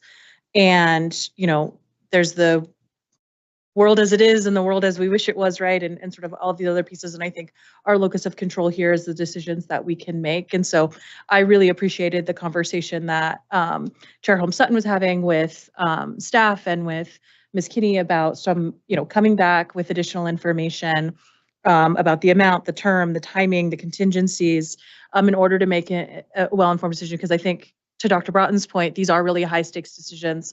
And if we're making a decision right now without all of the information, I worry about what the impact of that could be, not just to the school, but to the kids that are showing up to that school as well. And so I'm happy to make a motion to affirm what was discussed, if that's appropriate at this time. Chair Holmes-Sutton, if I may, prior to your making a motion, I would like to take a moment to confer with council, please. Yes. Thank you. And Madam Chair, while you're doing that, may I make a comment while you're conferring with council? If you'd like to make a comment, and then I'll confer with Okay. council so that I'm attentive. Get myself in more trouble. Vice Chair Thigpen, for the record, you know, this is certainly a struggle. It's very high stakes, and I think we want to do what's best for the schools and for the students. I think in the vein of trying to do what we can, I am in agreement with what one of my colleagues mentioned earlier, or maybe staff. I really want to see clear proof that if somebody is going to come in and help them buy the school, buy the building, I want to see clear proof of that to feel more reassured, rather than waiting till the fall for their board to vote on a plan to buy the school. So that's something I would like to really see fast-tracked as much as possible to feel a bit more reassured. Again, I don't work in finance either, so I don't know how quickly those things move, but that's kind of where my head's at the moment as well. Absolutely. Thank you. And I'll take a moment of privilege.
Thank you. I appreciate you.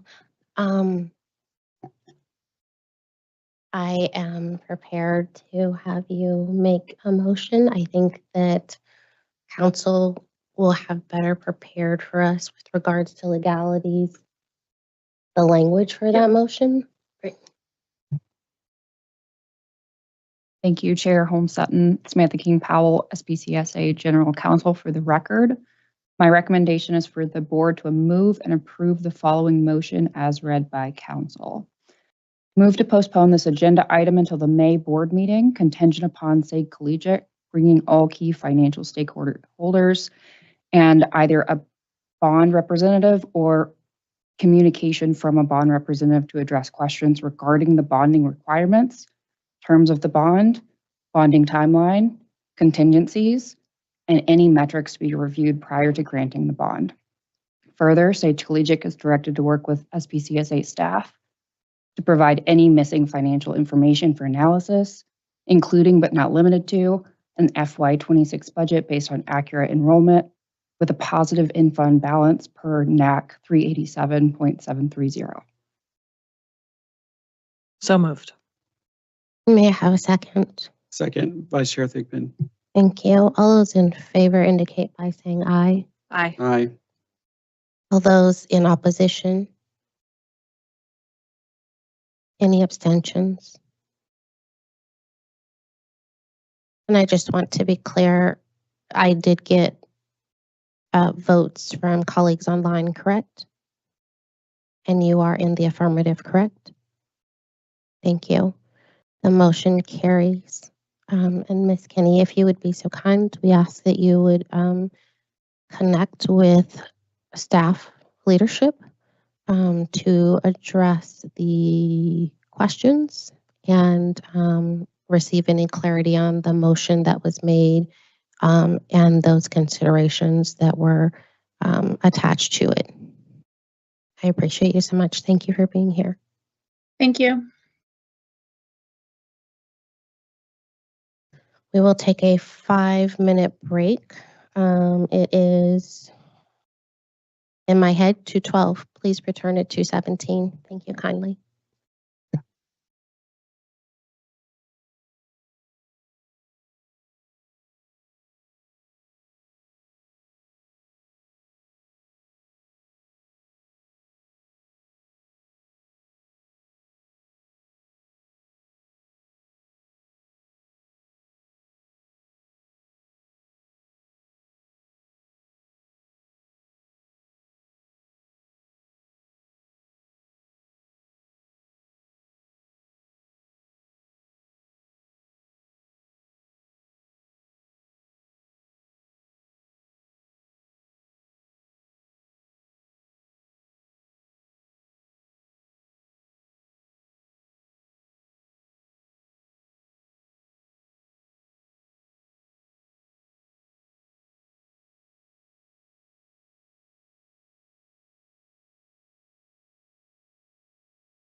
Following our break, we are now transitioning to agenda item number 21, Southern Nevada Trades High School.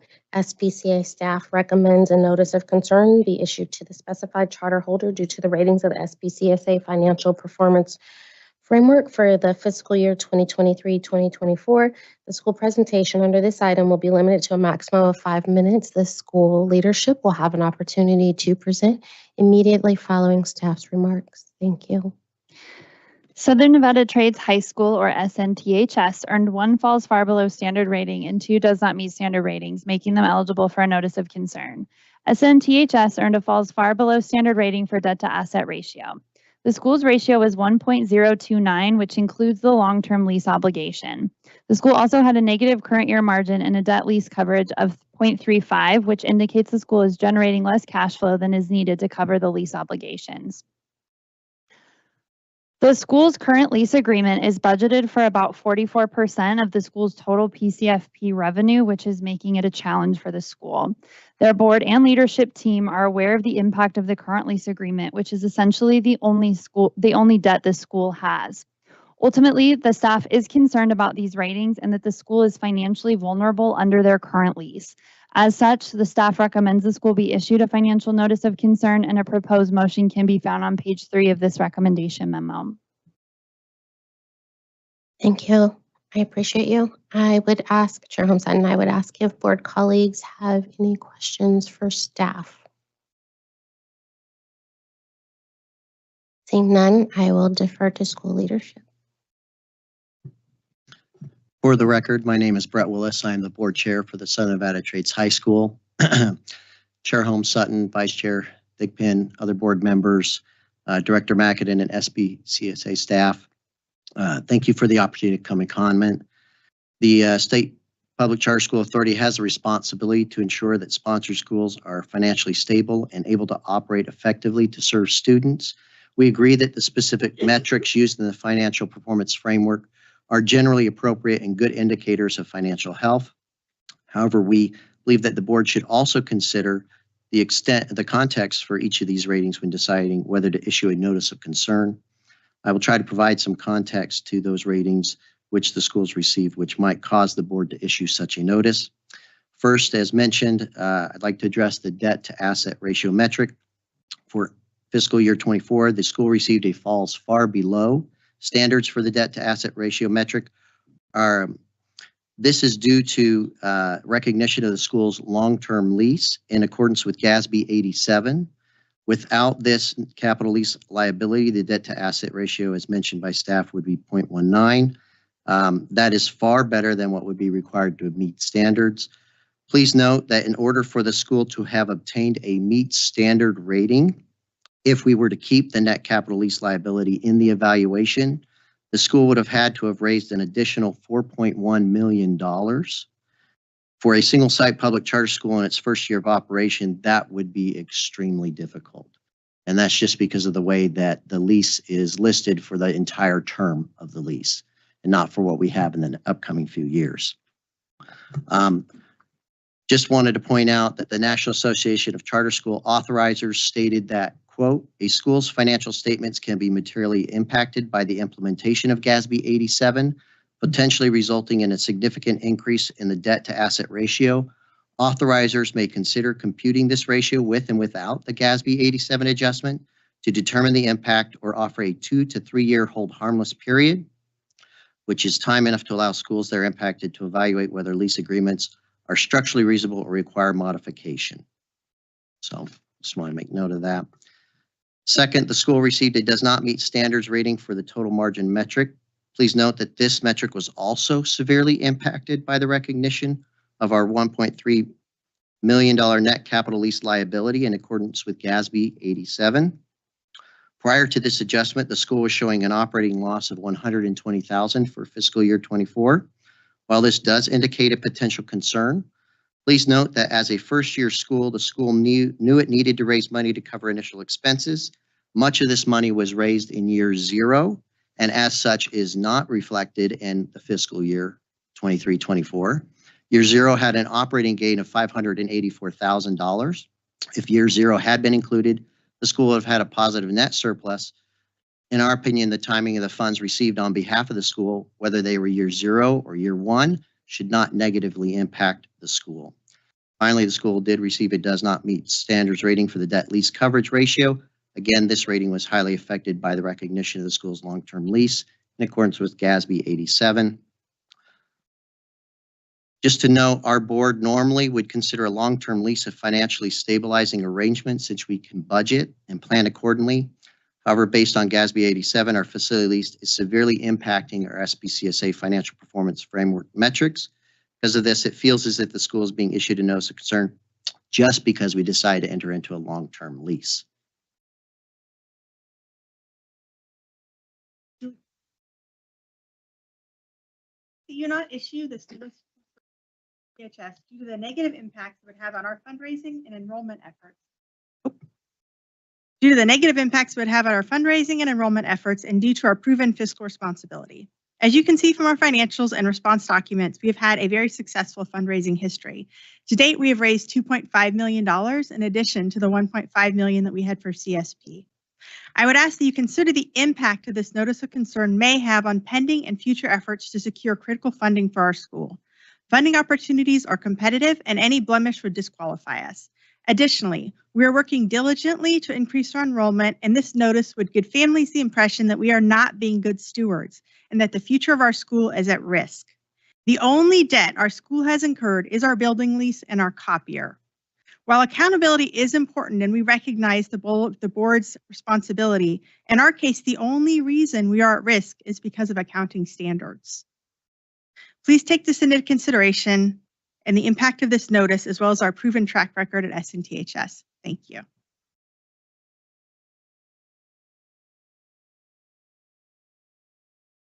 Chair Holmes-Hutton, thank you very much. I would welcome questions from my board colleagues for school leadership.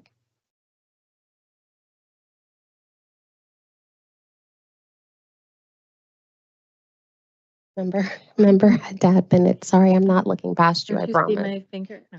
No. Thank you, Patricia Haddad Bennett. So can you just, thank you for what you shared. I appreciate it. Appreciate you guys hanging out with us all day.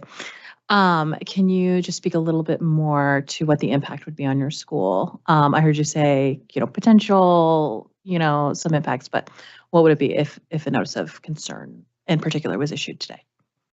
So as I mentioned, we have really done a lot of fundraising. And even last fall, when I was at a grant opportunity, it was mentioned if the school were to come at a notice of concern, that would negatively impact our ability to receive funds. So it really does impact. I have a United Way application out. I have a couple different grants that these folks do their due diligence as they should. And if they see a red flag, then that money can go to someone else. Thank you. I appreciate you. I would ask if there are questions and/or comments from other board colleagues. Vice Chair Thigpen, for the record, thank you for being here today.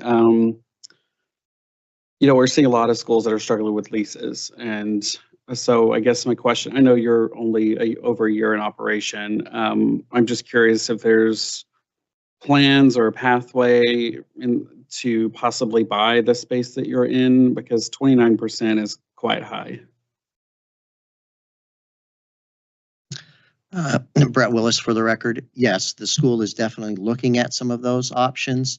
The reality is that being a new school, we're talking to other consultants and partners who would offer that, are stating that, hey, you don't have a long track record. They might be very expensive. Those are things we're looking at. We do understand that the lease is high, potentially in the long run as well, based off the recommendations.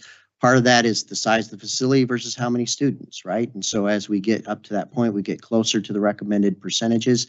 Even after that, we may not be. We recognize that, but that gives us some time to get those things in place to get to that point where we can be in a better position to go and purchase the facility or make other arrangements.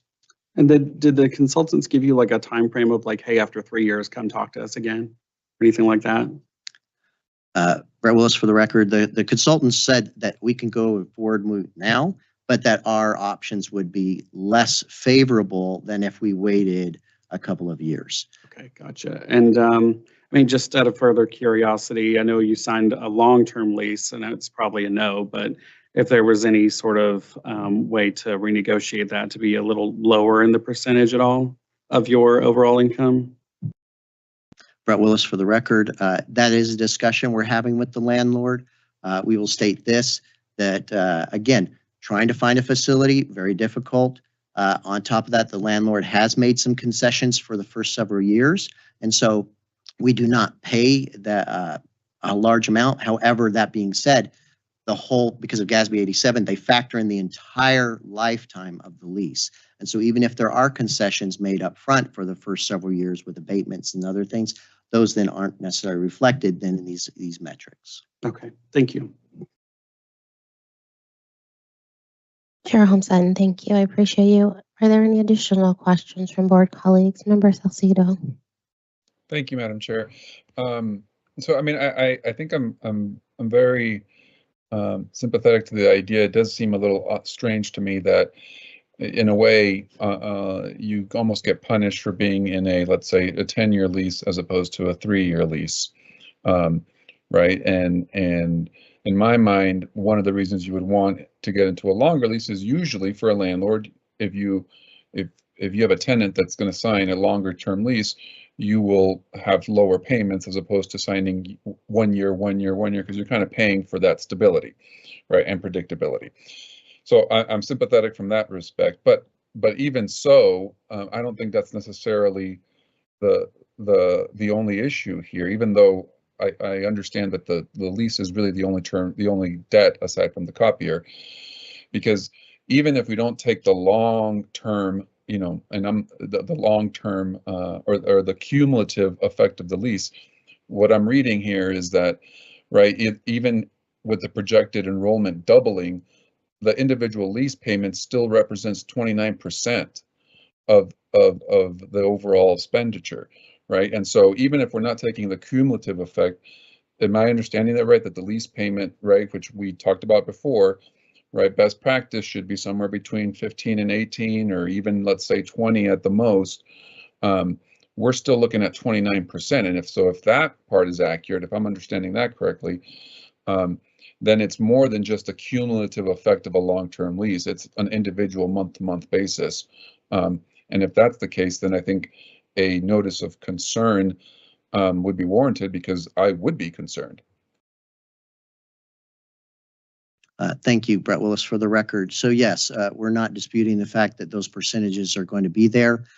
Part of what the school's been doing is going out to community, raising funds to make sure that we can cover all of our liabilities, that we're able to meet all of our financial obligations, and we have been successful in doing that to date. And we continue to anticipate being able to do that through commitments that we have received.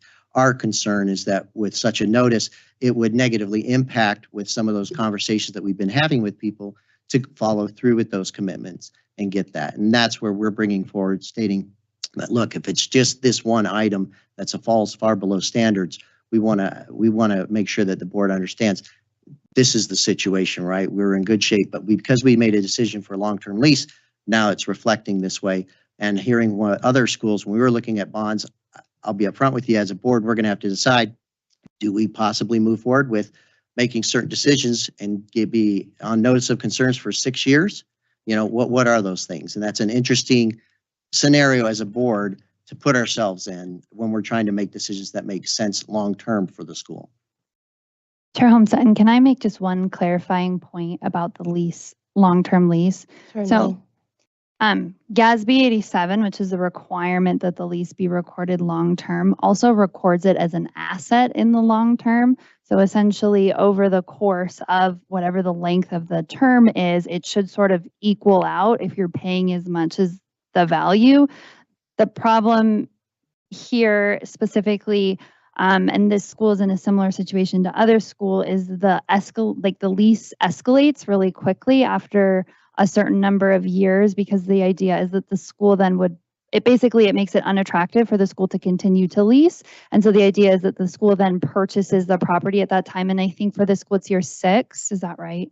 And so it's like in the long term, this lease is recorded as bad because it's not a beneficial, like they end up, if they pay the full length of the lease, they end up paying more than what the value of the property is. And that is why it impacts the debt to asset ratio in the long term. It is also recorded as an asset in this calculation. And Melissa McAdam, for the record, I have to really caution the board here, right? Every school that has been here today can provide context for their situation.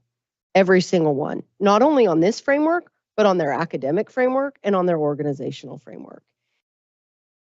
We have a set of metrics that we have agreed upon, that we have said these are the benchmarks and these are the standards.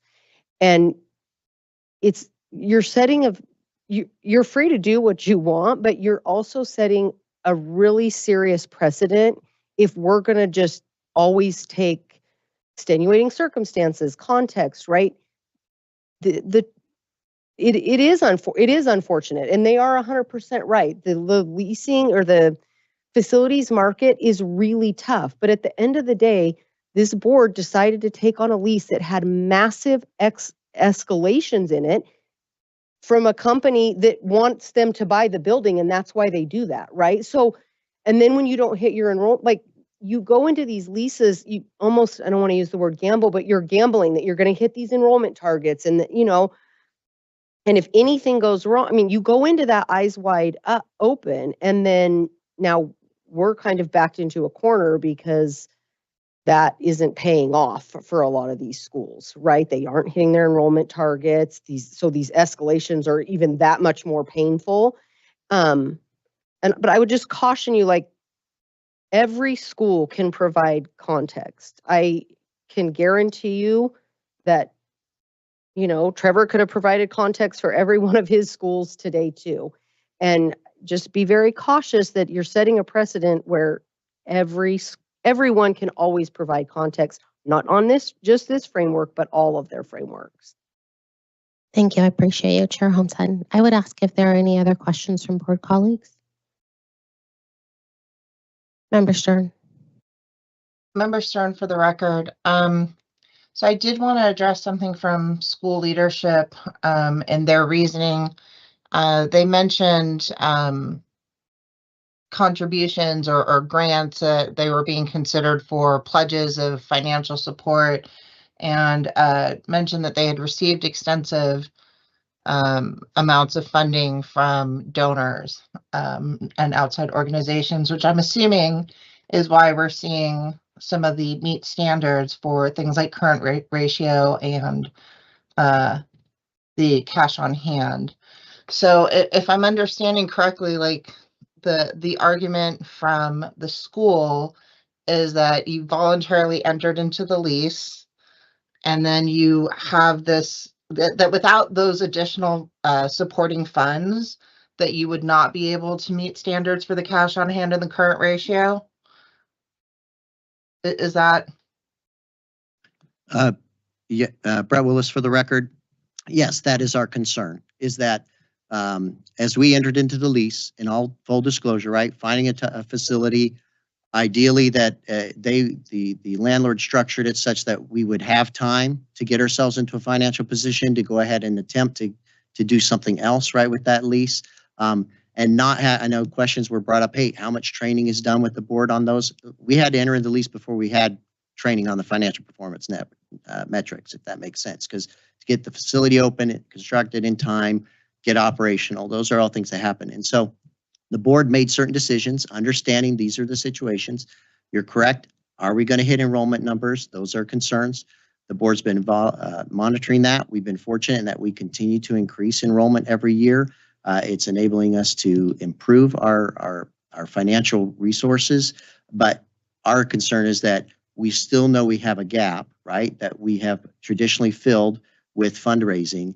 And in discussions with some of those sources, they bring up that that would negatively impact in their review, because there would be a notice of concern. They might want to look to somewhere else. And we're not saying that it would be impossible to overcome that. We certainly would try to provide as much context to them as possible. We're just letting you know that it does increase the barriers that would allow us to obtain those funds. Member Stern, for the record, I appreciate the candor of your response. I think I just want to echo the concerns from staff around school leadership, which is granted autonomy, making autonomous decisions that they know are going to put them in financially precarious positions, and then using that as an argument for allowing that financially precarious situation to not impact these boards' decisions. So I'm certainly empathetic. I understand the challenges. I'm just concerned about the self-fulfilling prophecy of some of the patterns that I'm hearing from school leadership, not just from you, but throughout the day here today. Thank you. I appreciate you. Are there any additional questions from board colleagues? If I may, and I don't know that I have a question as much as I, again, am processing and appreciate your grace and the grace of my colleagues. And that is that what I believe I heard today was that colleagues saying, you're saying, right, it's not impossible to find partners, or saying that they have partners with a notice of concern, but would not necessarily be able to have partners with a notice of breach. And so acknowledging also the significance of our responsibility to hold you accountable as our partner, just noting what opportunities may still exist and that not all doors are closed. Am I correct? I just want to, if I've heard something that's incorrect today, I want to settle that as well. Yes, Madam Chair. I think that's been my understanding through today, and also with my time on the board, is we've heard a lot of folks who, under notices of concern, have still been able to find resources to do what they need to do. And I understand and appreciate that it doesn't make it easier having one, but I think to Chair Holmes Sutton's point, we are also held to our own standards that we have to follow, and so my hope is that you all will be able to find other ways to move forward, and hopefully staff, I know our staff is great. They do a great job of providing resources as well and support as needed. So however this goes, I know that will continue to be true. And this is, obviously we're all human up here, so this is not the easiest part of our job either. So we appreciate you all bearing with us as we have these discussions. If I could just delineate, I think people have been discussing bond financing and people who are financial experts and they understand notice of concern, family foundations, people who are not savvy in finance, it's like it's black mark. So I would just say that it's somewhat different than someone who you're looking to for finances. It's someone who's giving you money out of the goodness of their heart. And so it's a bit of a different situation in fundraising than bond financing. And I don't want to belabor the conversation. I also want to acknowledge perhaps an opportunity to educate the partners that we wish to be with in understanding. And so perhaps it is bringing a financial expert to the table so that they aren't uninformed about the opportunities and don't simply just see it as a black mark, if I may share that. Acknowledging that I believe that there is much opportunity for us to kind of consider like where we are and how we move forward, and the challenges persist not only for you, but for, it appears, so very, very many of our colleagues that are serving students, families, and communities. And so please know that I too, while it is not the measure that changes things, have incredible empathy for the challenges that persist for the schools. And certainly, right, acknowledging that you weren't necessarily able to access 15 to 18%, should that be the recommendation, and the challenges that persist for Nevada, certainly knowing that as a long-term education leader in the space as well, and that has persisted for decades. I too am empathetic. I appreciate you. Are there any additional questions or remarks from board colleagues? Seeing none, I would entertain a motion.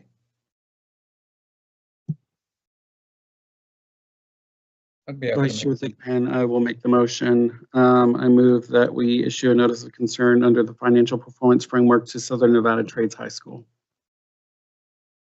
Member Whitaker will second. I appreciate you both. All those in favor of the proposed motion, please indicate by saying aye. Aye. Any in opposition? Any abstentions? The motion carries. Thank you. I would transition us to agenda item number 22, Young Women's Leadership Academy. SPCSA staff recommends a notice of concern be issued to the specified charter holder due to the ratings on the SPCSA financial performance framework for the fiscal year 2023-2024. The school presentation under this item will be limited to a maximum of 5 minutes, acknowledging that school leadership will have an opportunity to speak immediately following staff's remarks, and that if after this agenda item, we will be returning to agenda item number 17, Nevada Prep Charter School, and then 23, Long Range Calendar, before public comment and adjournment. Thank you. Young Women's Leadership Academy, or YWLA, earned 1 falls far below standard rating and 2 does not meet standard ratings, making them eligible for a notice of concern. The ratings worsened for current ratio, total margin, and debt lease coverage ratio. Additionally, the school ended FY24 with a negative end fund balance, which staff is concerned may be a violation of NAC 387.720. The school provided a financial forecast which includes improved economies of scale due to projected enrollment growth, but based on the financial performance for FY 2024, SPCSA does recommend the board issue the school a financial notice of concern, and a proposed motion can be found on page 3 of the recommendation memo. Thank you. I appreciate you. I would ask if any of our board colleagues have questions for staff before we move to school leadership. Seeing none, I would defer to school leadership. Trevor Goodsell for the record, on behalf of YWLA. Just so everybody's aware, we are in a little, the school runs a little bit different. It does have a foundation attached to it that does significant fundraising for it. They have ties back to the SANS Foundation. Enrollment is always a struggle at this school, and if it wasn't for the SANS Foundation, the school wouldn't be open as is. We were going through a leadership change, and the board of the foundation didn't feel comfortable moving the cash over. So we had $270,000 sitting on the foundation side, which was another $150,000 worth of net income that also didn't transfer with it. All those issues have been resolved at this time. We continue to receive things from the foundation. Just wanted to make it kind of aware that we're aware that some decisions were made for the leadership change. We're fine with all of that, but we've also resolved it. Thank you. I appreciate you. I would welcome questions or comments from board colleagues for school leadership. Vice Chair Thigpen, I'm happy Certainly. to take the first one. Thank you for being here today. I think we've seen you the most so far. My only question is, you mentioned the leadership change. Obviously, we sponsor so many schools. It's so hard to get a handle on who's who and where. Who is, I'm losing it. Can you just give us some more insight on the current leadership, where things stand? You know, just giving us a feeling of confidence and all that. Yeah, absolutely. We had the founding principal, and that needed to be some changes there. Assembly member Selena Torres is now the executive director. We also brought in a principal that the SANS Foundation was willing to. So while Assemblywoman Torres is not in session, she's able to do some additional fundraising, and she obviously came from Matter and is working closely with them and some turning around academically and some things like that. And so I feel much more comfortable where we are than I did before this leadership change. Thank you. Appreciate you. Are there any additional questions or comments from board colleagues for staff? Or, excuse me, school leadership?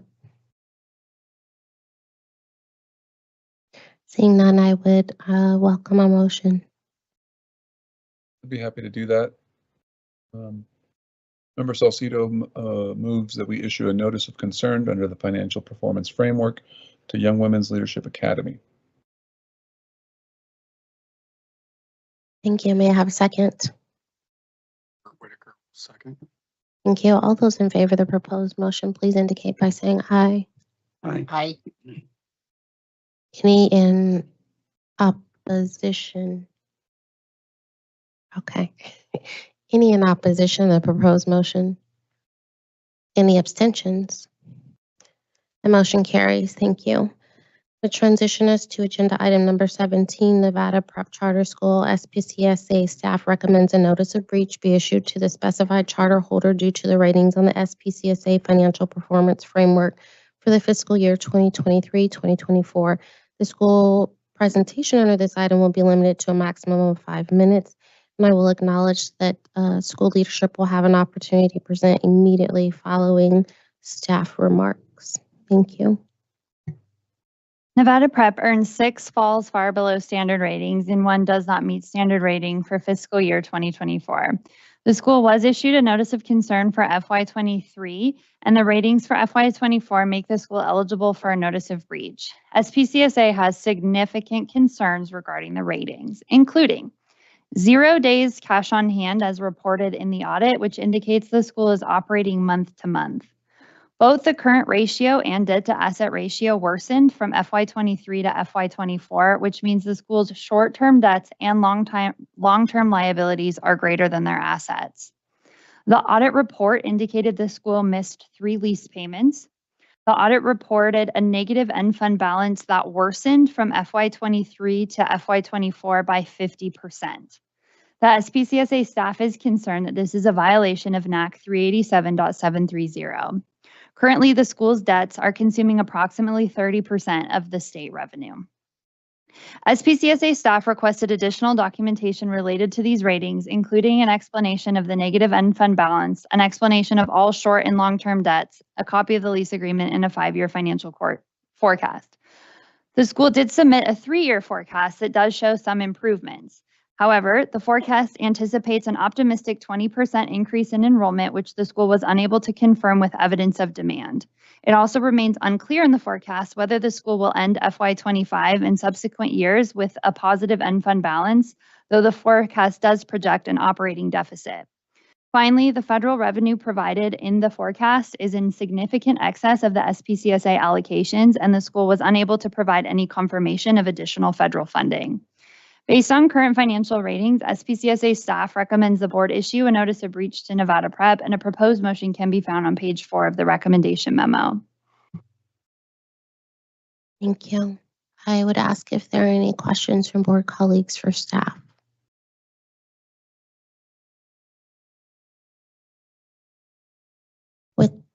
Yes, Member Salcido. Member Salcido, I believe you may be muted. I apologize. Sorry for that. The metrics that staff just cited right now, I heard a couple different instances where it was worse off than it was when we looked at this last year, right? Is that? Can you remind me? I'm trying to take notes and you went a little fast. Can you remind me what specifically those metrics were that went in the wrong direction?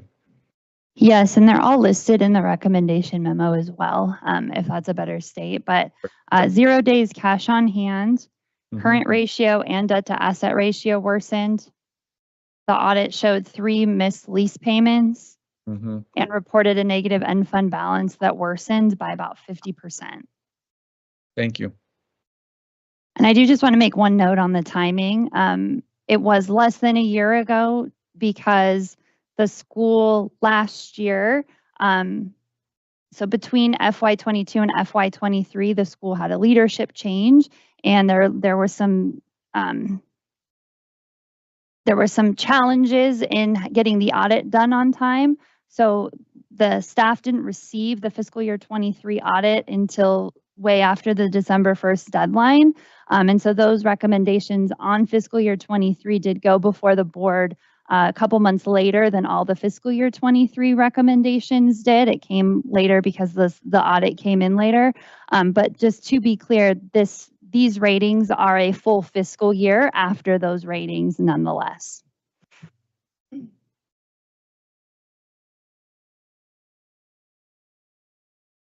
Thank you.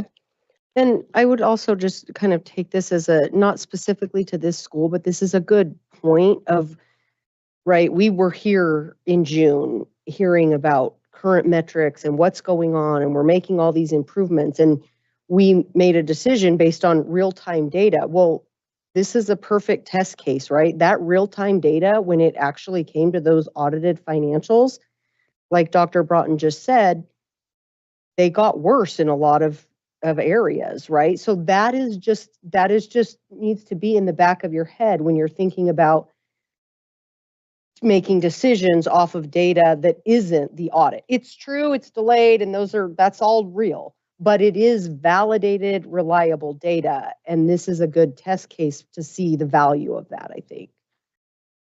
I appreciate it. Thank you. If there are no further questions from board colleagues for staff, I will defer to school leadership. Thank you. Thank you, board. My name is Brian Weeks. I want to thank Mr. Hanel. He's asked me to start off the conversation. I work for Sphere Partners. I was recently engaged about a month and a half ago to work with the school on their financial planning and analysis.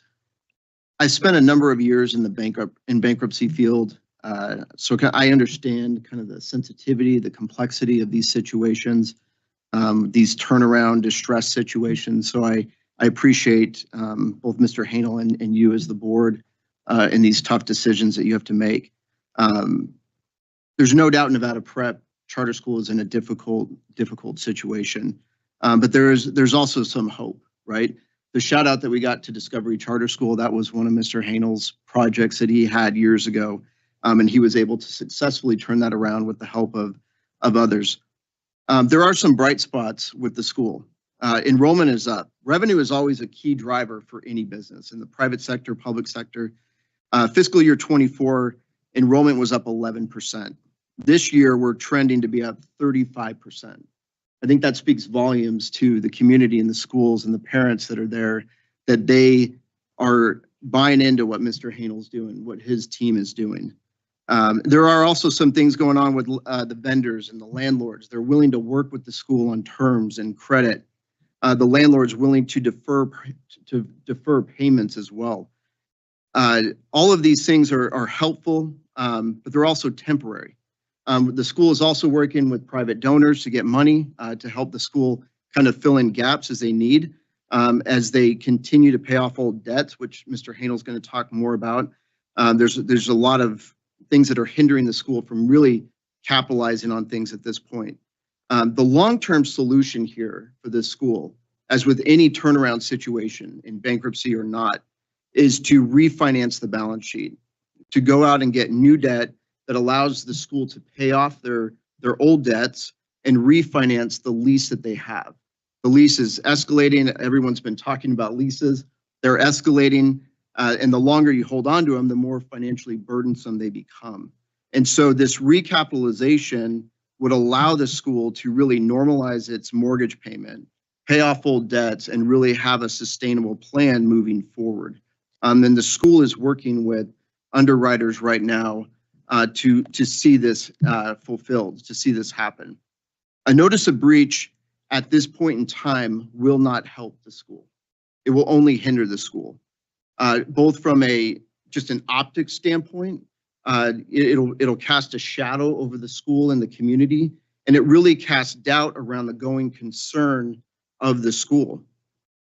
A notice of breach will bring additional uncertainty, anxiety, and really risk for the vendors, the landlord, as well as the bond lenders as they assess giving money and additional credit to the school. There is no doubt that a notice of breach will derail the bond process. It will derail the bond process, and it will eliminate potential donations from private donors. We've already talked to them about that. And I've experienced this recently in the past couple of months with another charter school who got a notice of breach. They were in the process of talking with bondholders, and when they got that notice of breach, the conversations ended. So I asked the board to partner with these other financial stakeholders, partner with the 400 students at the school, the 44 staff members, to partner with them and to not issue a notice of breach at this time. Give the school more time to work through these issues. Thank you. Minutes?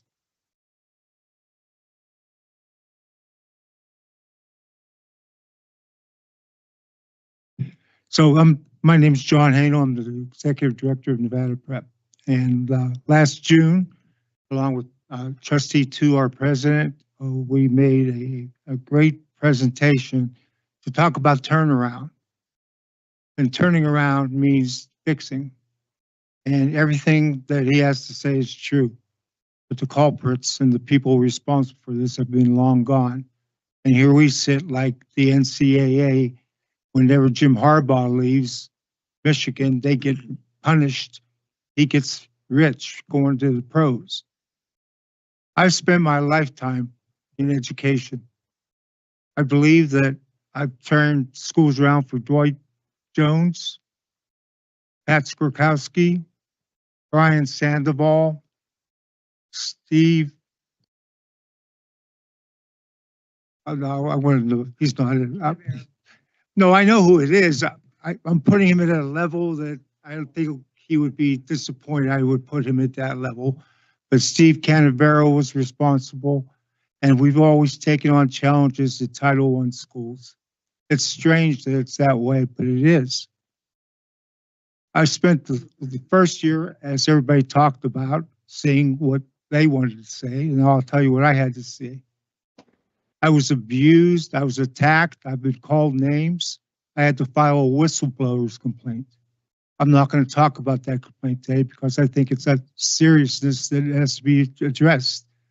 The negative fund balance is definitely there, but none of the people you're looking at are responsible for that. And once again, we are talking like everybody else, except we have one other purpose, and that is survival. I believe this school is worth saving. I believe these neighbors and the people around us that come to every event are worth treating with honesty and integrity. And our integrity is important to us. So let's start about some of the things that I don't think are happening right. You hear me talk about due process and fair process. Due process is what's happening right now. Fair process is getting the support you need to do the job whenever it's the toughest job probably in the whole entire state. So I file a complaint. I've been called every name in the books. That's okay. I believe what's most important is what happens now. Zero cash balance. To this day, I'm still waiting for my January monies from the grant process. I haven't filed February, I haven't filed March. And for some ridiculous reason, I have $35,000 that's about what I roll over every month. But zero balance, I'm disappointed to hear that. Trust and faith and belief is never enough because there are things out there that stop you from getting the job done. If I had that $35,000 today, I would be able to do more tomorrow. But it sits, and every time I try to get the money, a new reason comes up on why I can't have my money. Most of what we did to stay solvent is because we had great grant writing and did things the way we had to do it. Like bringing in Raymond James immediately, bringing him to the board, and doing everything to get this approved. If you want documents, I have documents. Nobody's ever asked for those documents from me before. I think that there are plenty of things we can do better. And that was what my short conversation was today whenever I came up here mistakenly. We need better support. We don't get support. We get compliance from the Charter School Authority. You are the only people that gave us support by believing in us.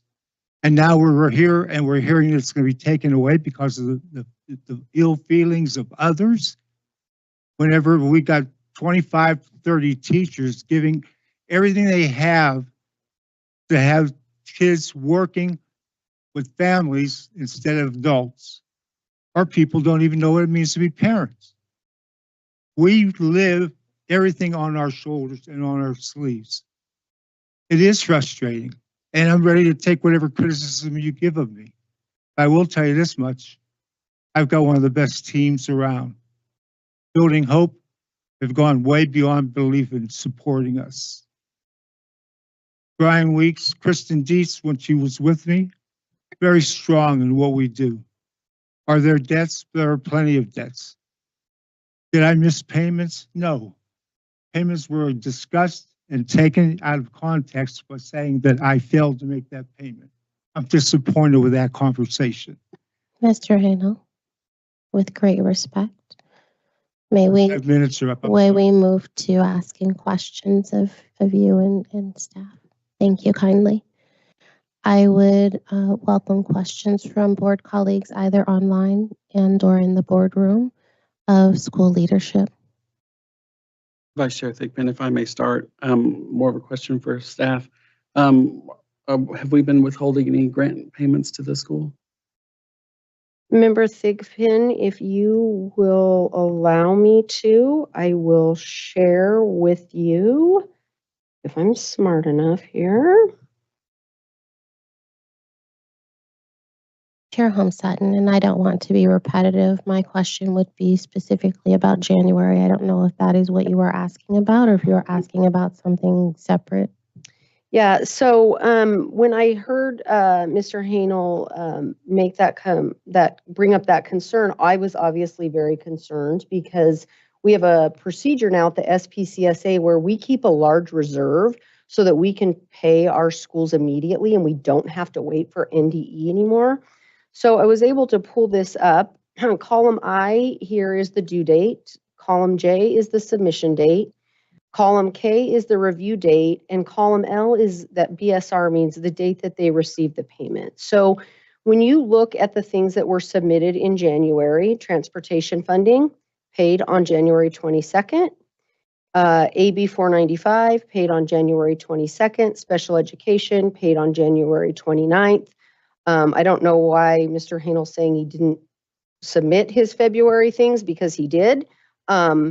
We got them and we have paid them. The only things that are outstanding here with grants are those that were submitted in March and April. It amounts to $8,085. And the reason that those have been rejected is because there's no payroll register with the pay stubs. They're like handwritten checks and there's no, like, it doesn't meet the federal requirements for what you have to submit to be reimbursed from a federal grant. So I was very concerned. I asked staff to triple check. They were able to pull up from the state system receipt of the funds. So certainly would love to touch base with Mr. Hanel if he feels like he hasn't gotten this money, because not only do our records, but the state records also indicate that their money for all of January, all of February has been received, and we haven't put in for him to get the March and April submissions because they don't meet federal requirements. And once they do, we will turn those around very, very quickly, as is our practice. Chair Homestead, if I may. So what we're looking at here in terms of the spreadsheet amounts to. So these are all, this is the Authority whole, saying that about yeah, I'm sorry. $70,000 was I maybe paid should have in- provided a little more context. in This January? This is all of their grant submissions throughout the year that they have submitted for. So these are all the ones that are due. Remember when Dr. Broughton was talking about they're all due on the 15th, and we want, and they've done a great, you can see they're turning them in usually a couple days before they're due to get submission. We review them, and then you can see the payment date. So, and it does obviously, like, special ed, they're resubmitting it every month. Transportation, they're submitting almost every month. AB $495, they're submitting every month. So they're doing a great job, and they're doing that right, timely submitting their reimbursements. But this idea, it's concerning to me also because all of our records, including the state records, indicate that those payments have been received. So for January, the records indicate $70,000 paid. Is that correct? I saw 29. Yeah. Certainly I'm estimating 8 and, Yep, let's just and add 3. those up. In January, it was $70,615 that was paid back. And then in February, it was $9,392. And those are like direct deposits, I'm Yes. assuming. Mhm. And you don't have those, Mr. Hanel? I believe what records say are true. Mhm. But you don't I have believe them? we have delays along the way over and over. So if it says it's January money, then it's January money.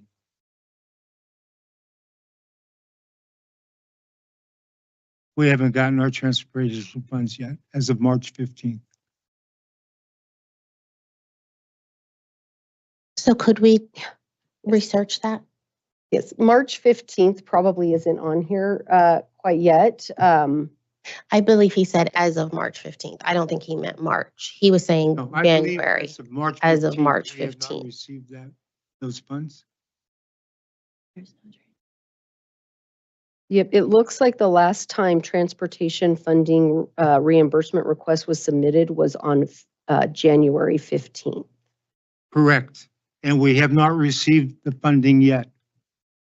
Okay, well, January 4th. I'm sorry, January 14th, and it shows, sorry, you got it on the 22nd. Is that the one that's $8,660? $8,660 that the report indicates has been paid? Mhm. So if we could request following that? For sure. Thank you.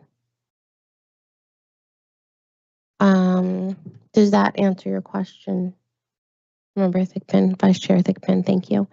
I would ask if there are additional questions from you, Vice Chair Thigpen, and or other board colleagues, either online or in the boardroom.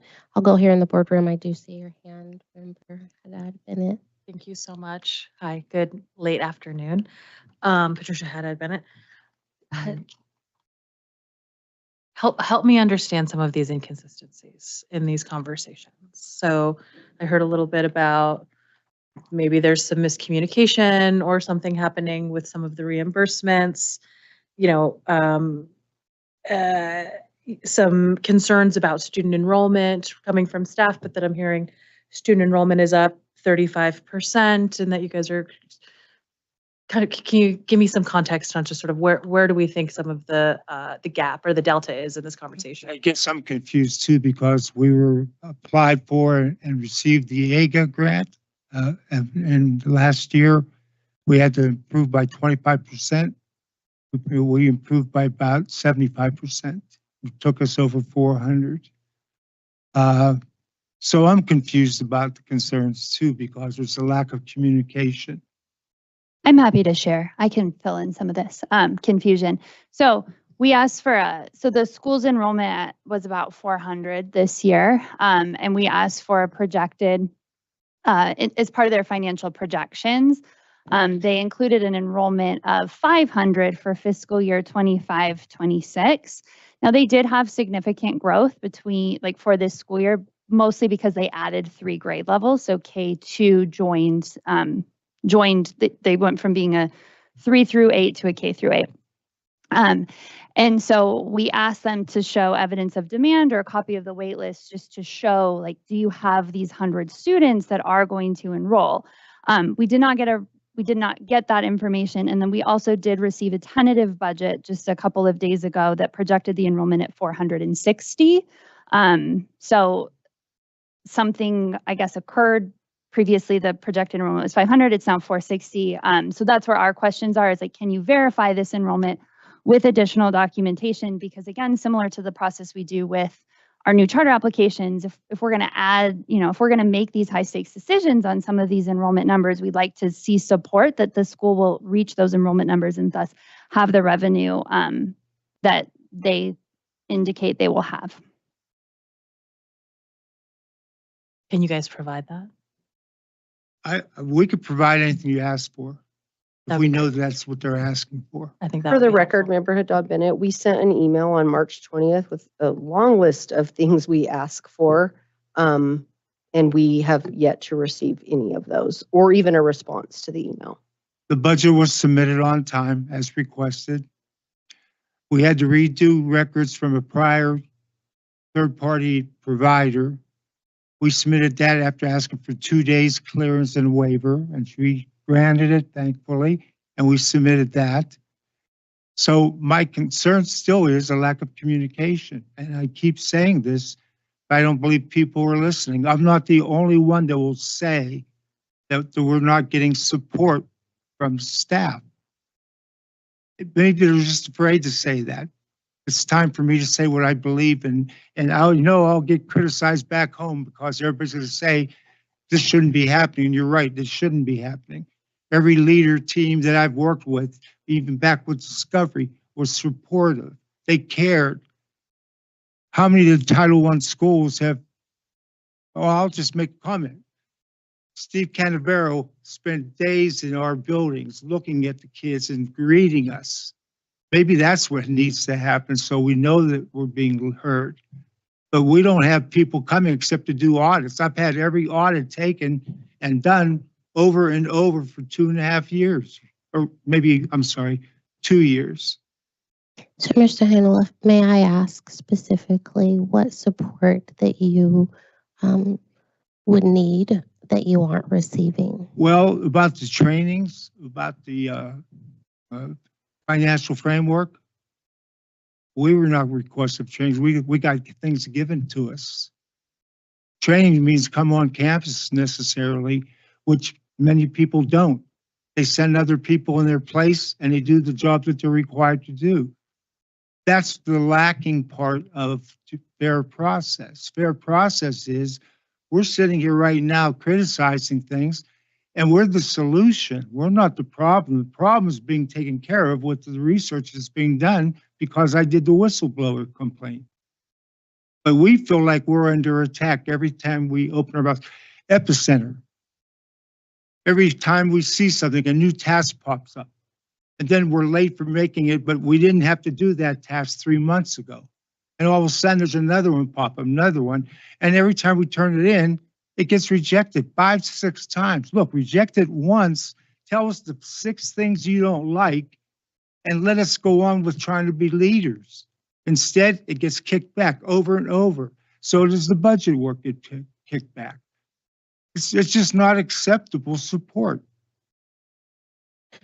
So if I hear you correctly, when I heard you say that someone is being sent in someone else's place, who are you expecting from leadership to come specifically? Any one of the 3 right there would be nice to see them in Southern Nevada schools. Okay. Maybe we should ask that question. How many schools have these 3 visited?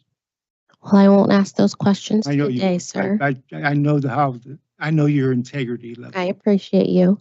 And I hear you. And then I believe the next question I have, well, I don't have a question about that. I'll just acknowledge, right, that you are speaking about some things that I may not have knowledge of around the whistleblower protection, like the whistleblower. So we won't discuss that either at this time. Just want to see what needs you have that we can attend to, and that we can ensure are being heard by the board and right as we sit with leadership.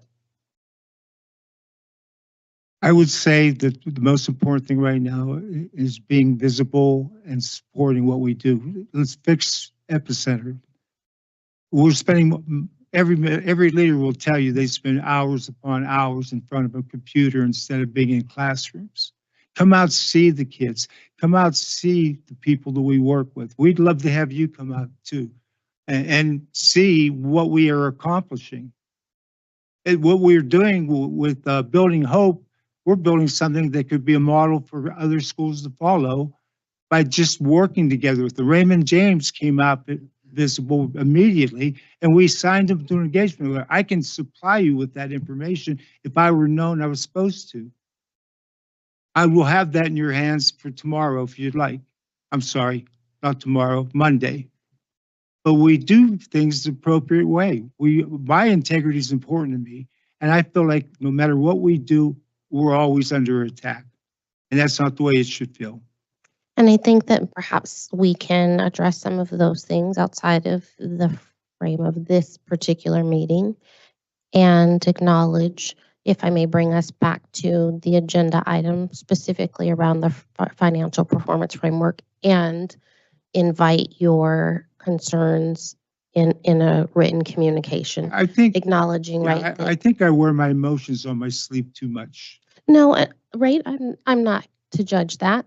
I too am emotional. I'm the tough judge of myself. I imagine we all are, and with I great believe respect. I like to see us believe that people cared. That's all. Just the fact that they care about Title I schools. Right now, the framework, it's not working for Title I schools. Somebody better get that in their head and realize that there'll be new faces and new schools, but Southern Nevada Title I schools are different than any other part of the state. And we work hard with the families, and we get a lot of our success is getting hugs. And this is you, and I still do that. This is the way you say hi to a kindergarten family. But the important thing is, we don't feel that they know what we're doing. All we ever get is compliance, compliance, compliance. What we want right now is to solve the issues with a bond issue. We did it the right way. We invited Raymond James Associates out.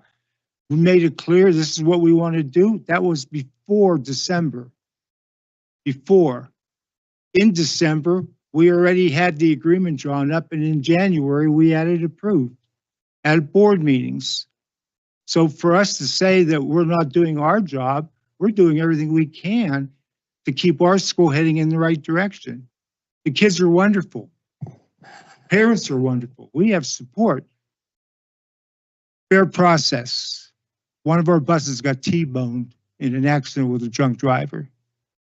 Gil called from the state asking if everybody was okay. I got no calls from anybody at Charter School Authority. I had to let them know that this happened. Yet we were on the news. We had students on the bus. Our driver got had to be, what do I want to say? They had to pull her out of there. She was trapped. I appreciate you. I'm going to pause my inquiry and share the time with Member Haddad Bennett, and then I would like to engage again, please. Thank you. May I say one last thing? Certainly, sir. All we really wanted was to be treated separately but fairly. The only reason we're talking this way is because we really do need the support of a bond issue. And anything that's happening, we've been told already that they will not even start until after we get cleared from the whistleblower situation. Yet we knew that in first week of December, and we didn't have the action taken to support us till a week ago. So when we start turning in data and everything, that's 3 months. 3 months that it was sat on, and we could have had the bond issue done. I've been on record from day one.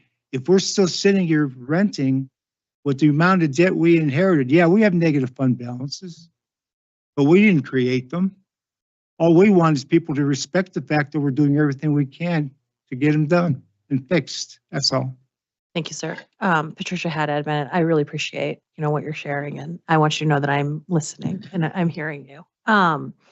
So I want to drill down a little bit on this bond issue, and the current financial situation and the steps that you all are taking in order to remediate that, right? And to become into better financial standing. So can you help me understand, any of you, help me understand if we were to issue a notice of breach today and elevate Nevada Prep from that notice of concern, it sounds to me that that would become a challenge for your ability to get that financing that you're looking for. It would eliminate it. it would eliminate. You see how quickly they all respond? Okay.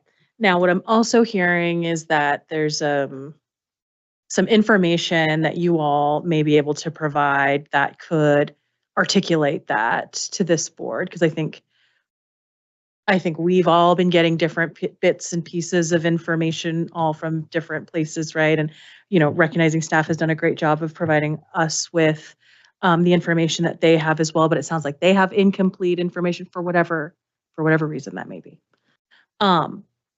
Is there additional information that you all would be able to provide that outlines similar to what we were discussing with another school? How much, what's the term, what's the timing, what are some of the contingencies that exist in order for you all to be able to get this deal done? Because here's my concern, which is I don't want your school to be in a position to where, we're hamstringing you from being able to be successful, right? So again, I think we have talked multiple times on this board about doing everything that we can to ensure that we're setting up schools for success. So I don't want to inadvertently do that for something that's procedural, right? So is that information that's available as far as, like I said, some of those particulars, and is that something that can be furnished? In addition to, it sounds like there's some outstanding information that also needs to be addressed. For the record, I'll have it in your hands Monday morning. Okay. And, For example. yeah, and we're also working with our current landlords. We're getting some more rent abatement during this time. They're willing to lower the rent for us, and that will be part of the bond deal as well. And so we can definitely update that and get you those numbers and give you an idea of what this would all look like. But the original rent or the lease was 87,000, but they allowed us to drop it, and they have an addendum to the lease of 63, which is like putting you on life support and giving you oxygen. I mean, these are people who want to see it work. They have drawn in so much of the community of investors and financial institutions that we are surrounded by people who can ensure our success and want to see it successful. When a little school like this goes away with this kind of hands-on leadership, it is a loss. If you could see how the parents react with him, if you could, I'll be on the phone with him. He goes, I gotta go release the kindergartners.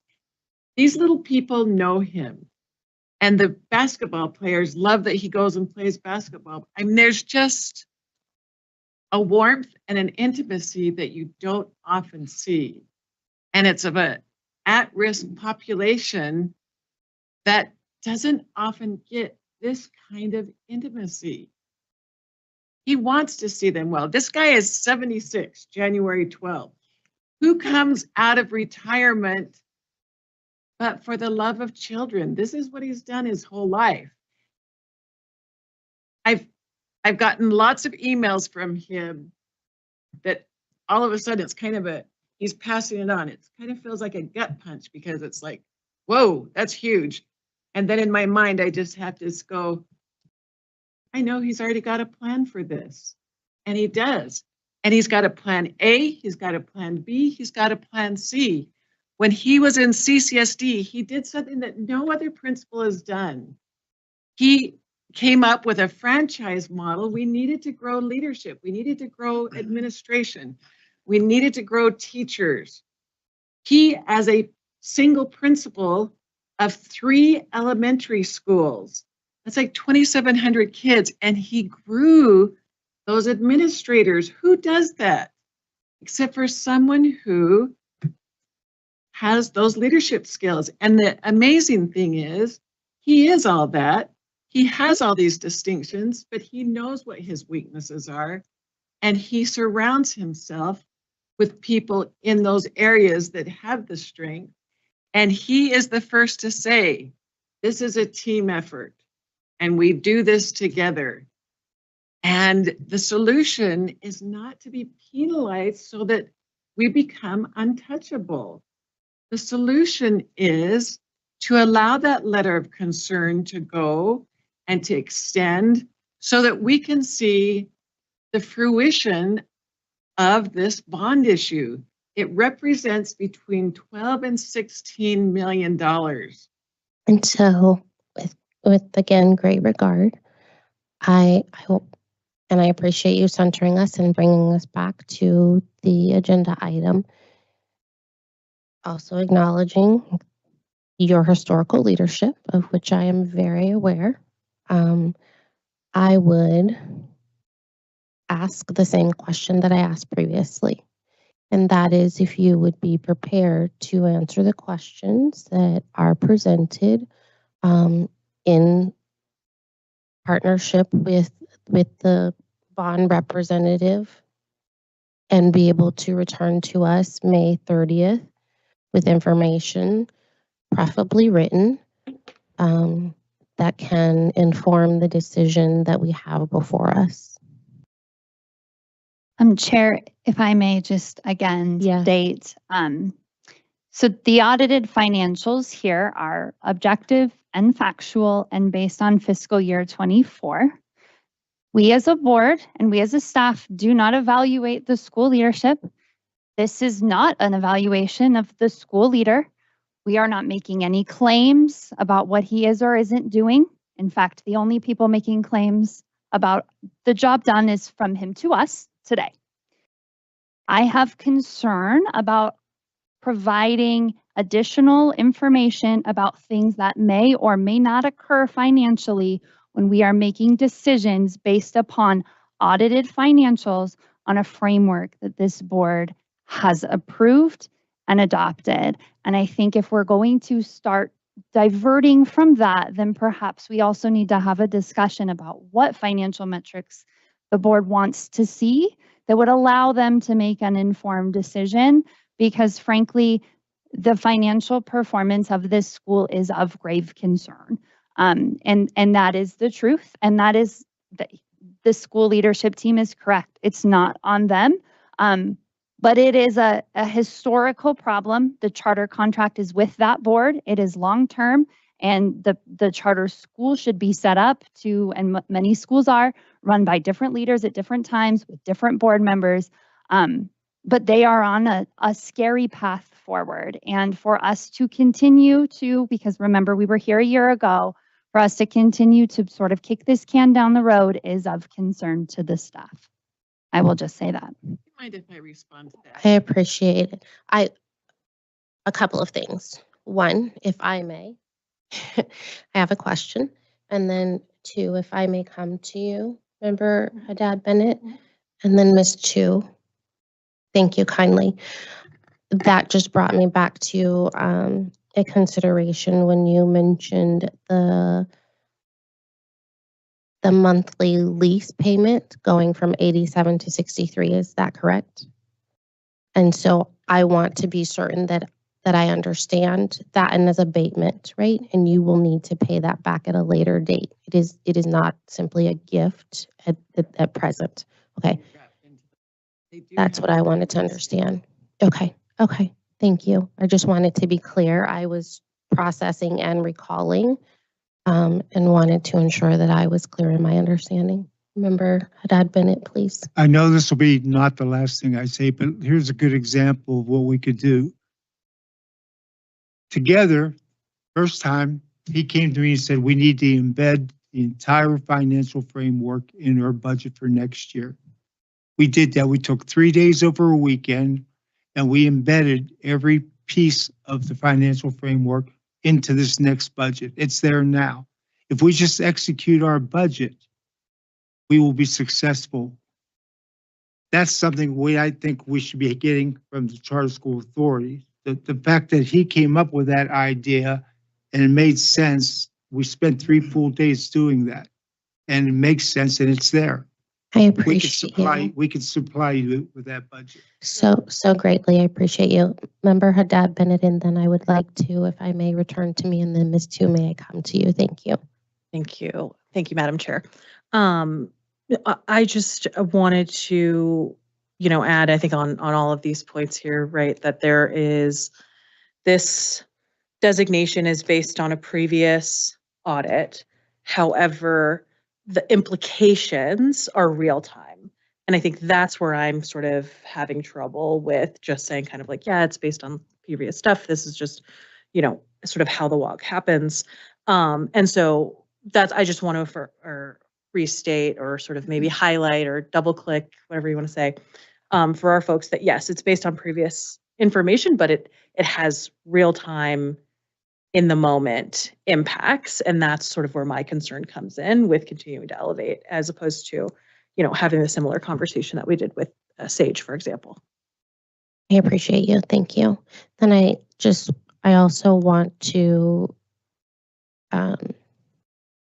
acknowledge our collaboration and partnership, and certainly the autonomy and agency that we provide to our charter schools. And so as much as you may want that type of support from staff, that isn't typically the support that we provide for our charter schools, acknowledging the intent to ensure that there is the agency and the autonomy to lead the school in the way that you believe is best. And so I just wanted to note that if I could. I then will come to Ms. 2, and then I am going to ask for a motion. Ms. 2. My apologies, Member Salcido, may we go to Ms. 2 and come to you? Absolutely. Ms. 2 is deferring to you, Member Salcido. All right. Thank you, Madam Chair. I got a lot of different thoughts. I'll start with, I want to address the school leaders, and one of the things that was clear even from last year is we all recognize on this board and on staff that the mess you are in was not your doing, right? No one is blaming you for this, right? And you said previously, earlier today, that you just wanted us, I'm not sure if you referred to staff or the board, but you just wanted us to recognize and respect that you're doing all you can to fix it. So let me be very clear, and I know it's virtual, but look you in the eye and tell you, we recognize and respect that you are doing all you can to fix this. And I thank you for it as a Nevadan. Okay. So thank you for everything that you're doing. I appreciate that. Thank you. Now I'm going to ask that you also recognize and respect our responsibilities and our role in this, right? We are responsible to ensure that we hold every school accountable. And again, the mess is not of your making, but we still are duty bound to hold Nevada Prep accountable, right? And make one pillar of that is financial stability, right? And that's our responsibility to hold that accountable, to make sure that you are financially stable. And everything that I'm looking at here raises red flags to me. Again, not of your doing, but it's the reality. I also understand that elevating this to a notice of breach eliminates some options. I understand that. But I also, again, going back to what I understand to be my responsibility, I can't let that fear prevent me from doing what I think I need to do, given the reality of the situation. Finally, I understand frustration, but speaking from personal experience, I've worked with Director McAdin in many capacities and with a lot of her staff in different capacities for a number of years. And I have never found her to be anything but incredibly helpful and wanting to do everything she can to do the right thing. Now, like everybody else, I'm sure we can find faults and wish that they can do a different different level of support, as you said. But I just, from a board member perspective, wanted to express, again, from my personal experience, I've always been nothing but impressed by her specifically, and by everybody on the staff that I've had the opportunity to work with over the years. So again, it is not an indication of a lack of recognition or respect for the efforts, which seem Herculean, that you are doing. But I think just like you're asking us to recognize the work you're doing, I think you need to recognize the position that we are in, the responsibilities that we are in. And one of those is a major one is accountability of the financial stability of these schools. And that is something, like I said, not of your making, but that's the reality that's before us right now. Thank you. Thank you, Ms. Chu. And your comments about staff are well said. I mean, this is also a Herculean job that you have. And as we speak of having met last June, it seems logical to allow enough time, at least even a year, to be evaluated. You know, you might even call that in the turnaround of being held harmless, in that, you know, you talked about that. I mean, I'm not saying just you, but the incubation period of new schools. In a real sense, we are a new school with new leadership, new staff, and a lot of new kids. So, and when you were talking about, I think the attorney was talking about the financial framework and these 8 indicators, that they were a projection of what was past, what was current, and the potential. And we all agree, we're not even in disagreement about what the past is. It was horrific in what happened to this school. And the present is showing you that we are struggling for our lives, for these children. I mean, I don't know what I'm doing here as a 68-year-old with 17 grandchildren, all out of state, a house full of grandkids. I'm not going to leave him in the lurch, or these children. So the potential is what I'm looking at. We're asking you to cast your view into the future, along with this group of people that are surrounding us. If you need to see the letter of engagement, we have it. If you need to see the financial schedule of how Building Hope has taken our lease agreement down from $87,000 to $63,000, we have it.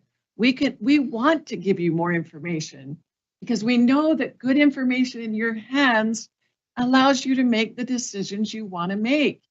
And in the end, we get that at some point you have these frameworks and these metrics. But I will tell you, as a trustee of CCSD, a former, it kills going forward in great ways if we just get hung on these metrics. These metrics are representing families and kids. And if you could see where this school is located in this neighborhood, in this zip code, it will close a window of hope for a lot of these families. I understand, Ms. No Chu. one's going to come back in. Okay. I do. And right, I don't want you to get emotional, because I don't want me to get emotional. And we've seen me cry here. I do. And so with that, I'm going to ask for a motion in similarity to the one that was made earlier on the agenda, and ask that staff would engage with you and provide you that opportunity to submit the documents. And I want to be clear on what it is I believe staff is asking for. That is from the information from your bond representative, not a narrative from school leadership. I appreciate you, but we are not looking for a narrative from school leadership. I just don't want us to get to May 30th and then it be something different. So I'm asking you to please work with staff to ensure that the information that is needed comes from your bond representative. And I believe that you may have other grant opportunities that are available to you. Yes, the private donations the school's working on. So Yeah. please, all of the information is necessary for us to make the decision that's before us. And to the point that Director Broughton made, we are kicking it down the road. And I hope that we are communicating to you that we are seeking all of the information that is needed to make the most informed decision. I hope that you trust us in that. So with that, I am asking for a motion. Vice Chair Before- Thigpen, I'm happy. Oh, I'm sorry, before we make the motion, this is Member Stern for the record. I'll withhold any of my other comments or questions, but I do have one request if we're considering a motion to suspend decision on this.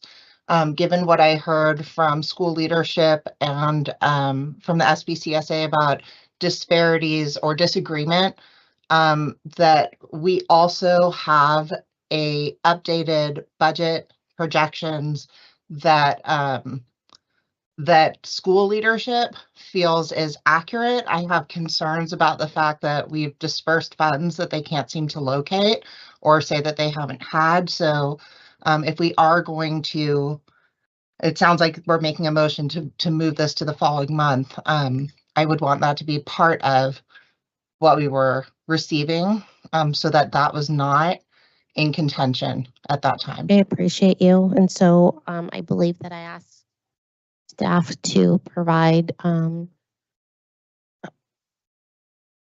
review. Sorry, I want to make sure I choose my words carefully, and that you would have an opportunity also to review and ensure that you've received the funds and or where the funds may be, given that they were dispersed in January.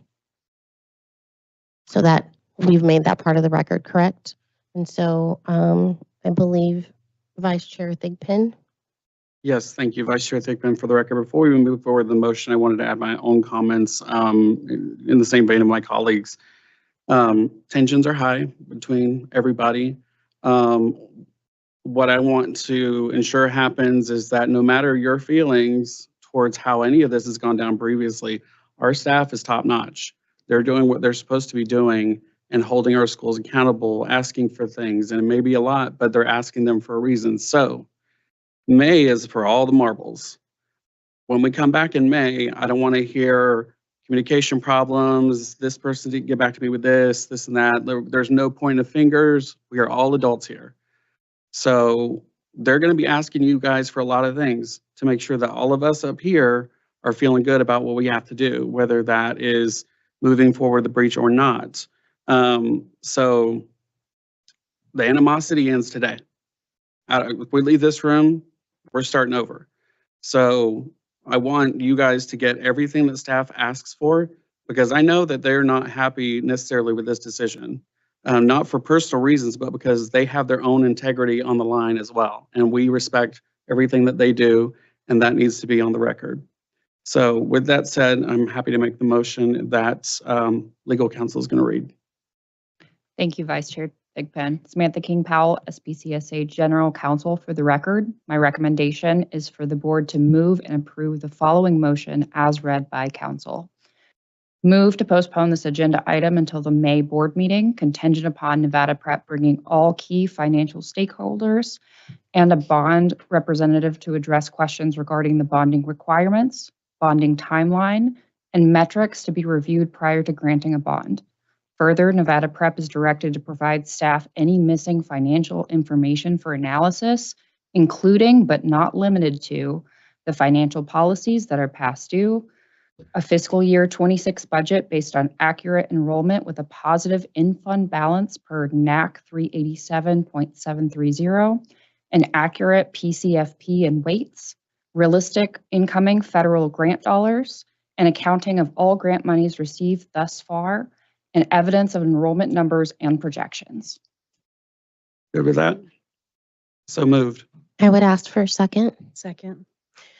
All those in favor of the proposed motion, please indicate by saying aye. Aye. Aye. Any in opposition? Aye. Noting Opposition. Member Salcido and Member Whitaker in opposition.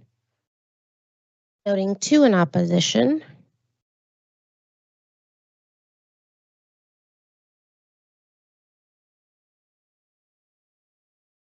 And 4.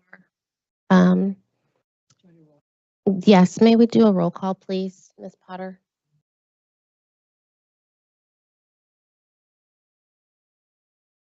Chair Dr. Holmes Sutton, Affirmative.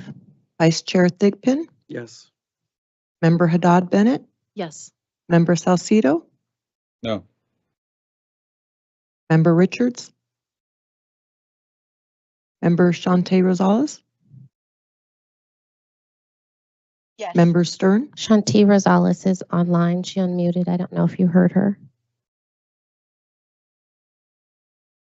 Could you did repeat your not. vote, Miss? Member Whitaker, No.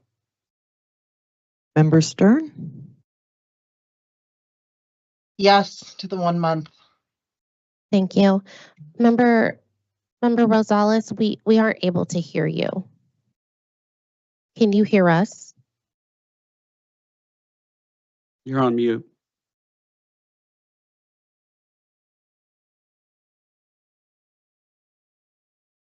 Member Shante Rosales?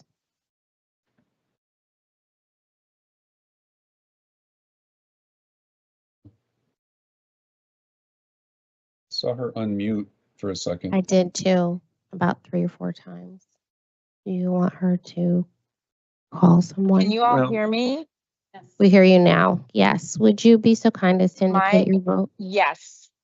My vote Thank you. is yes to the 1 month. Thank you. That's 5-2. Thank you, Ms. Potter. The motion carries. The motion passes. Thank you. I appreciate you. Please know that. And we will see you March 30th, May 30th. May 30th. I'm taking us back in time. I would move us to agenda item number 3 and just note the long range calendar. Are there any things that need to be brought before us for the long range calendar, Executive Director McAdam? With that, I would move to public comment. And is there any public comment online? there is no public comment online. Thank you. Ms. Tu, I want to be respectful and note that you had submitted for public comment at the close of our meeting. Is this? Thank you. With that, I would move for adjournment. The time is 3:51. Thank you. Thank you. Thank you to each of you. Appreciate you so very, very much.